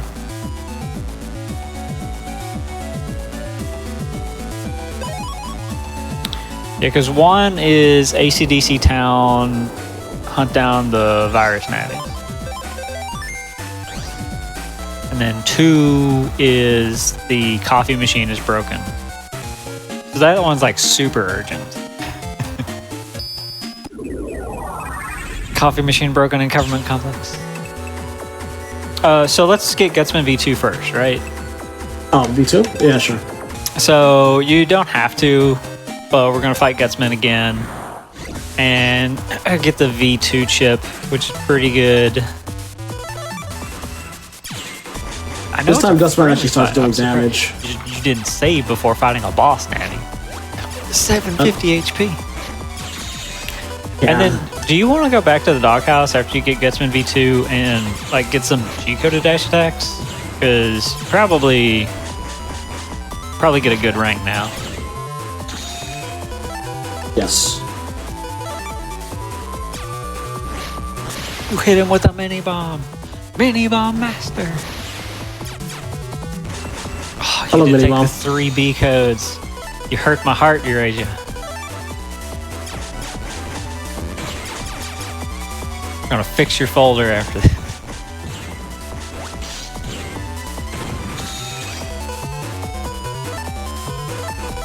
Gutsman V2 is not really different from Gutsman V1. If you're not standing in the front row, he has access to a panel crack attack. It is just 1 row, so it's not too bad. So, and if you stand in the front, he will try to punch you. Nice pickaxe. He was a little lower. I could have got that swag. Yeah. Gutsman versus Gutsman. Gutsman wins. Cool, so now we got Gutsman V2. Go ahead and put that in the folder, and then we'll virus scan these GBAs. This fight can kill you, though, so we will save. Oh, you also got another attack +1. Do another code sort. See what you're dealing with here. You got a shotgun B. Oh. I think J code might be what you're lowest on. I mean, it is dash attack. I guess you can leave it in for now. But I think after you go back to the doghouse, your folder is going to be BG coded. BGL. And we'll take out the J's. Yeah, but this is fine. Sort by attack. We're sorting the folder because, again, the shuffle algorithm is biased to not move things. So things in your top 4 or top 5 slots, excluding the first one if you've got a regular chip set, which I think we still do. Go get them in that order. Sparkies! Oh my gosh! Mini bomb. Yeah, you're gonna have to kill one before you can even dodge. Oh, they desync. Okay. Alright, Miss Swords. Oh no, you hit. Good. Oh, you're gonna punch it. That was good. Yeah, the court's gonna punch him. He was getting close. Oh, you had swords, so it wasn't.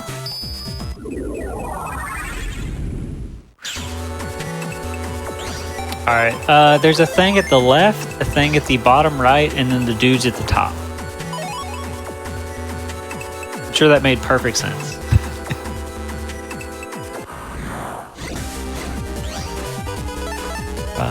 Isometric. Who's right? What's the bottom?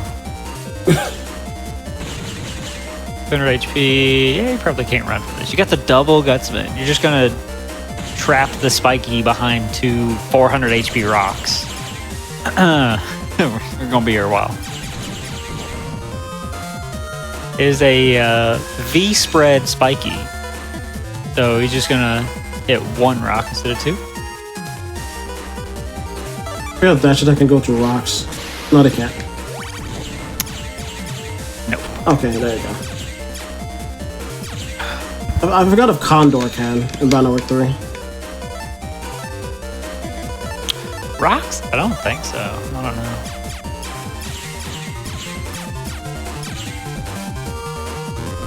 Good dash attack. Guard and 3 chips. Unsure if custom point or shield point. I want to reset that encounter. Hey, dash J. That's funny. Cool. So we got another fight from the dude. He's at the top. Reminder to save. Should I switch out that B for a J? The dash attack B that I got?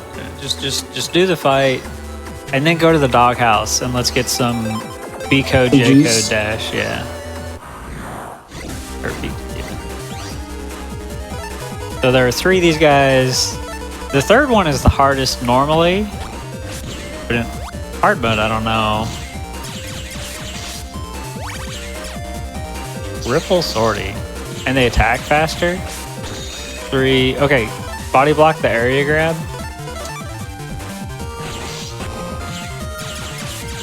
This is spooky. Actually, this is sortie. Oh my Well. gosh. I think you're dead, sir. Yeah, and I just didn't have the type power for it. So the key strategy when fighting a sortie is after 3 attacks, stand in the front row. You will body block the area grab, and the sortie will shed a single tear. And as long as you do that, sorties are fine. If you don't do that, the problem with the one in the top means that he's just gonna like take a free swipe at you. Good dodge. Cool. Top one has attacked twice. Yeah, and being able to take a whole bunch of chips here, fantastic. Top one's attacked 3 times, but the area grab has to take the whole row, so it's absorbed there. I think these sorties have 2 area grabs. Not sure. And if they're front row, then they just do the wide sword attack. That was scary. What? Oh, you reflected the area grab. So funny. Oh, this is awkward. Yeah. Because as soon as you step back, he's gonna try and swipe at you. As you can see, he's like, "I'ma delete you," but Gutsman's like, "No, I'm time stop."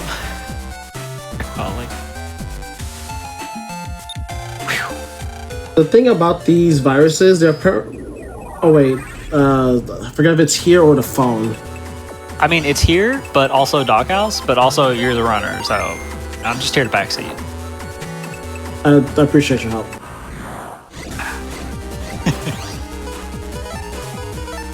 There's a sword L in the mystery data. Oh, you're just doing the fight. Handy 2? Brushman 2? There's a second one? Brushman's crazy. I think these time bombs still only have 10 HP, but our Buster still only does 1 damage. So, fortunately, got a magnet panel. That's a buff Gutsman, yeah. What a fight. Okay, manageable. In my opinion, fight number 2 is the scariest one of hard mode. This one could be bad, but I think you have more things to deal with it than the sortie fights. That was good.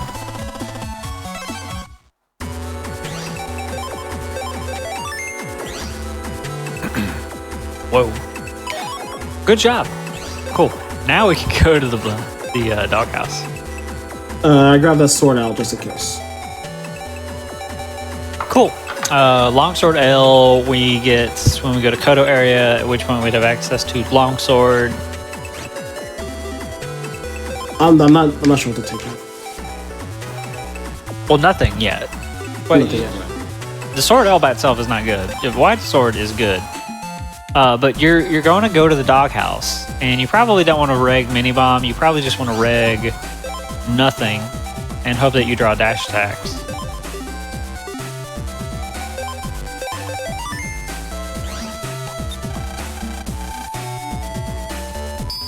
Leslie asks, "Is this a mod?" No, this is something that's part of the original game. Capcom was very ambitious with Battle Network 2. Although I'm not sure how well Battle Network 1 sold, but 2, they really went all out on 2. Yeah. You can probably run that. Yeah, perfect. Maybe? No, you can't. 200 HP. How dangerous is your doghouse? Fairly not keeping up with the virus checks.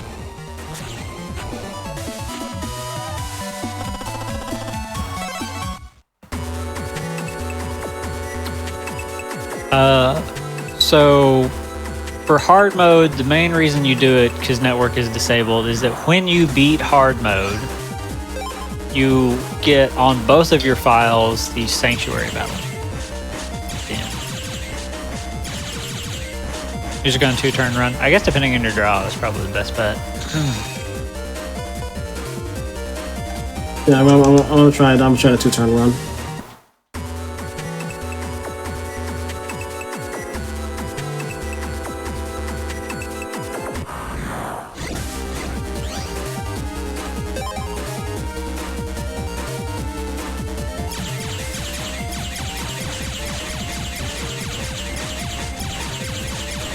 I'm being held back by Meteors, which is just ridiculous. Pretty funny.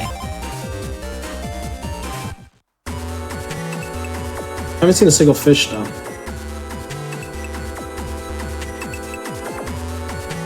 A Battle Network collection? I wish. We'll save the speculation for Twitter. Yeah, I want to just kill him off. Oh, you did draw Guts, man. May as well.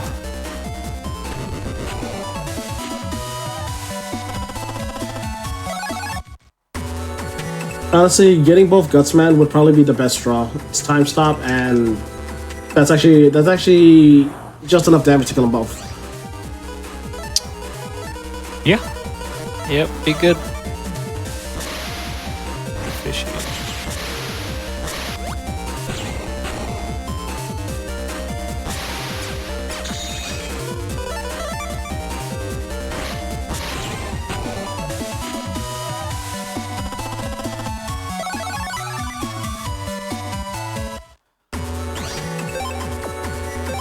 Heck yeah.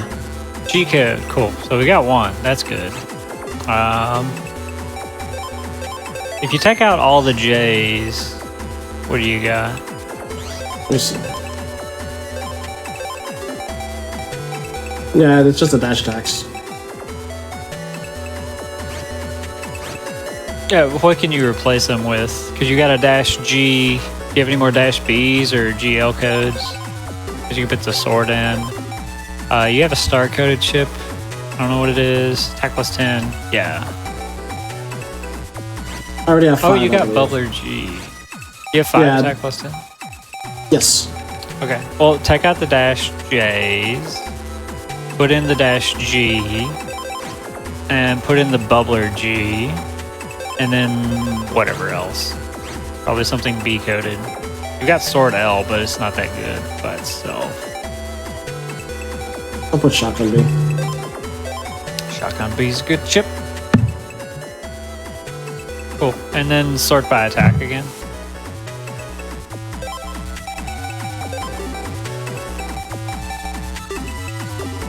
Well, that does put Gutsman at the top, and we don't want anything regged. That should be good. Yeah, we're all good. So if we get a more dash attack G, B, or star, we can put those in the folder and it'll be good.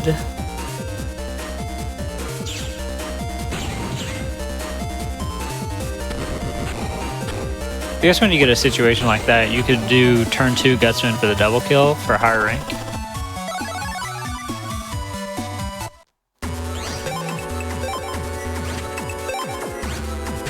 That's another. Good.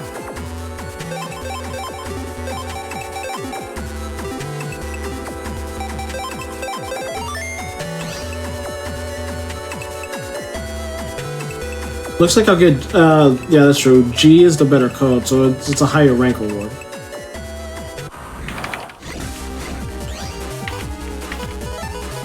Yeah.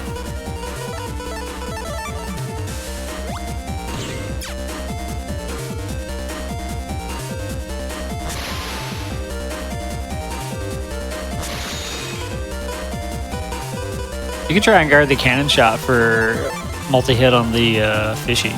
Be cool. Oh, but I guess like double gutsman, you know, double gutsman. Can never go wrong with your buddy Gutsman.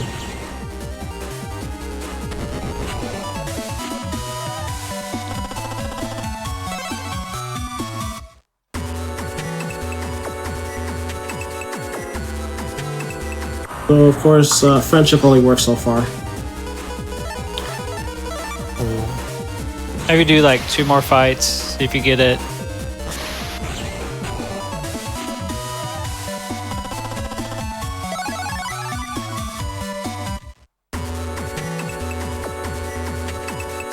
Big old B. Well, that'll work. Yeah. Does that put you at 4 dashes or 5 again? That is 4. 2 Bs, 2 Gs.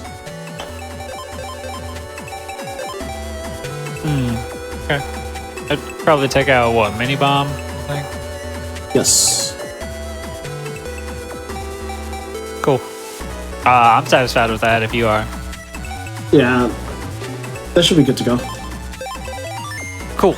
Then on with the missions. You completed this one, you get a reg up, and then do mission number 3, you said. For the 3. HP memory, right? Yeah, it's the it's the fetch quest. The obligatory fetch quest. And then we can do 2 and fix the that's not coffee machine. Oh yeah, 2 is the closest one. Wait. Went a little ahead of myself.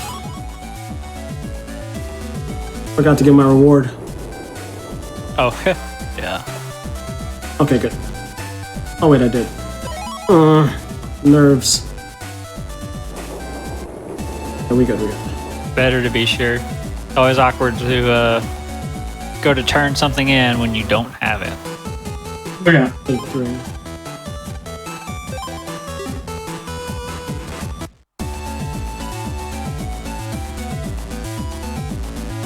This Going is to the campground. Okuden, Marine Harbor, Den Area 3, Okuden.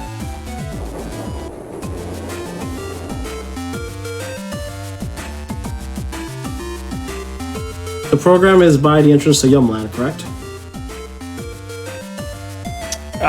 Nah, he's where the bug frag was. Right. Okay, good. Further to the left.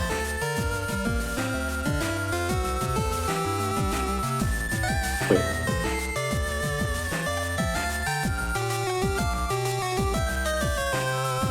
It's a shame that there's no jacket points to AC/DC from all the way out here. I mean, it's a park. It's supposed to be separate. It's They have also a got, bear. Yeah, it's a bear. It's also got like one of my favorite themes. So I like this mission in particular because you just walk through Okuden, there and back twice, listening to the music.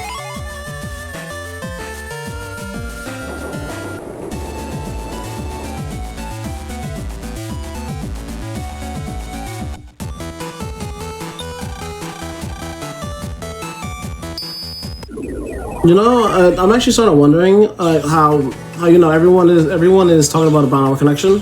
Would Capcom actually change any of the dialogue? The dialogue? It's an interesting question. Did they do that for the Zero collection? That's a good question too. I actually don't know. Because it's like, if they did, then maybe. If they didn't, then probably not. I think for a collection port, you'd probably do the minimum amount of changes. Yeah, this is the only game that has some interesting dialogue.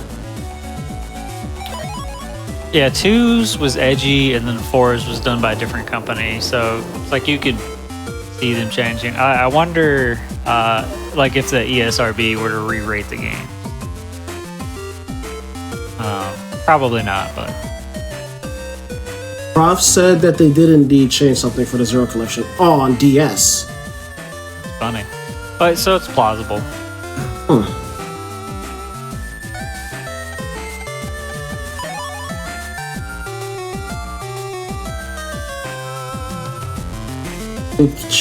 Prof says they changed kill or die to retire.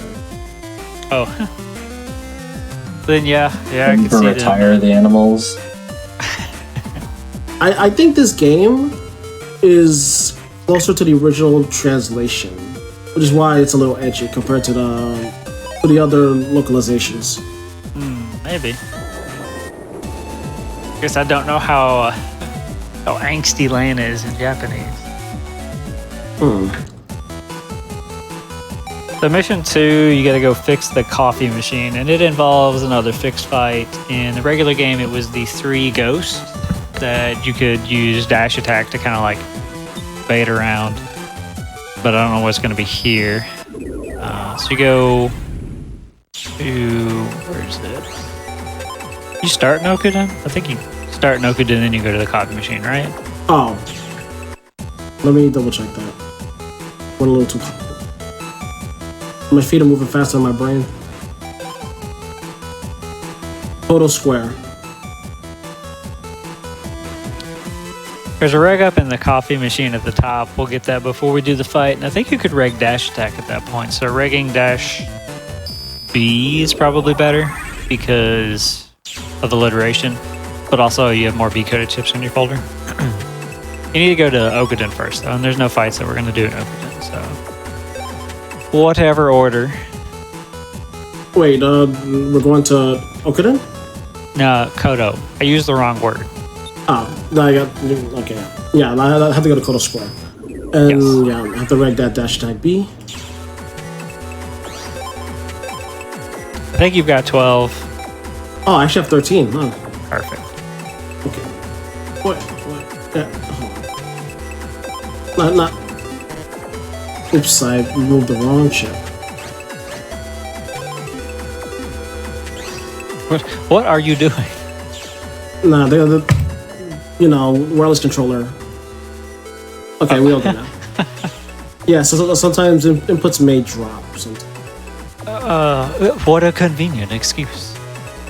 That is totally the reason for my drop swords, I swear.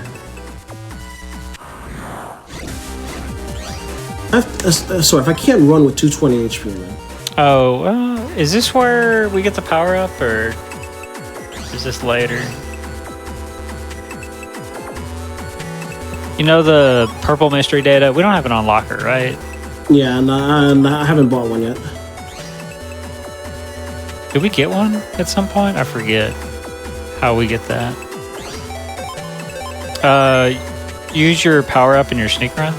You don't have a sneak run. Whatever. Just save in yellow. You're fine. You're fine. It's Kodo area. You're not gonna die. Just be lucky. Yeah. As long as I stay away from the quick man ghost.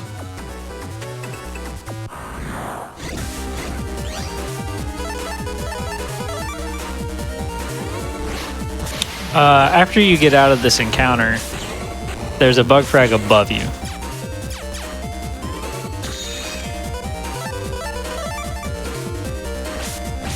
What a good folder.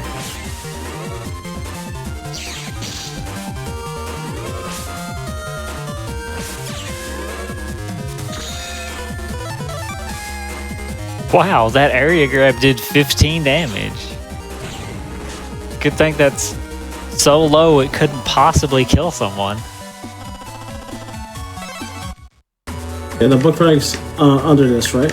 Or Yeah. there it is. It's funny that technically Mega Man could see it, but we can't. He rotated his camera. Oh, this is where Longsword L is, so you could have the Life Sword PA at this point.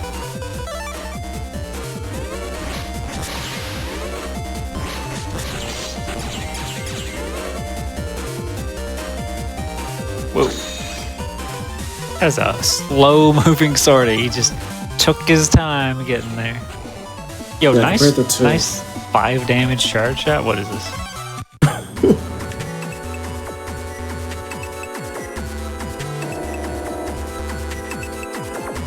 So you can charge the Buster, even as normal Mega Man, but only after you put a point in a charge. And being 1 and 2, you cannot charge it until you've got a power up. Starting from 3 on, you begin with that ability. I kind of want the Life Sword PA. Sure, but I mean, you could still leave all of the wide swords in. You could take out some All right, of the mini bombs. Yeah, there you go. Because wide sword's good by itself. Oh wait, I can have 5. Let's go something else. Cannon. Yeah, I have other chips that can attack far away. Be fine with that. I believe you got rid of the mini bomb star. It is a star code, sir. Right. No, we don't get rid of stars here. We make stars. You've got 5 on the title screen.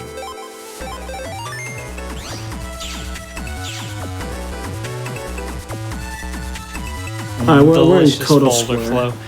I think we have a chance of getting custom style now. I wasn't sure at the start, but maybe. So there's a specific guy we gotta talk to here, and they say, "Hey, something's wrong with the coffee machine," and we're like, "Okay, we'll go fix it." Should I go to the... I can't buy anything with the bug frags yet, right? I only have 3, I think. Likely not. So just go fix coffee. I'm not even a fan of coffee. I don't know why I'm doing this.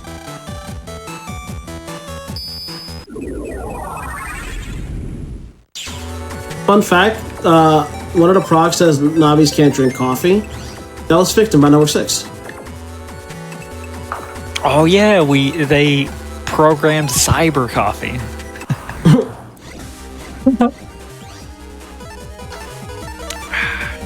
You got odd program. You are now a thief. You're going to fight a Dominard.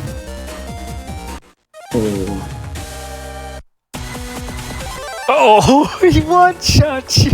That's so great. I'm happy. That did 200. That did more than 220. Golly. Okay. Don't get hit by that.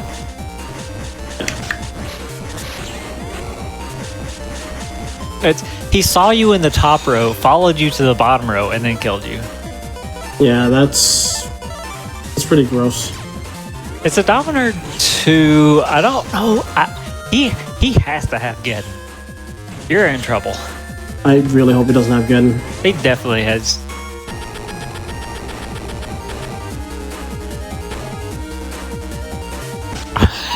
Yeah. All right, let's take your time. Because he's got float shoes. We don't. Oh, you got so many swords. That's perfect. But you're killing the Matar instead. That's fine. All right, we're going to go in a circle now. Hanging out with our Dominard buddy. I don't really call him a buddy. All right, chat. What's your least favorite virus and why is it Dominard?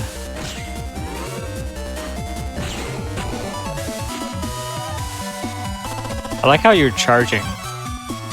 It's force of habit. Urasia is a professional PvPer. Yeah, Buster. I use a lot of Buster, but 2 has a completely different calculation for Buster.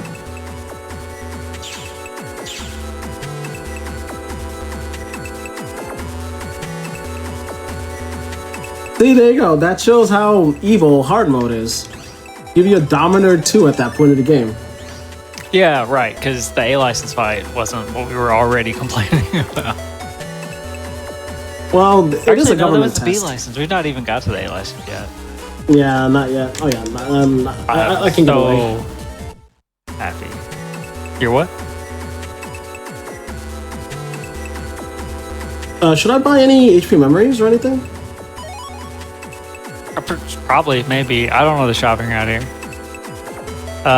You could buy an HP memory. You could buy. I think you're supposed to buy a power up, and that's what it is. You swing by him and you buy a power up, and you use 2 power ups, and the sneak run works.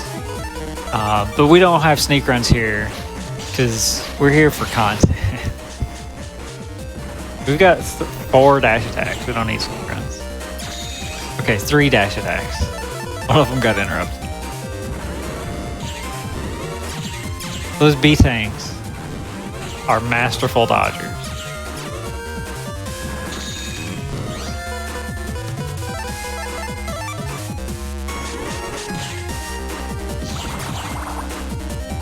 Oh, I couldn't fire my bubbler when that shockwave was out. Oh, okay. Well, you just used guard, so you were still in the cooldown phase. Like guard, mini bomb, those chips, they're like, okay, you can't do anything for like a full second, so please just stand there. Wait. Okay, now you can play the game again. Would now be a good time for a quick break Oh, after this fight? well, he's done the quest, so we'll turn in the quest, and then we'll stop. Yes. Sounds good.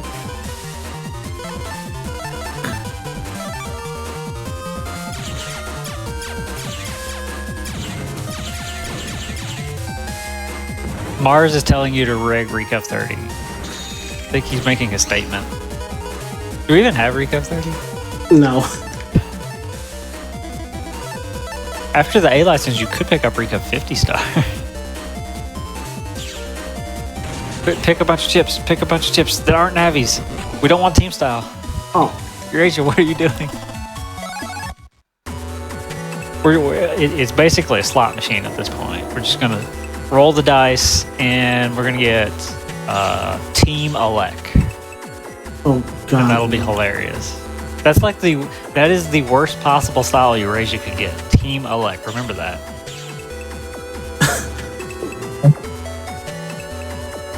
For those who haven't played Battle Network, this map holds a secret that you find out later on.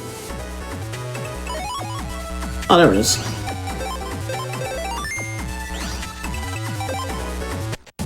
Oh, this is where you. Yeah, okay.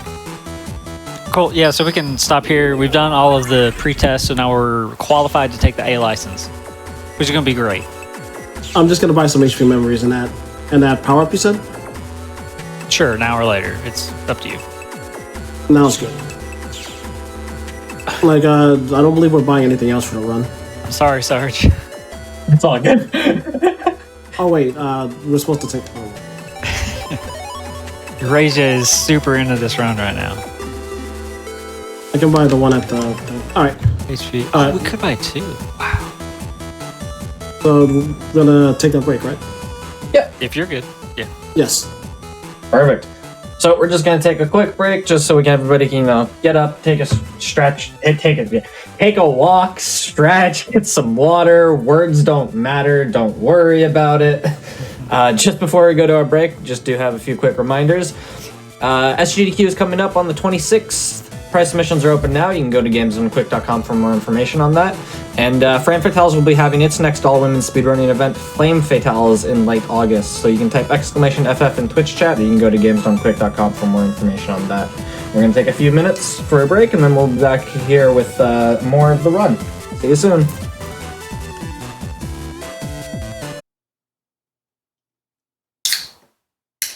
Hello everyone, welcome back to the Games Done Quick Hotfix. This is not How to Train a Speedrunner. This is not Thursday. This is the Mega Man Battle Network 20th anniversary. We are in the middle of Battle Network 2 specifically, the 20th anniversary. We are in the middle of a hard mode showcase, and I will let y'all take it away. Yes, hard mode is quite a trip, and it's a shame that it never returned in later Battle Network games. Pseudo did in 4, different form. Right, that's true. The Battle Network 4 is the only one with New Game Plus, technically. Yep. So I think you have to go talk to the guy and then go into the room. I'm just gonna buy just some extra HP memory just to be safe. I want to be super safe. Power up, it's Area B. Ooh, and the 4,000. That's good. You got 900. We'll need sneak runs after this. Yeah.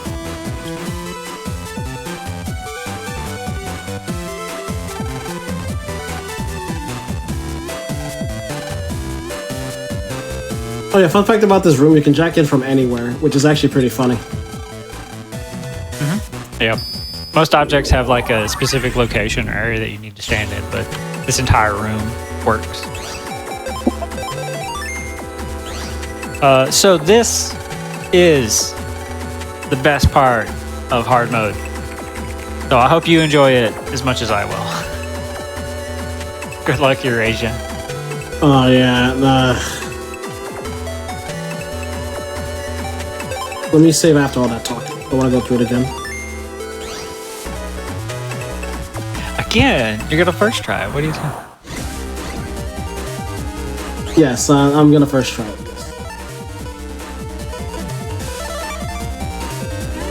Mag panels and handy too. Okay. Dash attack will not go through the bombs, but I'm sure you know that. It was almost a cool dodge.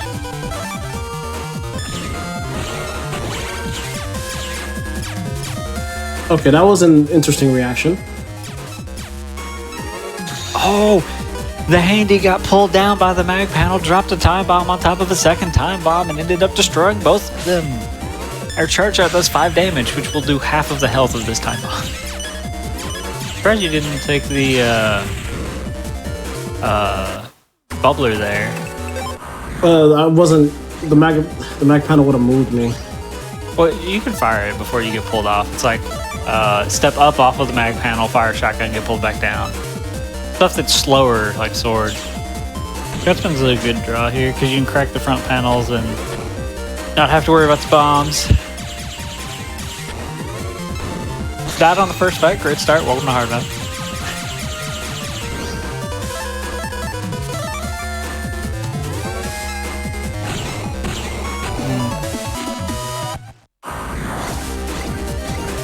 All about them draws. Double sword though, that's good. More mag panels. This being the Magnet Man scenario. Is that gonna like prevent the B-tanks from ever moving? Okay, no, kinda. The fishy is having a lot of trouble. Although it's hit you like twice.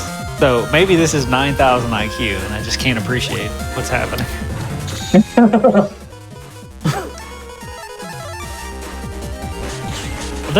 This is a troll set encounter so far.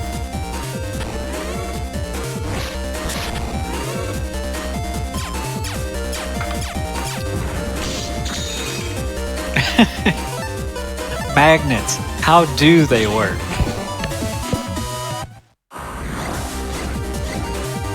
I think it's an artificer spell in 5e. Flappy 2 and poison panels? So Flappy 2 will relatively quickly destroy all of our grass panels, limiting our ability to move. So trying to bait them to crack the poison panels could be a strategy here. However, we don't have a lot of health to spend baiting them onto the panels. So this situation is what we would call not good. This looks painful. Yeah, that is no bueno. You hit it after you broke the panel. I guess when it was above you. Interesting. I figured the crack panel would prevent it from landing. That the timing must be very similar to the flame usage you hit earlier. That was a good wide sword. There. Yeah, that was timing is a little tight on that.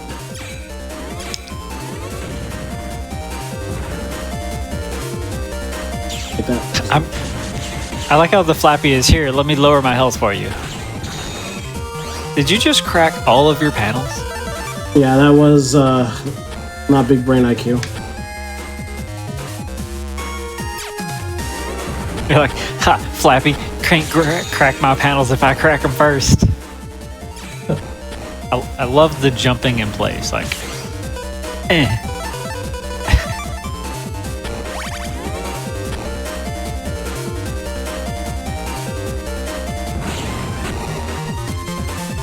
What a powerful Recov 10.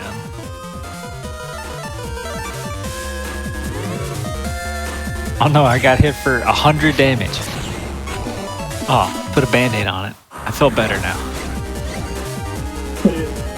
It's only just a flesh wound. I can devil. I don't know if you even see these in the run. They're in the castle comps, but we sneak run through those. I never do any of the fights. Eurasia was able to destroy the candle, the nice benefit of dash attack. Otherwise, this enemy would regen health. Not as fast as the Null and Voids, terrifying and overpowered, but still a bit of a problem. And the fire itself does a lot of damage. It almost certainly does you die damage currently. But if Eurasia was full health, it might be able to tank it. Yeah, honestly, I'm a little disappointed in that fight compared to the previous one. Yeah, this one's not as bad. I suppose if you didn't have a way to deal with the candle or the flamey quickly, the Hardhead would area lock you, making it much more difficult to dodge the candle guy. But good job! We are halfway through the A license fight. Halfway there. Eurasia has to now track down two different. You want to buy some sync runs? They would work here. Right. And that will save me time from all the. Yeah, Eurasia has to track down two bad navies and stop them from being bad. So we're going to have a couple more fixed encounters that have been hard modified. And these fights are kind of tough at any percent. I don't know if that will translate to hard mode though.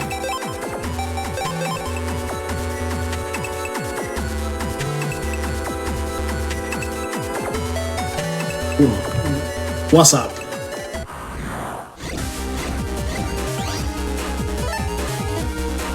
Wanna fight? Sure.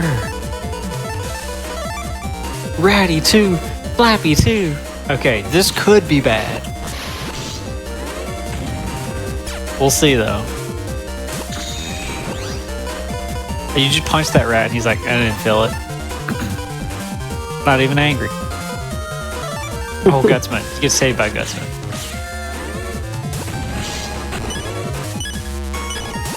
You didn't take it. I wanted to save it for next time. Oh my god. Yeah. Oh my gosh. Gutsman V2 plus 10 would have killed the rat and cracked the panels, preventing them from attacking you. I admire your bravery, Eurasia.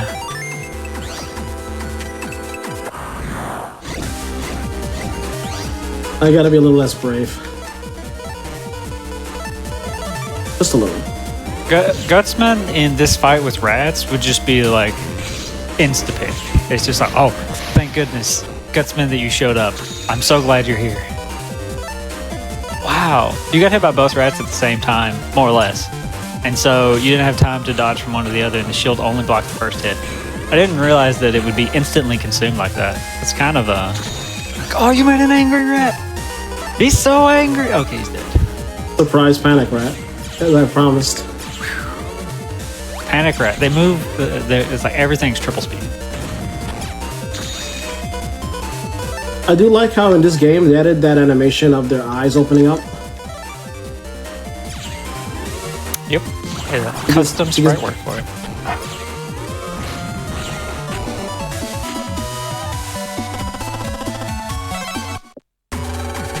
If you time it right, you can double hit that enemy with a dash attack as it returns to its previous location. Pretty swag.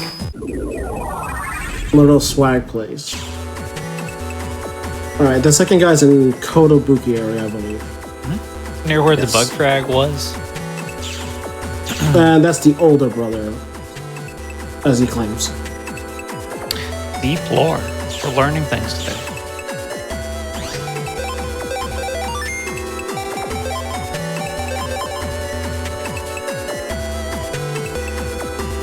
Everything going good so far. So those really, I gotta see how my other buds try out hard mode sometime. It really, like if you played Battle Network 2 to death and you have not played hard mode, I highly recommend it.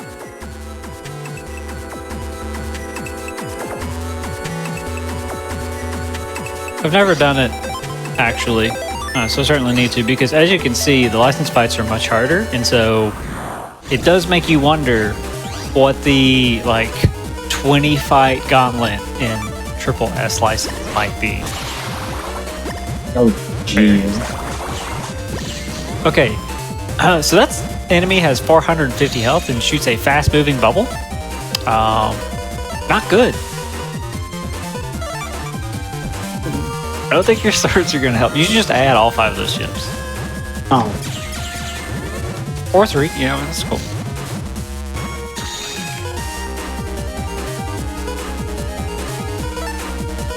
That bubble has way too much energy. It's like, how much caffeine has that puffy consumed? This is an unfortunate drop. You could use the swords to destroy the bubbles, but the bubbles explode, and you would then take damage. So. Oh, you could crack out your panel, lure the bubble onto the broken panel, and it would be destroyed. Oh, interrupted! Or never mind, apparently just jump over broken panels. yep. I think he's cheating. That deck has that awesome property. Yeah, but I don't think the bubbles are supposed to. They bounce. Okay. The problem has been eliminated. Gutsman's here to save the day. Like a true friend. All state is here. Gutsman did not save the day. And guard is now useless. Gutsman, what have you done? You know, I can't use this guard because the first one will eat it and the second one will hit me. Would work on the bubble, but I think the broken tiles are 85. No, yeah, I think it'd kill you. Yeah, so I really don't want to take that risk. Alright, all good. You did it. You got bad data. That bubble thing at 400 HP. So much HP. Alright, here we go, everybody. The second survival battle. So this is it. These are the hardest 5 fights that we will probably encounter in this particular playthrough.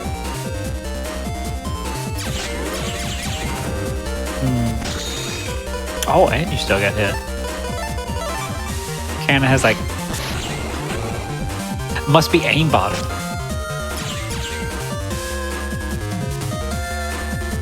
Where should I go?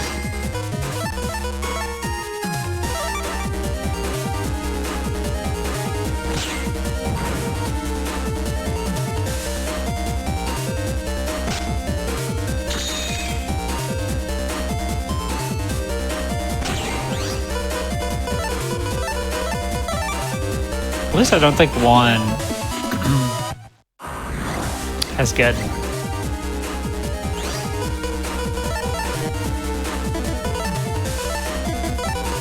Oh, it's a ghost! Spookies do an unreasonable amount of damage. So I think he'll just one-shot you. High stash! But he heals, so... Wait, I didn't even feel it. You could double hit with the dash attack if you have it attack in the same row that it's going to return to. Granted, given the broken tiles, I think you're just dead. Not yet.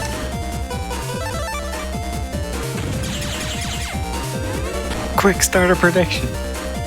Will your Razor survive? My money's on that. Okay. Looking good there, bud.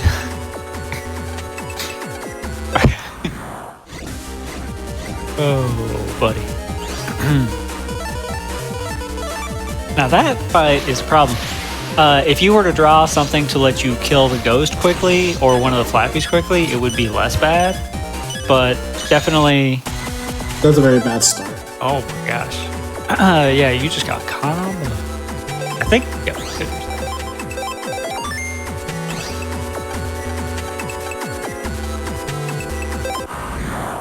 Well, honestly, holes are like your worst enemy on hard mode, because Gutsman can't even help with that. A hole, my only weakness. That's to me.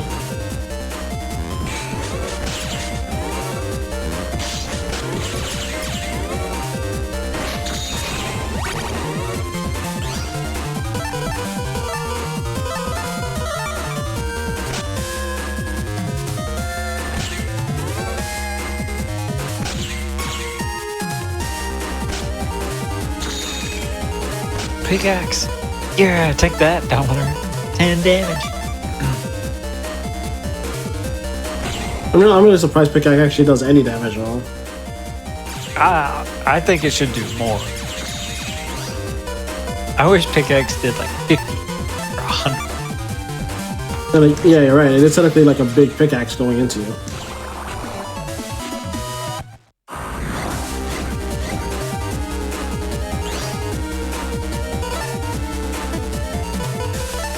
Man, I wish Mars was here on commentary.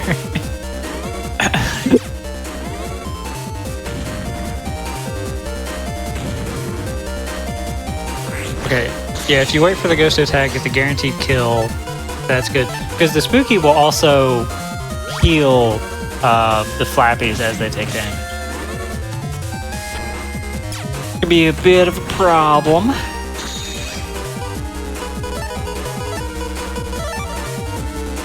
Nice, and one's dead even. Okay, that's good. Funny thing is, if you kill a flappy before it moves back, the cracking of the tile happens as it leaves, not as it lands. Bit weird. You appear to be stuck, sir. Yeah, Dash attack took out the panel in front of me. Betrayed by dash attack. Fishy's attack even now. 165. You made it. You made it. Okay. Okay.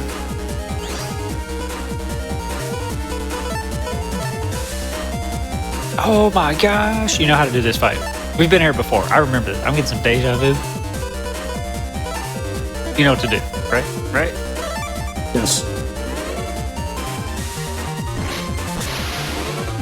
Oh yeah. Oh. Ha! We've turned our weakness into our strength. We are invincible. Unkillable. Yeah, because ratties are very, very shy. Look, I just wagging their tail. Everyone's happy to be here right now. Especially our friend Gutsman V2 plus a million. Yeah, it should be fine. I just need both Gutsmen. Yeah, or one really buff Gutsman. Buff man, if you will.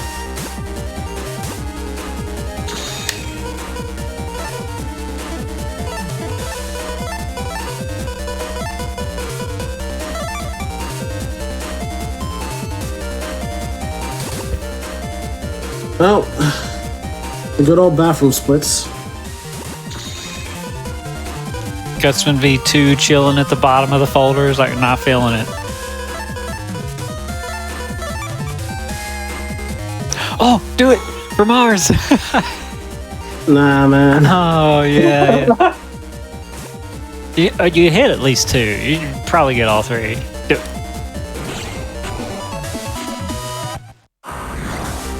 Rasia. Yeah. So that was a program advance. I think it might be the first time we demonstrated it. You can select chips in a specific order. They'll fuse together into one powerful combo. Life Sword. Oh, that was a good Sparky fight. I thought that was going to go much worse. Oh, Battle 5. Program advanced, they'll fuse into one chip. It's stronger and does different things. Life source one on this. Pretty cool. So, interesting thing here is, do we have anything that'll push those rocks? Scale punch work? There you go. Ooh. Oh, yeah. Dash attack won't work, though. This is terrifying. So the goofball enemy moves forward and then it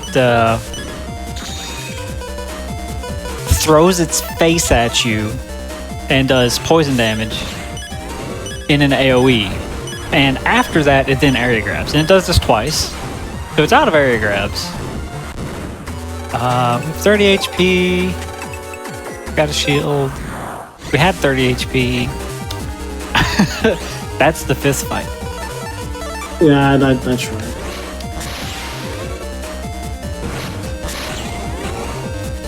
Yeah, I don't think we have a good strat for that fight.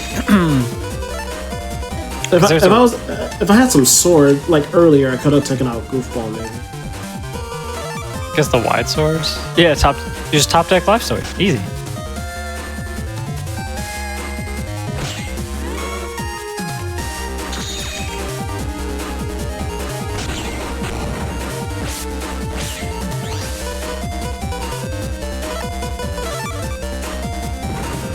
That miss was intentional. I'll let that one slide.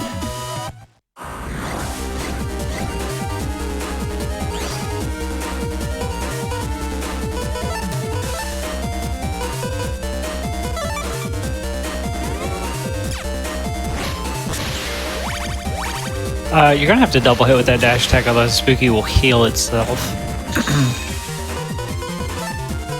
Oh, actually, you might only have one recap chip, so maybe you just burnt it. Probably get away with using 2 swords.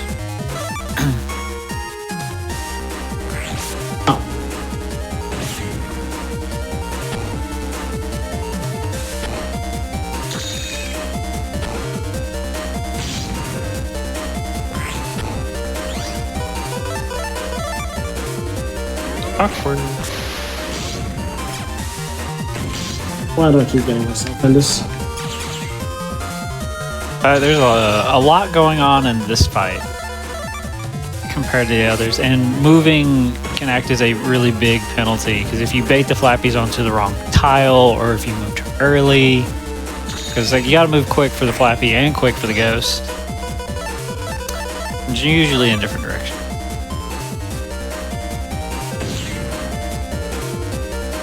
The permanent holes also make it pretty much impossible to use the normal guard strat.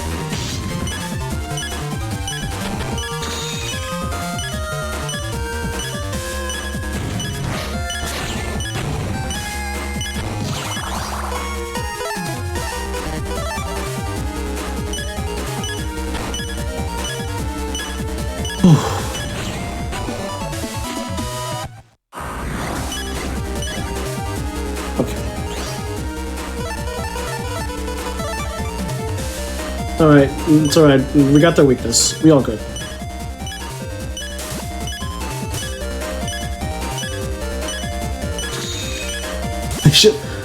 They should die if they fall into a hole.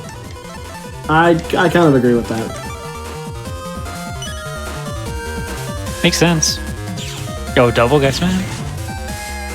Accept this. We're gonna get a 1-frame panic rat. Ah! Oh, you didn't even... Got spent too quick for them to freak out.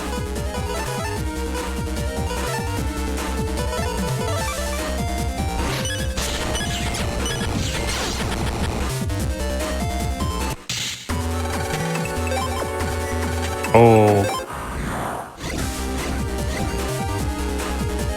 Dang. Yeah. There's no dodge in that one. You have to delay the dash attack slightly to hit it at the beginning. Yeah, if I had it at the beginning, I would have dodged that first attack and set up for a sword or something the next turn.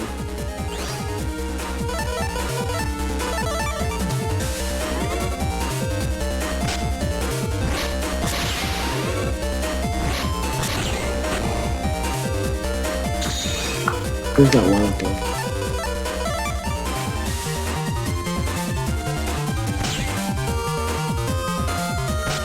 Oh. I swear, these Dominers have better aim than Searchman. The reward for completing this gauntlet is that you get to continue the game. Yep. This is required. This is main path, yeah. Hard mode main path. Yes, hard mode.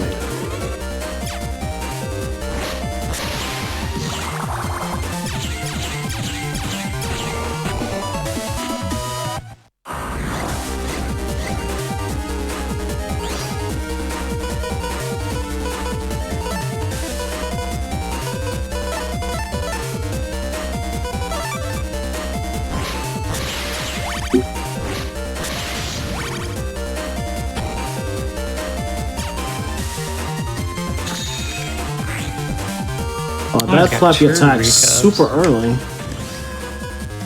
Yeah.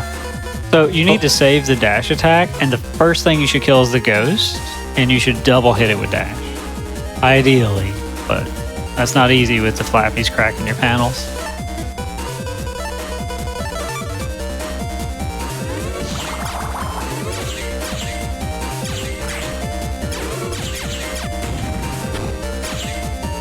The spooky virus starts with a few recovery chips that it can use on any of its friendly viruses.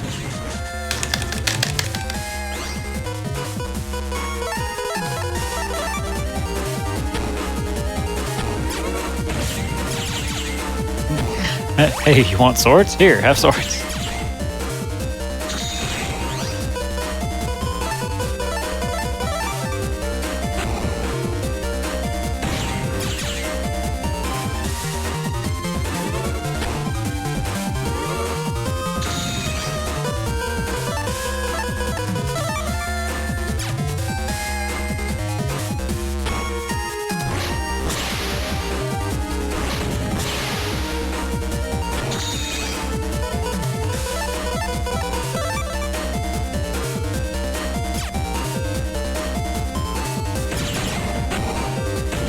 Thankfully, I had two. I was able to P-shot it.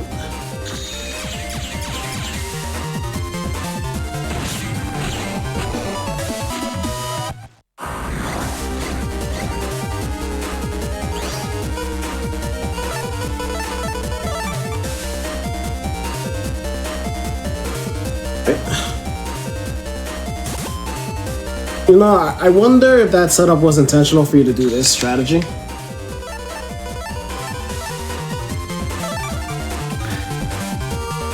I mean, probably, hopefully. Oh, yeah, it's a plus 10.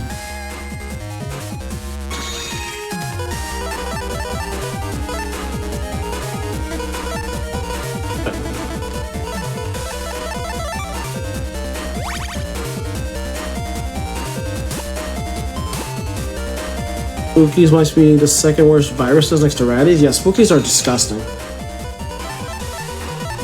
Spookings hit really hard in 2. They slowed them down compared to 1. In 1, you can't even hit them with a cannon before they move. They're so fast. And it's an early virus too. They're real bad in 1. Go, Buff Man.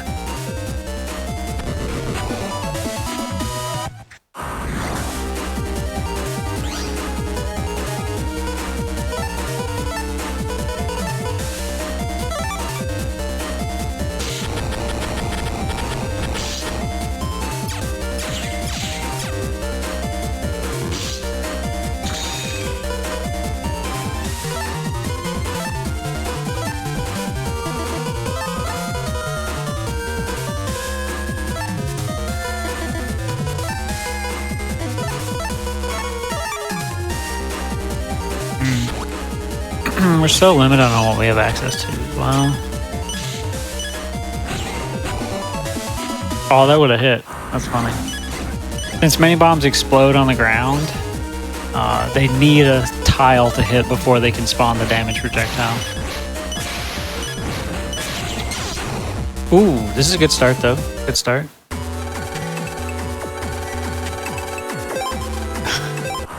Oh, Too soon. Okay, you're Asian. rip. You had 3 dash attacks. You let the goofball stand in the middle, and then you use all 3 dash attacks. Right. Could you go back? Is there anything that we could change in your folder? What would be a good reg here? I'm not sure.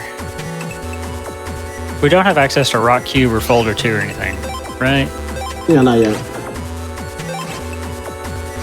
Any changes you want to make to your folder? We can put that Recup 30 star in and reg. Yeah.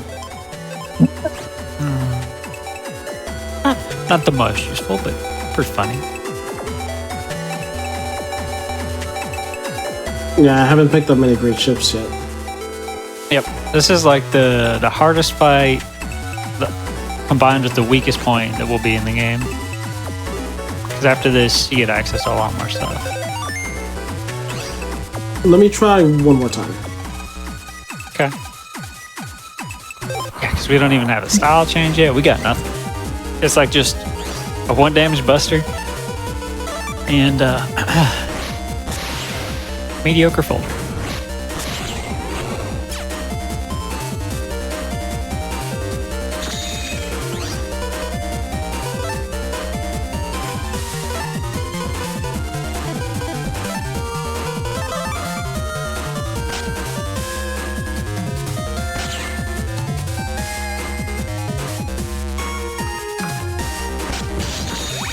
Oh, too soon.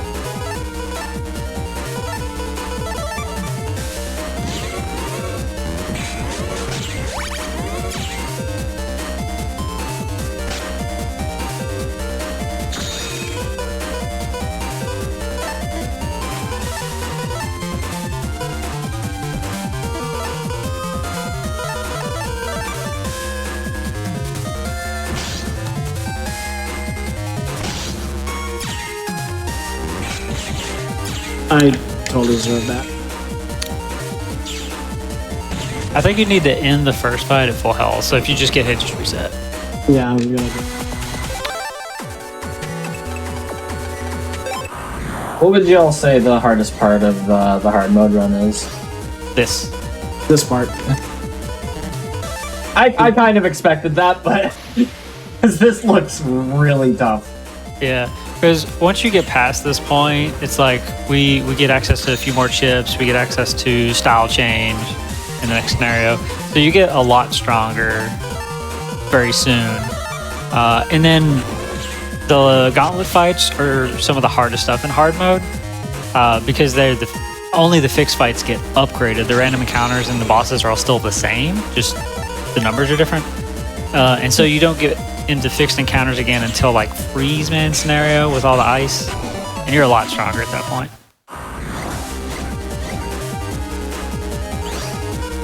So for hard mode specifically, this is going to be the toughest part because you get like Folder 2,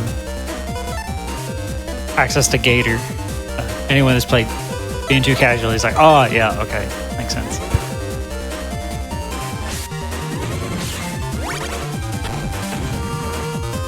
Okay, their attack is super fast.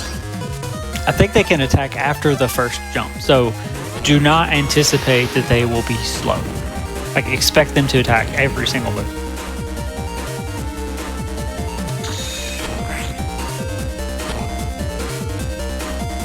And the double hit on the dash attack against the spooky is going to be difficult.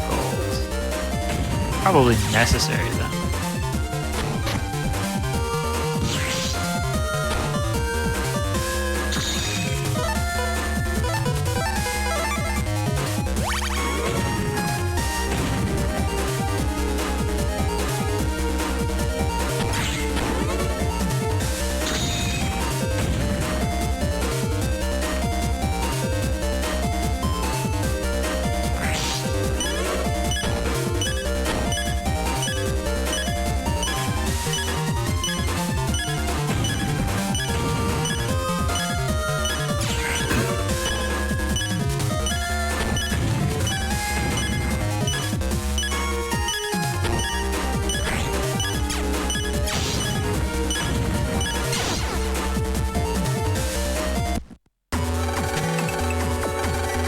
Can we take a short break?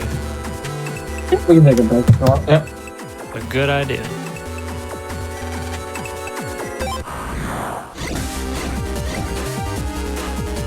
So, we're gonna take a quick break, just, a few minute wellness break so that we can, get some water, stretch, anything we need to do. Just before we go to the break, I do have a few quick reminders. Your subs, gift subs, Prime Gaming subs, and bits do all help support our weekly content. So if you like the special that you're watching right now, if you like any of our weekly content, feel free to do any of the things I just mentioned. It really does help support the content. It helps us keep doing the stuff we're doing. And then also we do have a new highlights channel. It's just called the Game Zone Quick Highlights. And that just features various highlights from all of our GDQ shows. You can use exclamation highlights in chat to learn more about that. We're going to take a few minute break here, and then we'll be back with more of the run. See you soon. Hello everyone, welcome back to the Game Zone Quick Hotfix. This is the Mega Man Battle Network 2 20th Anniversary Special, and we are celebrating the 20th anniversary next week. We are in the middle of our hard mode showcase, and I will just hand it right back over to y'all, and you can start whenever you're ready. Yeah, we're in the hardest part of the game, where we're doing the A license fights, which are 5 scripted fights, but they are unbelievably tougher because of the virus placements and the viruses themselves. So here we go. We're trying again. I fixed up my fold a little bit. I have a better strategy, so hopefully I can get the right RNG for it. Good luck.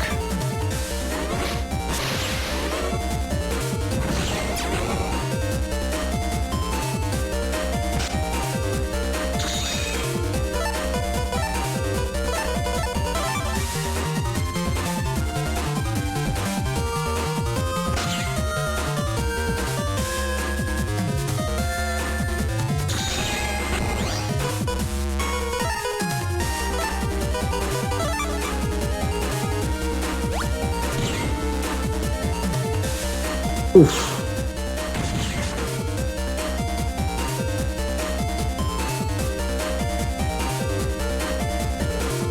I mean, knowing Capcom's history, they would definitely put it in a collection. I'm just hoping they don't do it like in a half collection. Just hoping,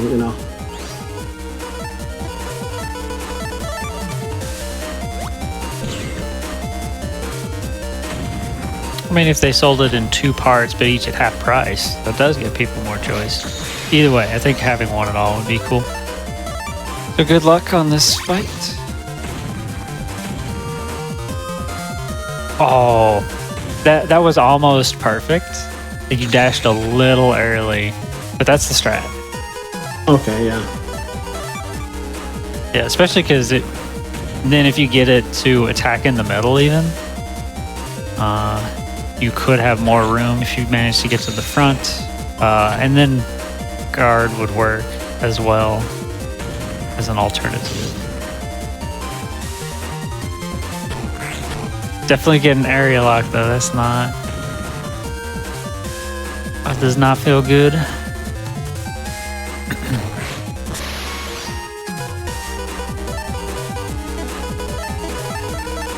Gary's just trying to line up a double hit with the dash attack. He goes real fast though. The Ghost has 2 heals. He's used 1. If any virus falls below a certain HP threshold, it will try and heal it. Just noticed. I literally only just noticed that. You can kill something. What will you hit?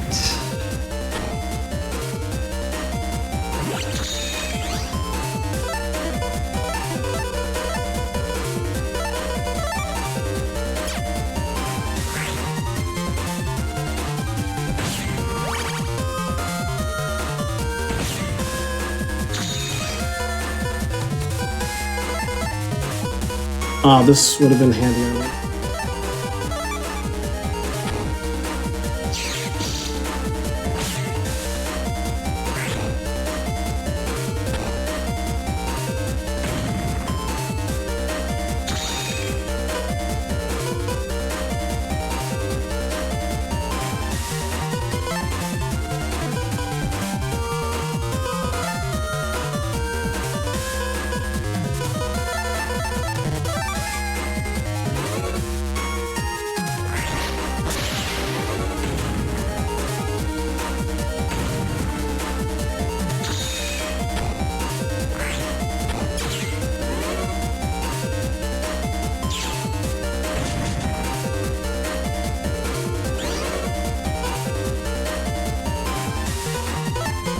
was an incredibly troll ghost. It knew exactly how to dodge Guts, man. Oh, that's so rough.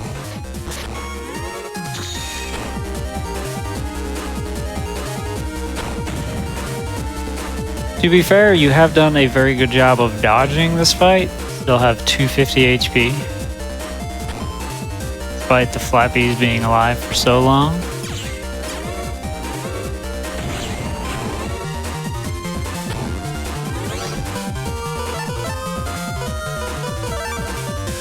Five damage Buster Shot.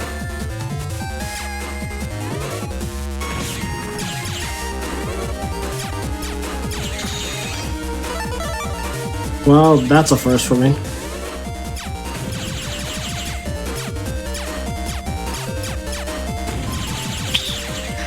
We've used all of the chips. Time to Buster. Probably just go ahead and hit it with a Guts Man next time it lands and then Buster the rest of the way. Alright.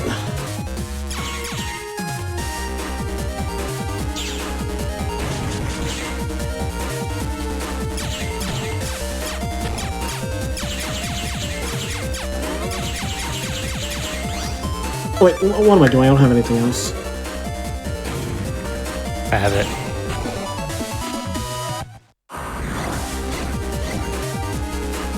Battle start.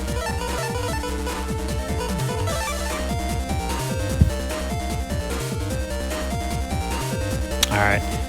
Dash attack on Reg for the satellite in the next fight. Yeah, I still don't think you've got a good way to deal with that one.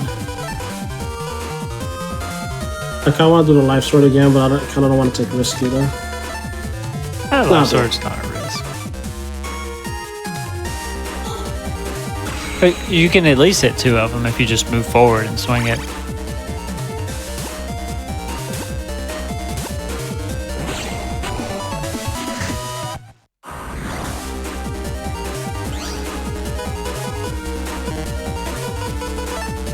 Oh, nice. The rat almost dodged it. Okay. That's such a rough timing, man. Actually, no. I got it. I got it.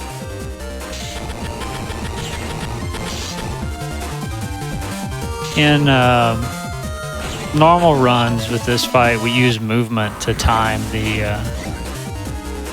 dash attack, but can't really do that when your panels are cracked. Just to make sure, I can dash through the mask, right? Yes. Okay. Yeah, actually, triple dash is a really good draw because you can just kill it. So just focus the puffball. You might get hit by the cross bomb, but that's fine. That's small potatoes. Yeah, you even got one hit on the cross bomb. So it's like the biggest threat of this fight is taken care of. You could keep the swords and try and hit the Met when he hides behind the other rock, or you could just add everything. Both are fine. That ball keeps. Or you only added the swords. Like, I'm combining your strategies. Yeah, the crossbomb is going to be a bit of a problem. Or some really buff dash attack. Okay, this should be smooth sailing.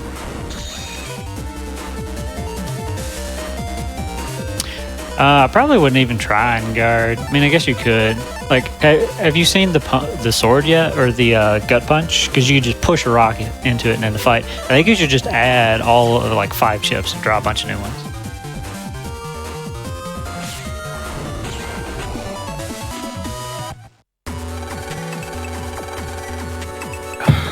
Dude, my favorite thing is giving you advice on a 20-second delay, so that way it's never useful. You did it! Good job! That was the hardest section of hard mode for this playthrough, so good job, your agent. Yeah, that's awesome. Congrats. Thanks for that pep talk during the break. I really needed it. Yes, yay, we can go to Yumline now. Yeah, dude, we spent all of our money. You can probably still buy Cold Punch. I'm not sure how much it is. Hopefully I get some money on the way, maybe. I don't know if you've done this yet, but save. Yeah, I saved. Okay. Also, I I'll save looked again. away for a second. I was like, I should remind him. Just No, in I case. saved immediately. I saved immediately. Show us Achilles.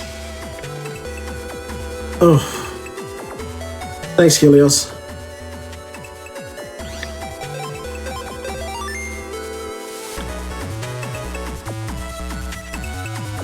Okay, we're good.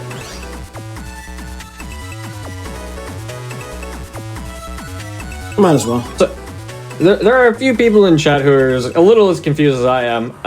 Do the chips not just shuffle back in when you run out? Nah. Nope. It's like the limited. Oh, you should go to that shop. It's further on the path where you picked up the bug frag. You should also use a sneak run if you have one, because it will work here. And I don't think you can run from fights. Not that they're scary, but. So the way chips work is like you have 30 in your folder, and they're supposed to be limited. In all cases, except for one, they are limited. And the idea is that you need to use them effectively and efficiently, and you can't just sort of like throw them away. In Battle Networks 3, in the blue version, there is a Giga chip called Boulderback, which will reshuffle your chips back in, including itself, giving you infinite chips. Okay. So it's like, that's probably what you might be thinking of, and it definitely fundamentally breaks a lot of things. Okay, yeah, I do have some sneak one left. So go back to where you got the bug frag, look at the shop. There should be Cold Punch, maybe Rock Cube, buy anything that looks interesting that you can afford. Cold Punch is 800, so I'm buying it. How many can you buy? Oh, there is Rock Cube. Maybe. It's like I want Cold Punch and Rock Cube, but Yeah, really I bought a Cold Punch, so you gonna rock you? at least one Rock Cube, and then you can decide if you want to buy one more Cold Punch or two more Rock Cubes. Probably one more Cold Punch, but up to you. I'm 50 short. Yeah, 50 short from being able to like do it all. And that's what you want to do in Battle Network. You want to do it all. Oh yeah, let me put them in my folder. Yep. So now, having cleared that gauntlet and got the A license, we can go to Yumland, and it's just straight into a boss fight. And I anticipate the boss fight will be a lot easier than the gauntlet. Yeah, that gauntlet is just brutal. I'd almost advocate for taking your L codes out and doing BG, but you can do that maybe after the boss fight. Because White Sword's really good, but also only having 2 codes in your folder is really good. But you can do that after the boss fight, because Life Sword is a good draw here. There's a bug frag under the bridge. I remember that being the first one that I actually ran into. Yeah, they hit a bunch of these in places where presumably they're like, someone's gonna run into this. Hopefully they then press A to see what it is they're running into, and then it makes it. You could pick up Navi plus 20 back there. Oh right, that'll go good on Gutsman. Yeah, if you. Personal bias. This is probably my favorite Navi in Battle Network 2. Kingman? the one talking to the one who's wow. Okay, you caught me off guard with that. I was talking about Shadow. Oh, okay. I was not expecting you to say that. I mean, cool design, food. Who doesn't like food? Show of hands. Who here knew that Shadow Man was in BN1? I did not when I first played the game. Me either. I think I remember that vaguely.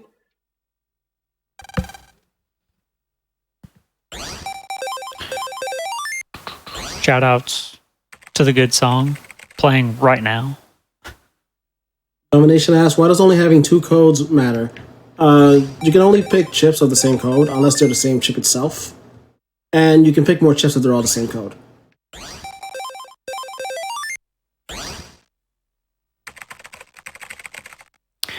It's all about folder flow. Alright, good luck. I like how the dialogue is ampersand, asterisk, percent, star, note. I mean, you don't read Yumland? Makes perfect sense to me. It's too bad. It's too bad that Cutman only.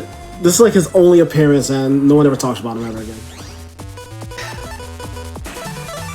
Second in command. Cut short. So Cutman will spawn a scissor that, well, he'll try to spawn one that chases you around your area. It is indestructible except for breaking things, so like dash attack messes with it. If you break the rock in the middle of your area, this fight becomes pretty funny. Cutman tries to cut you. If you're at a distance, he will still try to cut you, but with a ranged attack. You see it, right? Yep. He got a lot of health. Cutman has more health.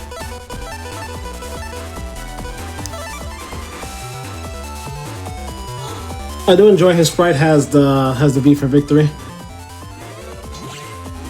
He's gonna cut you.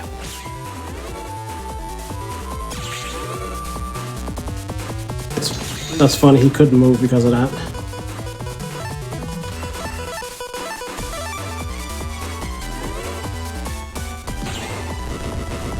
To be fair, I think if you get hit by his close range attack, it will kill you. Yes, I actually got killed by his close range attack in when I was playing this casually. It does like 1,000,000 damage.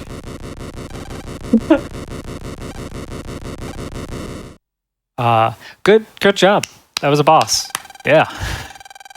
Imagine a game where the set fights are harder than the bosses. Visualizing it very vividly. Oh, okay. Oh yeah, gotta see our father. Oh. Okay, so this officially starts sort of like the next scenario prologue. Shadow Man is having finished with Yumland, setting his sights on Electopia, where we are, and your dad is one of the people responsible for protecting the mother computer. We're gonna go have a chat. Oh wait, no, it's the other one. Hey, Dad. It's the game. Where is Dad?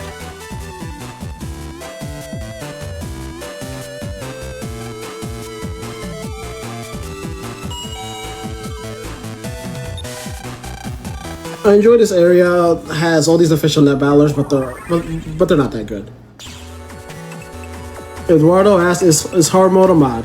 No, Battle Network 2 is the only game with an official hard mode. Capcom did it, and Capcom decided to put some really, really mean viruses in this game. I completely understand being unaware of hard mode in BN2, because I think no one knew it existed. Because in order to get it, you have to 100% the game, and then you have to 100% the game, and then do PvP to really 100% the game, and then enter a secret code to unlock hard mode. Yeah, that PvP requirement is probably the worst. It's just so not obvious. If I remember right, for battling, you have to win 5 or 10 times in a row and then lose. It's a really stupid requirement, which I don't know why Capcom thought that was a good idea. Well, was that a requirement? I feel like there are strats you can do to increase your chances, but it may just be flat RNG. I do remember that winning a lot and losing does increase your chance. Okay. It's not a lot though. T-Res probably knows. Prof is yelling at us right now, I bet. Oh yeah. She's camping. Yes. Do you want to get Gutsman V3, or what do you think? I'll grab it on the way back, right? Sure. Oh wow, the V3 already? Huh. We're on the what, third scenario? Yeah, but it's Gutsman. That's got a good point. I mean, to be fair, you could encounter Ghost Navis of everyone that you've beaten so far, and if you S rank those, you would get V3, so.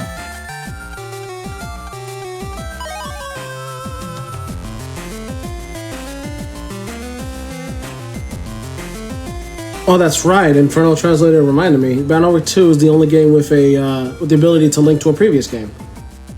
Oh, the retro chip trader. Yeah. I never used it because I never had Battle Network 1. I thought you started with 1. You borrow it? Well, yeah. A friend of mine had it. Here's the retro chip trader. But funny thing is that you can't even use it in hard mode because network is disabled. That is funny.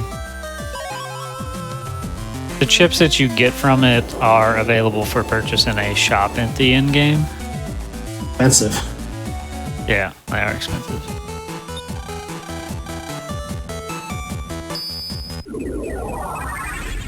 Needing 2 copies of the game to 100%.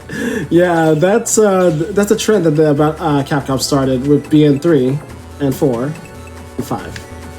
Well, I guess it depends on your definition of 100%, but yes, truly yes. Alright, I gotta buy more sneak ones after this.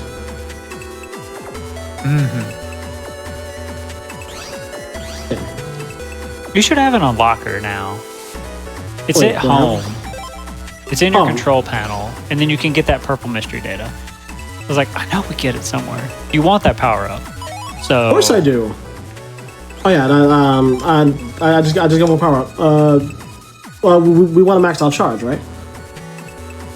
okay, I guess you're getting it after you go to wherever we're going. Oh no, I got the power from Dad's lab coat. Sure, but there's one in a purple mystery data that we also Yes. want to get. So I mean, go ahead and use this one in charge, but Yes. we want that other one before we do mother comps. Yes. The unlocker you said in Land's house, in the control panel. Yep.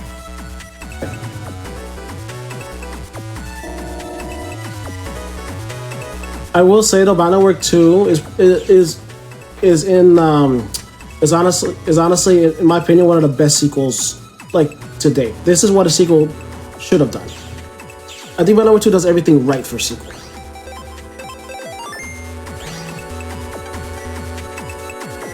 Yeah. You got bug frags?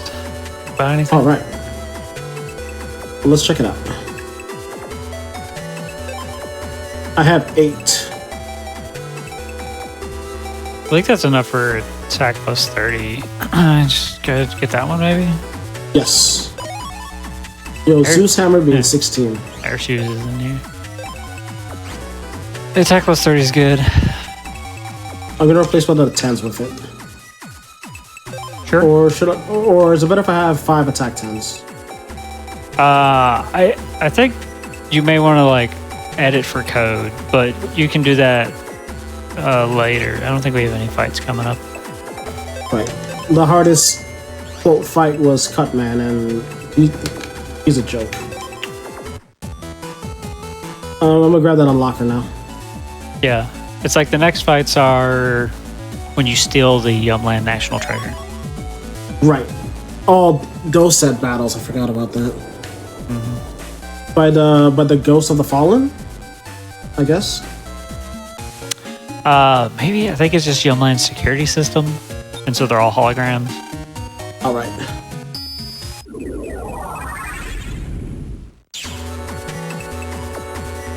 You know, there it is. I'm actually pretty happy that Capcom didn't go back to the armor system.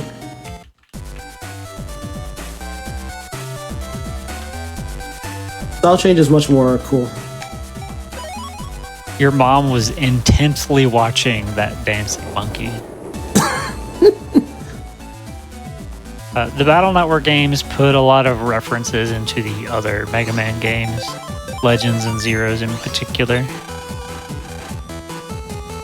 Oh, that's right. The Legends games had been out for a bit when this came out.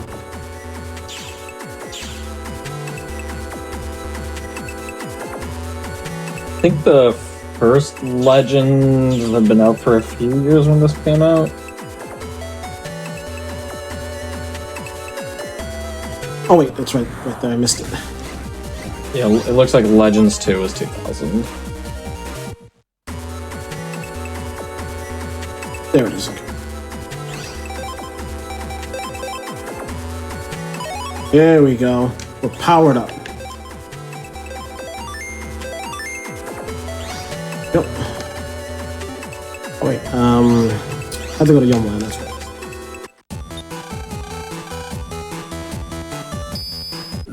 Eduardo, that still hurts. Where's Legends 3? That still hurts. You should buy some sneak runs as Right. well. How much money do I have? Okay, right. I got that extra money. You just need one to get to Yumland, and then you can buy more for the mother comp. Right. No, I'll buy 2 just in case something goes wrong. You could also pick up Navi plus 20 on your way, because I think Buff Gutsman would be good. Too bad we don't Yeah, have you're Gutsman V3. I You're forgot. gonna get it later. Fine, after Yes, you fine. need it. No. That's too late. I mean, he's still fightable after I get a change by, right? True, but it's like, I think at that point, you probably won't care.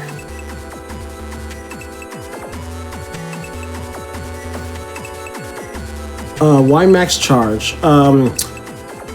The style change attack power is not affected by attack plus. That's only base Mega Man. So only your charge matters when you are style changed. Yep. Your charge shot with an element is just way better than a 5 damage regular buster.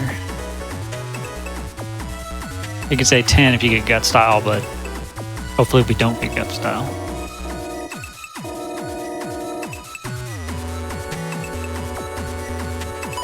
That's what I'm talking about. Did you get Navi plus 20 or you...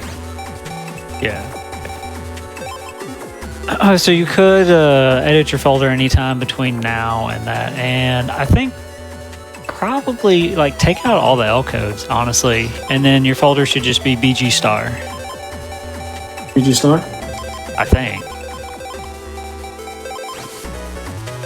Rock Cube.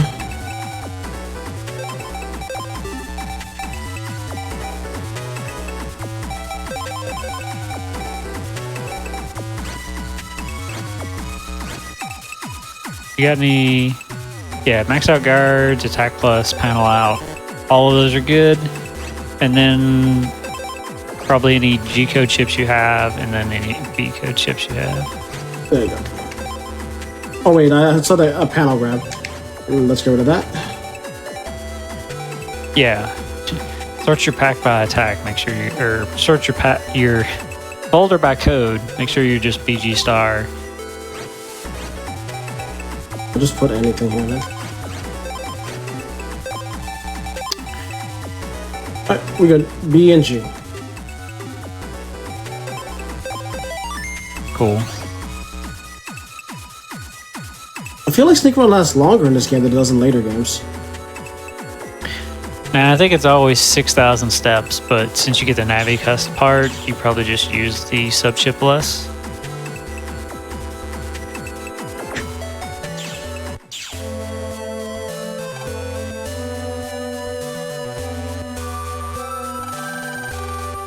Oh, yo, that Sneak Run message always catches me off guard. Yeah. This sad music is there for the whole game in this area. Yeah, it's going to be even worse here in a second.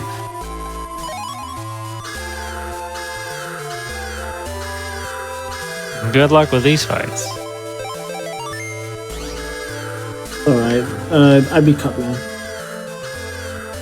Cutman's less scary, probably.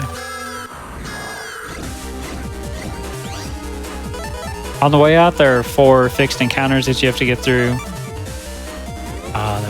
They're just viruses, but they're different. Okay, so Mashy move around kind of randomly, and they periodically jump onto your side of the field and they attack. They can only stand on grass panels. They have status effects if you get hit by them. Ooh. And much like other wood viruses, when you get hit, no iframes. Will interrupt you though. Nice guard to block the area.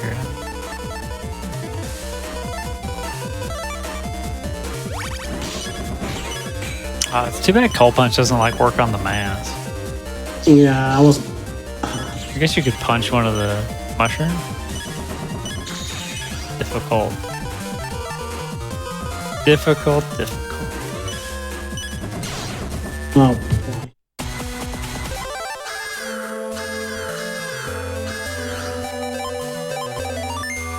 Stood in the middle. Spooky. Okay, Well. we're good. I can just get Gutsman and destroy those grass panels.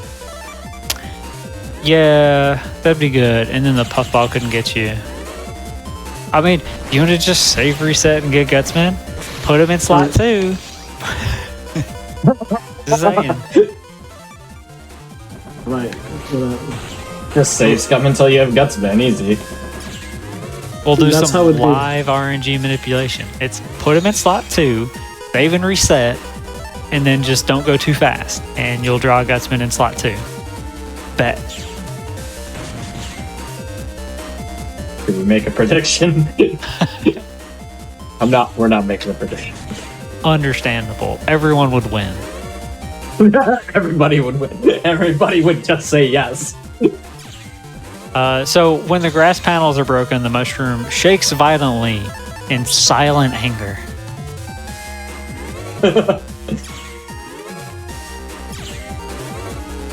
I almost feel bad.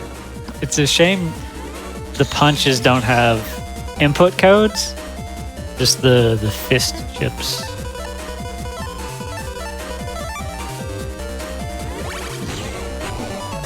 I'm surprised that it still doesn't jump onto your side, which does have grass panels. I'm kind of thankful that it's not like that, honestly. I mean, yes. Surprise, though. That'd be funny if they actually did code it like that, but they nerfed it. Alright, that was boss fight number 1. Now for boss fight number 2.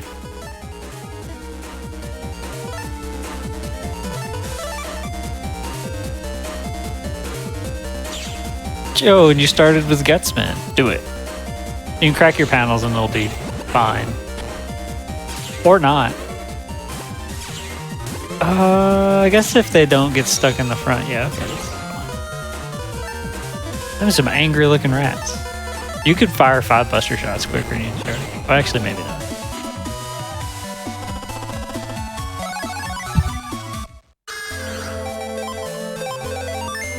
I was worried that rat was gonna dodge and get free. I didn't want the panic rat to get free. Alright, 2 bosses down. 2 to go. Good to go.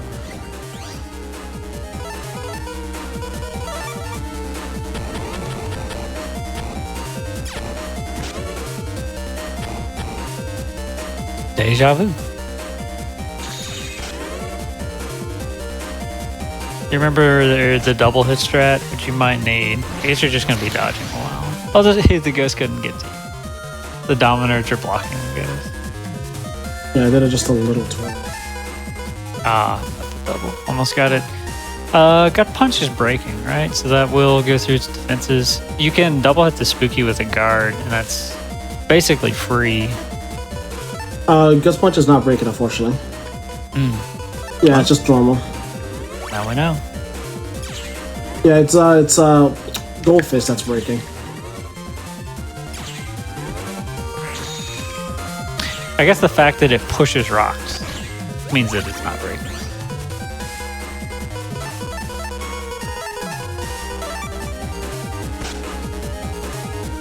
Oh, he's got the reach of Oh, you didn't use guard.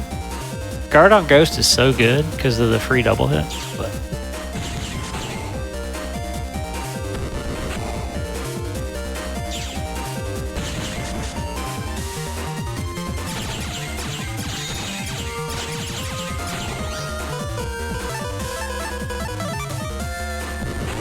that Dominer had a bad day.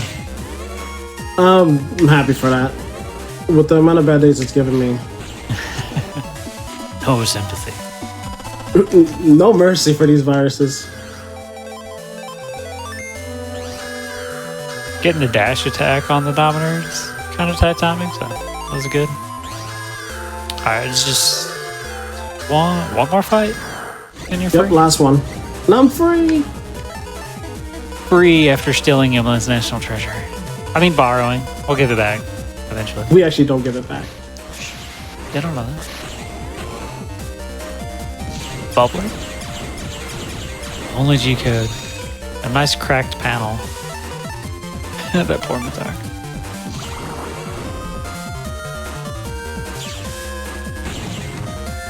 Bubbler plus 20. Navi Plus only works on it. Interesting that they have modifiers for specific things. You'll see that also for like Fire Plus 40.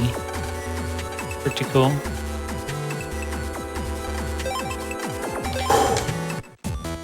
Okay, nice. And now you're gonna sneak around through Mother Comps, and we're gonna get a style change. So, Should I still get that Gus Man 3 or just YOLO? no, you don't need it now. You did all the hard stuff. Silly guy. I mean, That'll I'm be not gonna good. stop you, but we don't need it. We don't need it. Let's go. I had to get the. Yeah, I remember now. We're in the middle of a big bad thing. Remember to do waitress scoop. Talk to one of the people, and they give you Fireblade. Oh, that's right. This guy? There you go. But it's an R code. Yeah. If it was B code, that'd be Probably awesome. not worth putting in, but it is good in the fight that's normally right here. Which, I wonder if they changed it. It's a fixed fight, but it's also, Oh, gonna find out the hard way. hard way.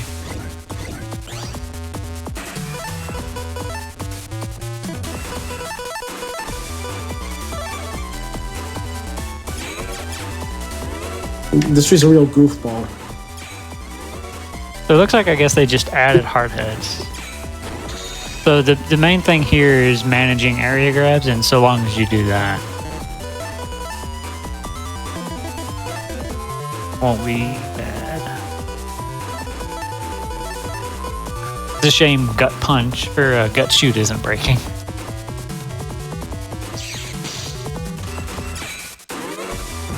Or is it? It's not breaking, right? Gut shoot? It is. Oh, you could just slam Mega Man into the goofball's face.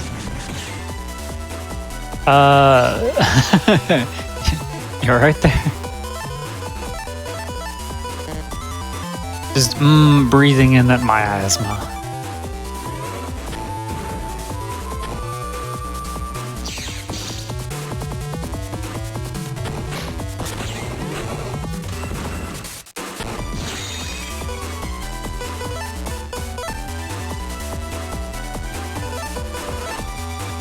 Oh, not the metal, Yuri!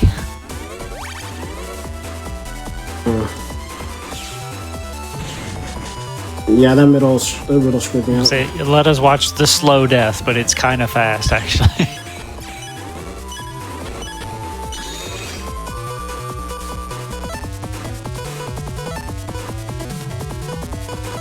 $13 left.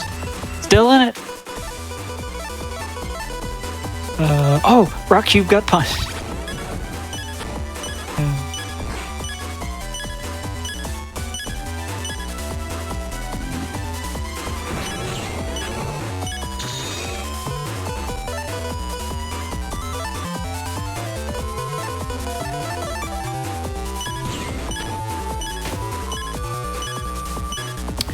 Okay, Does Eurasia have enough damage in his folder to kill this thing behind its mask? What's in the middle? You're scaring me. Also with 20-30 HP, I don't even know if you can hit it with dash. Yeah, You're gonna have to. You know, if you wait long enough, you get your panels back. Never mind. So how are we looking for on the showcase? Because we're about 38 minutes out.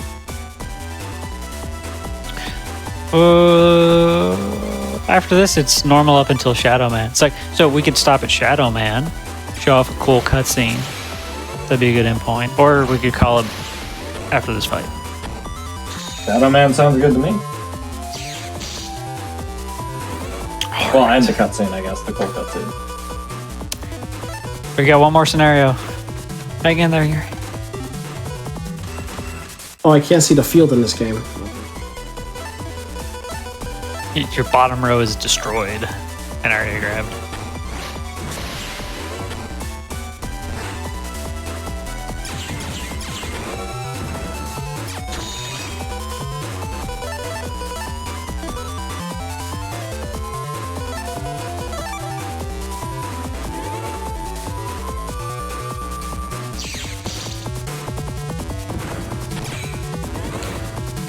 Maybe a turn 1 ad might be a good strat for this fight, and then just dodge.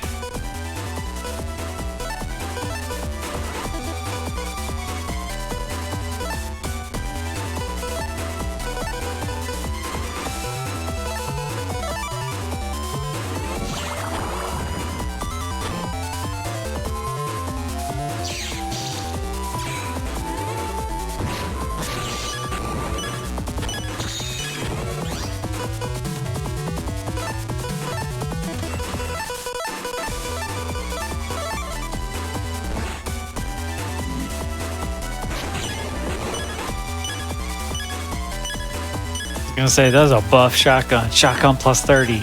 Double damage shotgun. Okay. You might have to wait until you get your panels back. Yes. Thankfully, his range won't hit me if I'm in the corners. Yep.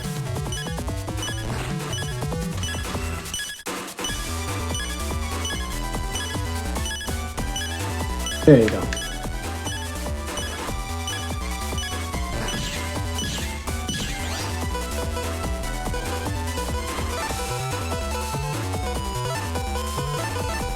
You don't have to stand in the front taunting it and me.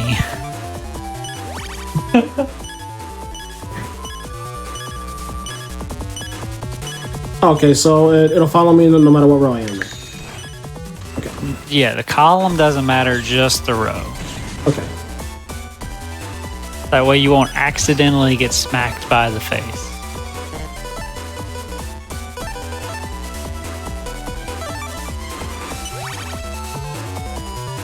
Oh no.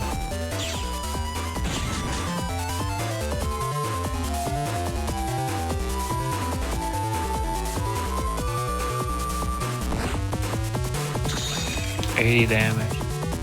What do we have left?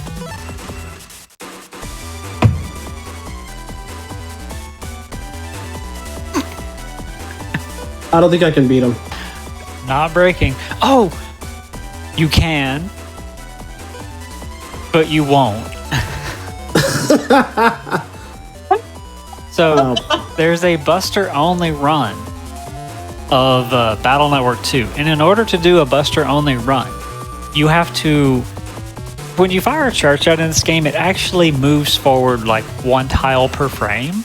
And so if you shoot the Buster at the correct frame, it will dodge the mask as it's thrown and hit the enemy. But your 5 damage charge shot might take a while to land that many frame perfect dodges at once per attack cycle. I think about just restarting if it's going to take that long. I think that's a good plan.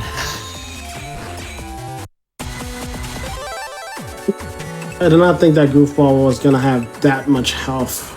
He's got 450. Yeah, he can't be throwing stuff away. Yeah, I got to be more careful with that.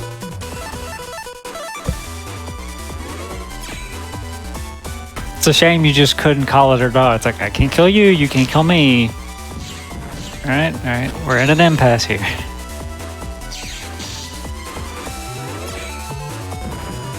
Unfortunately, they don't know how to offer a draw. You kept 2 tiles. Amazing. Your managing of the poisonous enemy is questionable at best. Yeah.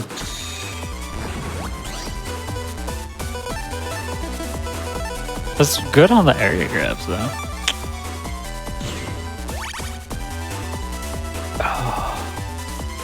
Honestly, saving the dash attack for the goofball might be the right call. He does have Fireblade, you know? If we reset again, we should put in Fireblade. That is a great suggestion. He's going to attack at the bottom because he can't move to the middle, but that'll be fine because then you stay at the top.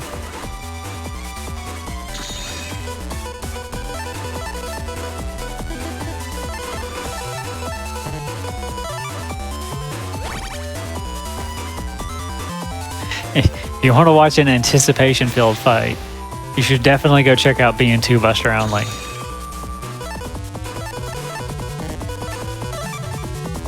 I'm actually gonna check that out after this. I actually did not know you can actually hit him like that.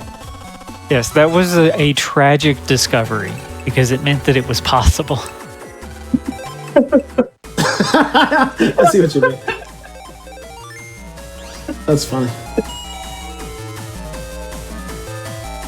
You're good. You beat the final boss. You've saved the world. You should buy sneak runs. Yes.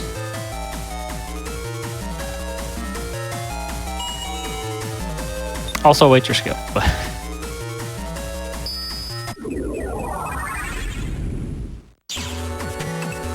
What'd you say? Waitress skip. I'm also waiting for the reaction of like, there's no one here. Oh, the vendor does come back. Get scared off by the goofball. It's like, is he gone? All right, open up shop. Okay, we're heading to Mother Comp. Yes, yeah. You've got like 3 sections, 3 areas, and 5 sections to go through. And then you fight Shadow Man. I'm not very good at waitress skip.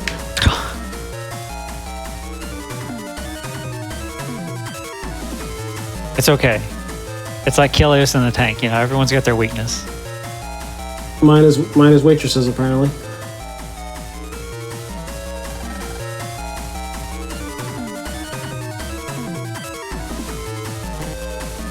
Oh, what's cutscene? Mentally? No, it's over. Never mind. Okay, carry on. Rest in peace, Barbarossa's dangerous cannon. Are we taking bets on what I'm getting? I like team, no question. No bet needed. Oh my god, please no. But you've only got 1 fight left. I hope you get the worst tile. No! You beat him. It's fine. Get your guesses in chat. Pretty soon, your age is going to be forced into an encounter, after which he will get a style change. It can be 1 of 4 elements and 1 of 4 types. Custom, guts, team, shield. Anything is possible. Oh, you're getting smacked. I'll believe in the custom. The Aquacust, the dream. The dream.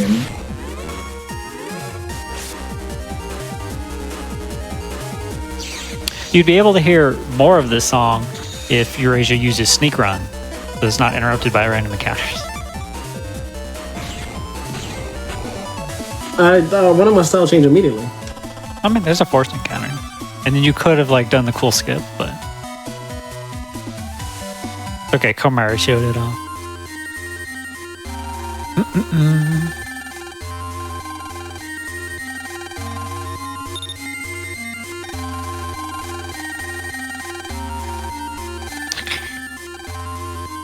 Acceptable. Old? No one was surprised.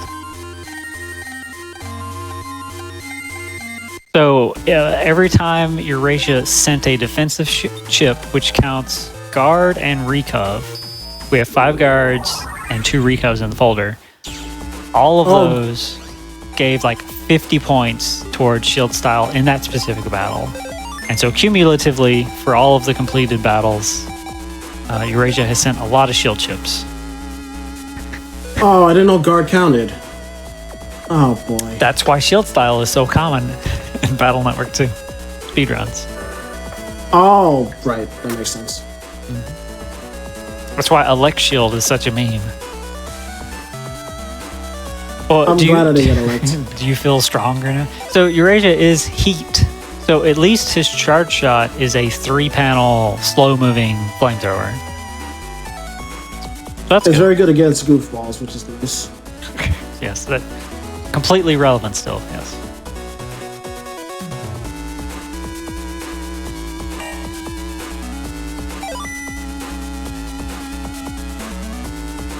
There we go. Oh wait, should we explain the gimmick of this dungeon? Sure.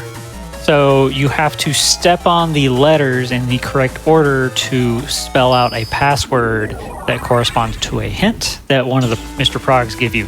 This was a particularly difficult dungeon to localize, I assume, because English letters contain a lot less information than Japanese characters. And so, whereas you could have a word, instead we have a single letter, like B, and that's your password. It's the letter B.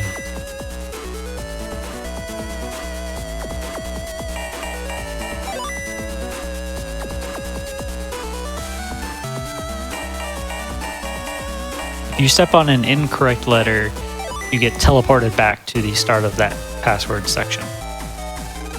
Most of these are just memorized based on the shape.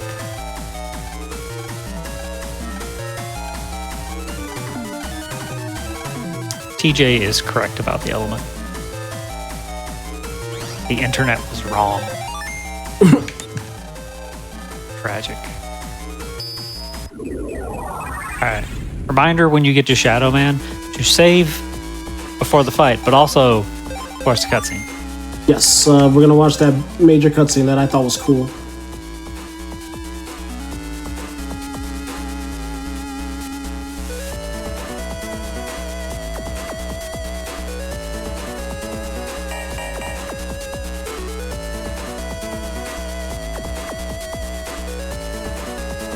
I feel like Prof is also assuming.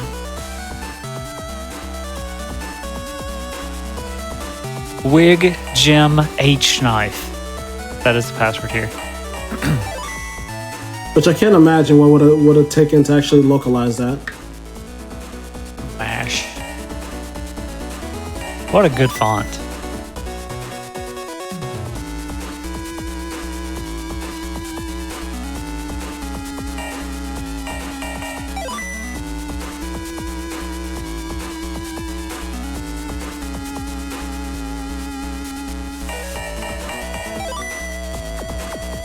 Yeah, this dungeon has a very good theme too. And one nice thing about being 2 is because we sneak around in pretty much all the dungeons, the theme is uninterrupted by random encounters like it is in BN3 and other games.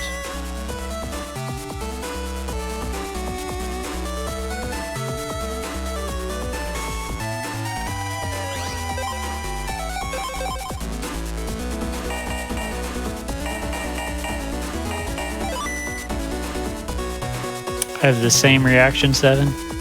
Replaying these games, I have many questions about how I got through certain sections.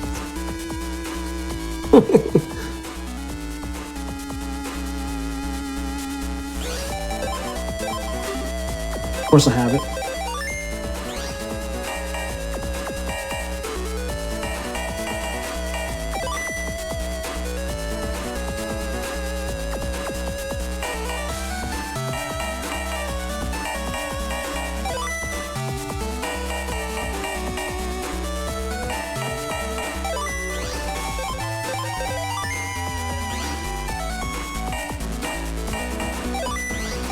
Alright, save after the last password. And then there's like 4 cutscenes. One of them is good, but I'll let you figure it out. For chat, please pay attention to the right side of the screen. 10 seconds ago, of course.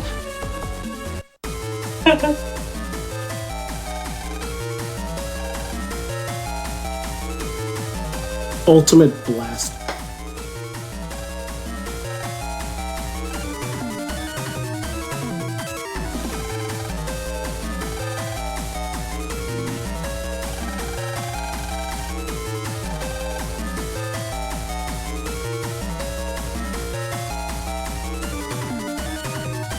I'm really sad I did not notice that in the far right corner, like the first time at all. It's subtle. It blends in. It does blend in.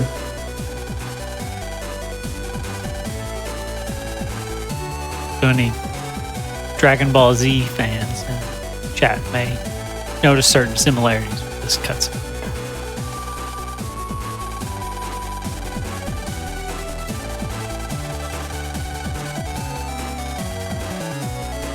I fire my one-shot big gun.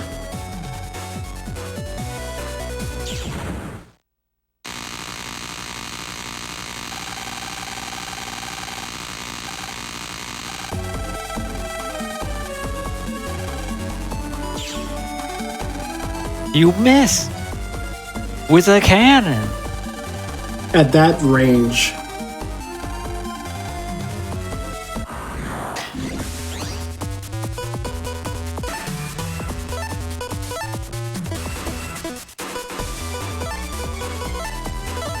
It's 1200 HP. Jesus.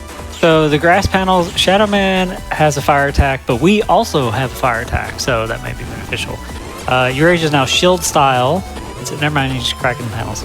Eurasia is shield style, so Eurasia starts with a barrier.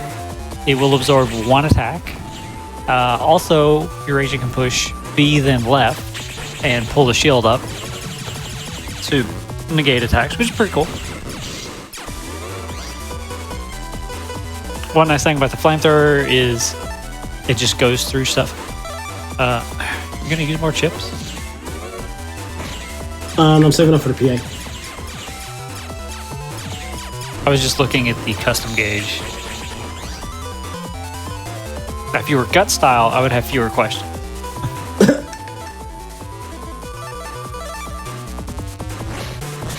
There's no reason to use your 1 damage buster when you've got a charge shot. Just throw it out, and it lasts so long, Shadow Man will probably jump onto it. The shadows, though, have 1 HP. Yeah, ignore the shadows. Okay. Scared of your shadow? Come on. That flamethrower goes over holes? Yeah, it's a flame. What? His also goes over.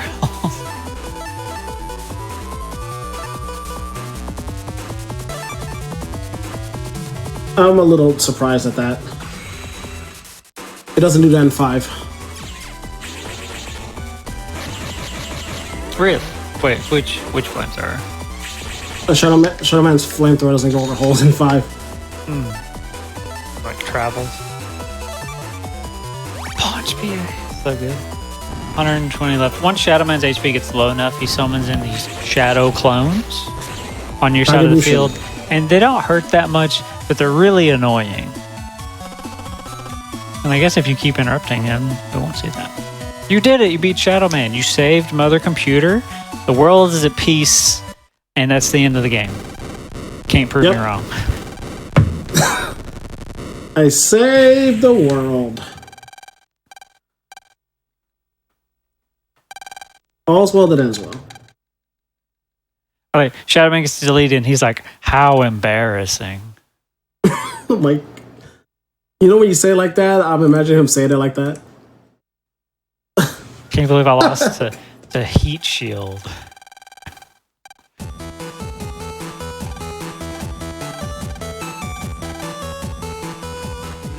Oof. Good thing those fixed battles are way harder than the bosses, honestly. Yeah, like a lot of those, like the changed up fixed battles look incredibly difficult compared to some of the bosses. Like, you were walking over bosses compared to some of them. It helps that I love heat style, even though it's not the most efficient style because it makes bosses blink. I just like the charge shots. Awesome. Well, that's it for hard mode.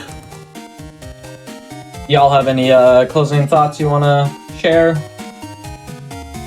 Hard mode's fun. If you're good at Battle Network 2, I highly suggest you try it out.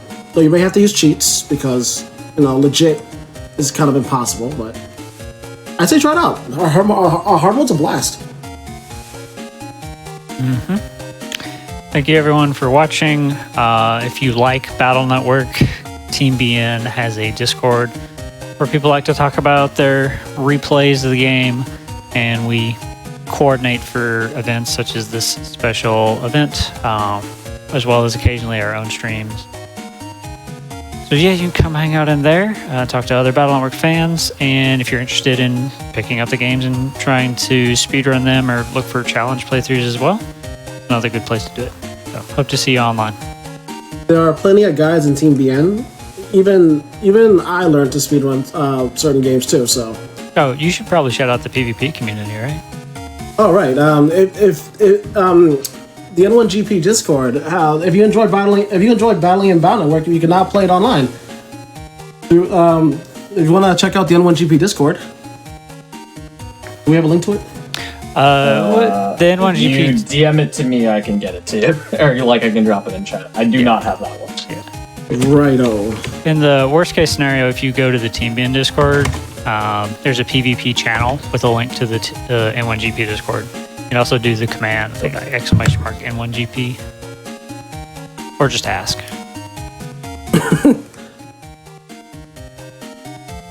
I think I have it. All right, we're good. I think.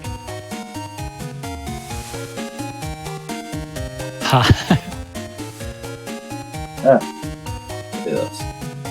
With a rollback. Oh, Ray beat me to it.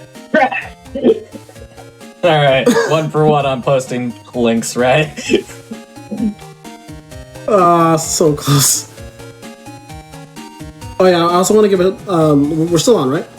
Yeah, we're still on. I want to give one honest shout out to Tara for backing me up. There's no way I would have done it as smooth as it was for this run if he wasn't backing me up. Thanks, Tara.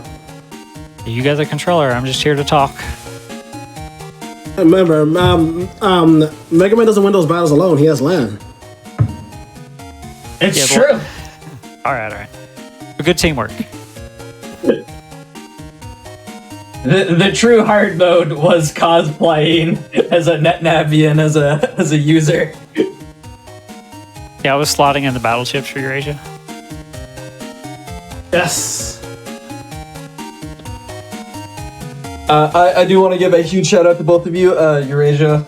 This was an awesome showcase. This is unbelievably difficult, and I think you made it look exceptionally easy.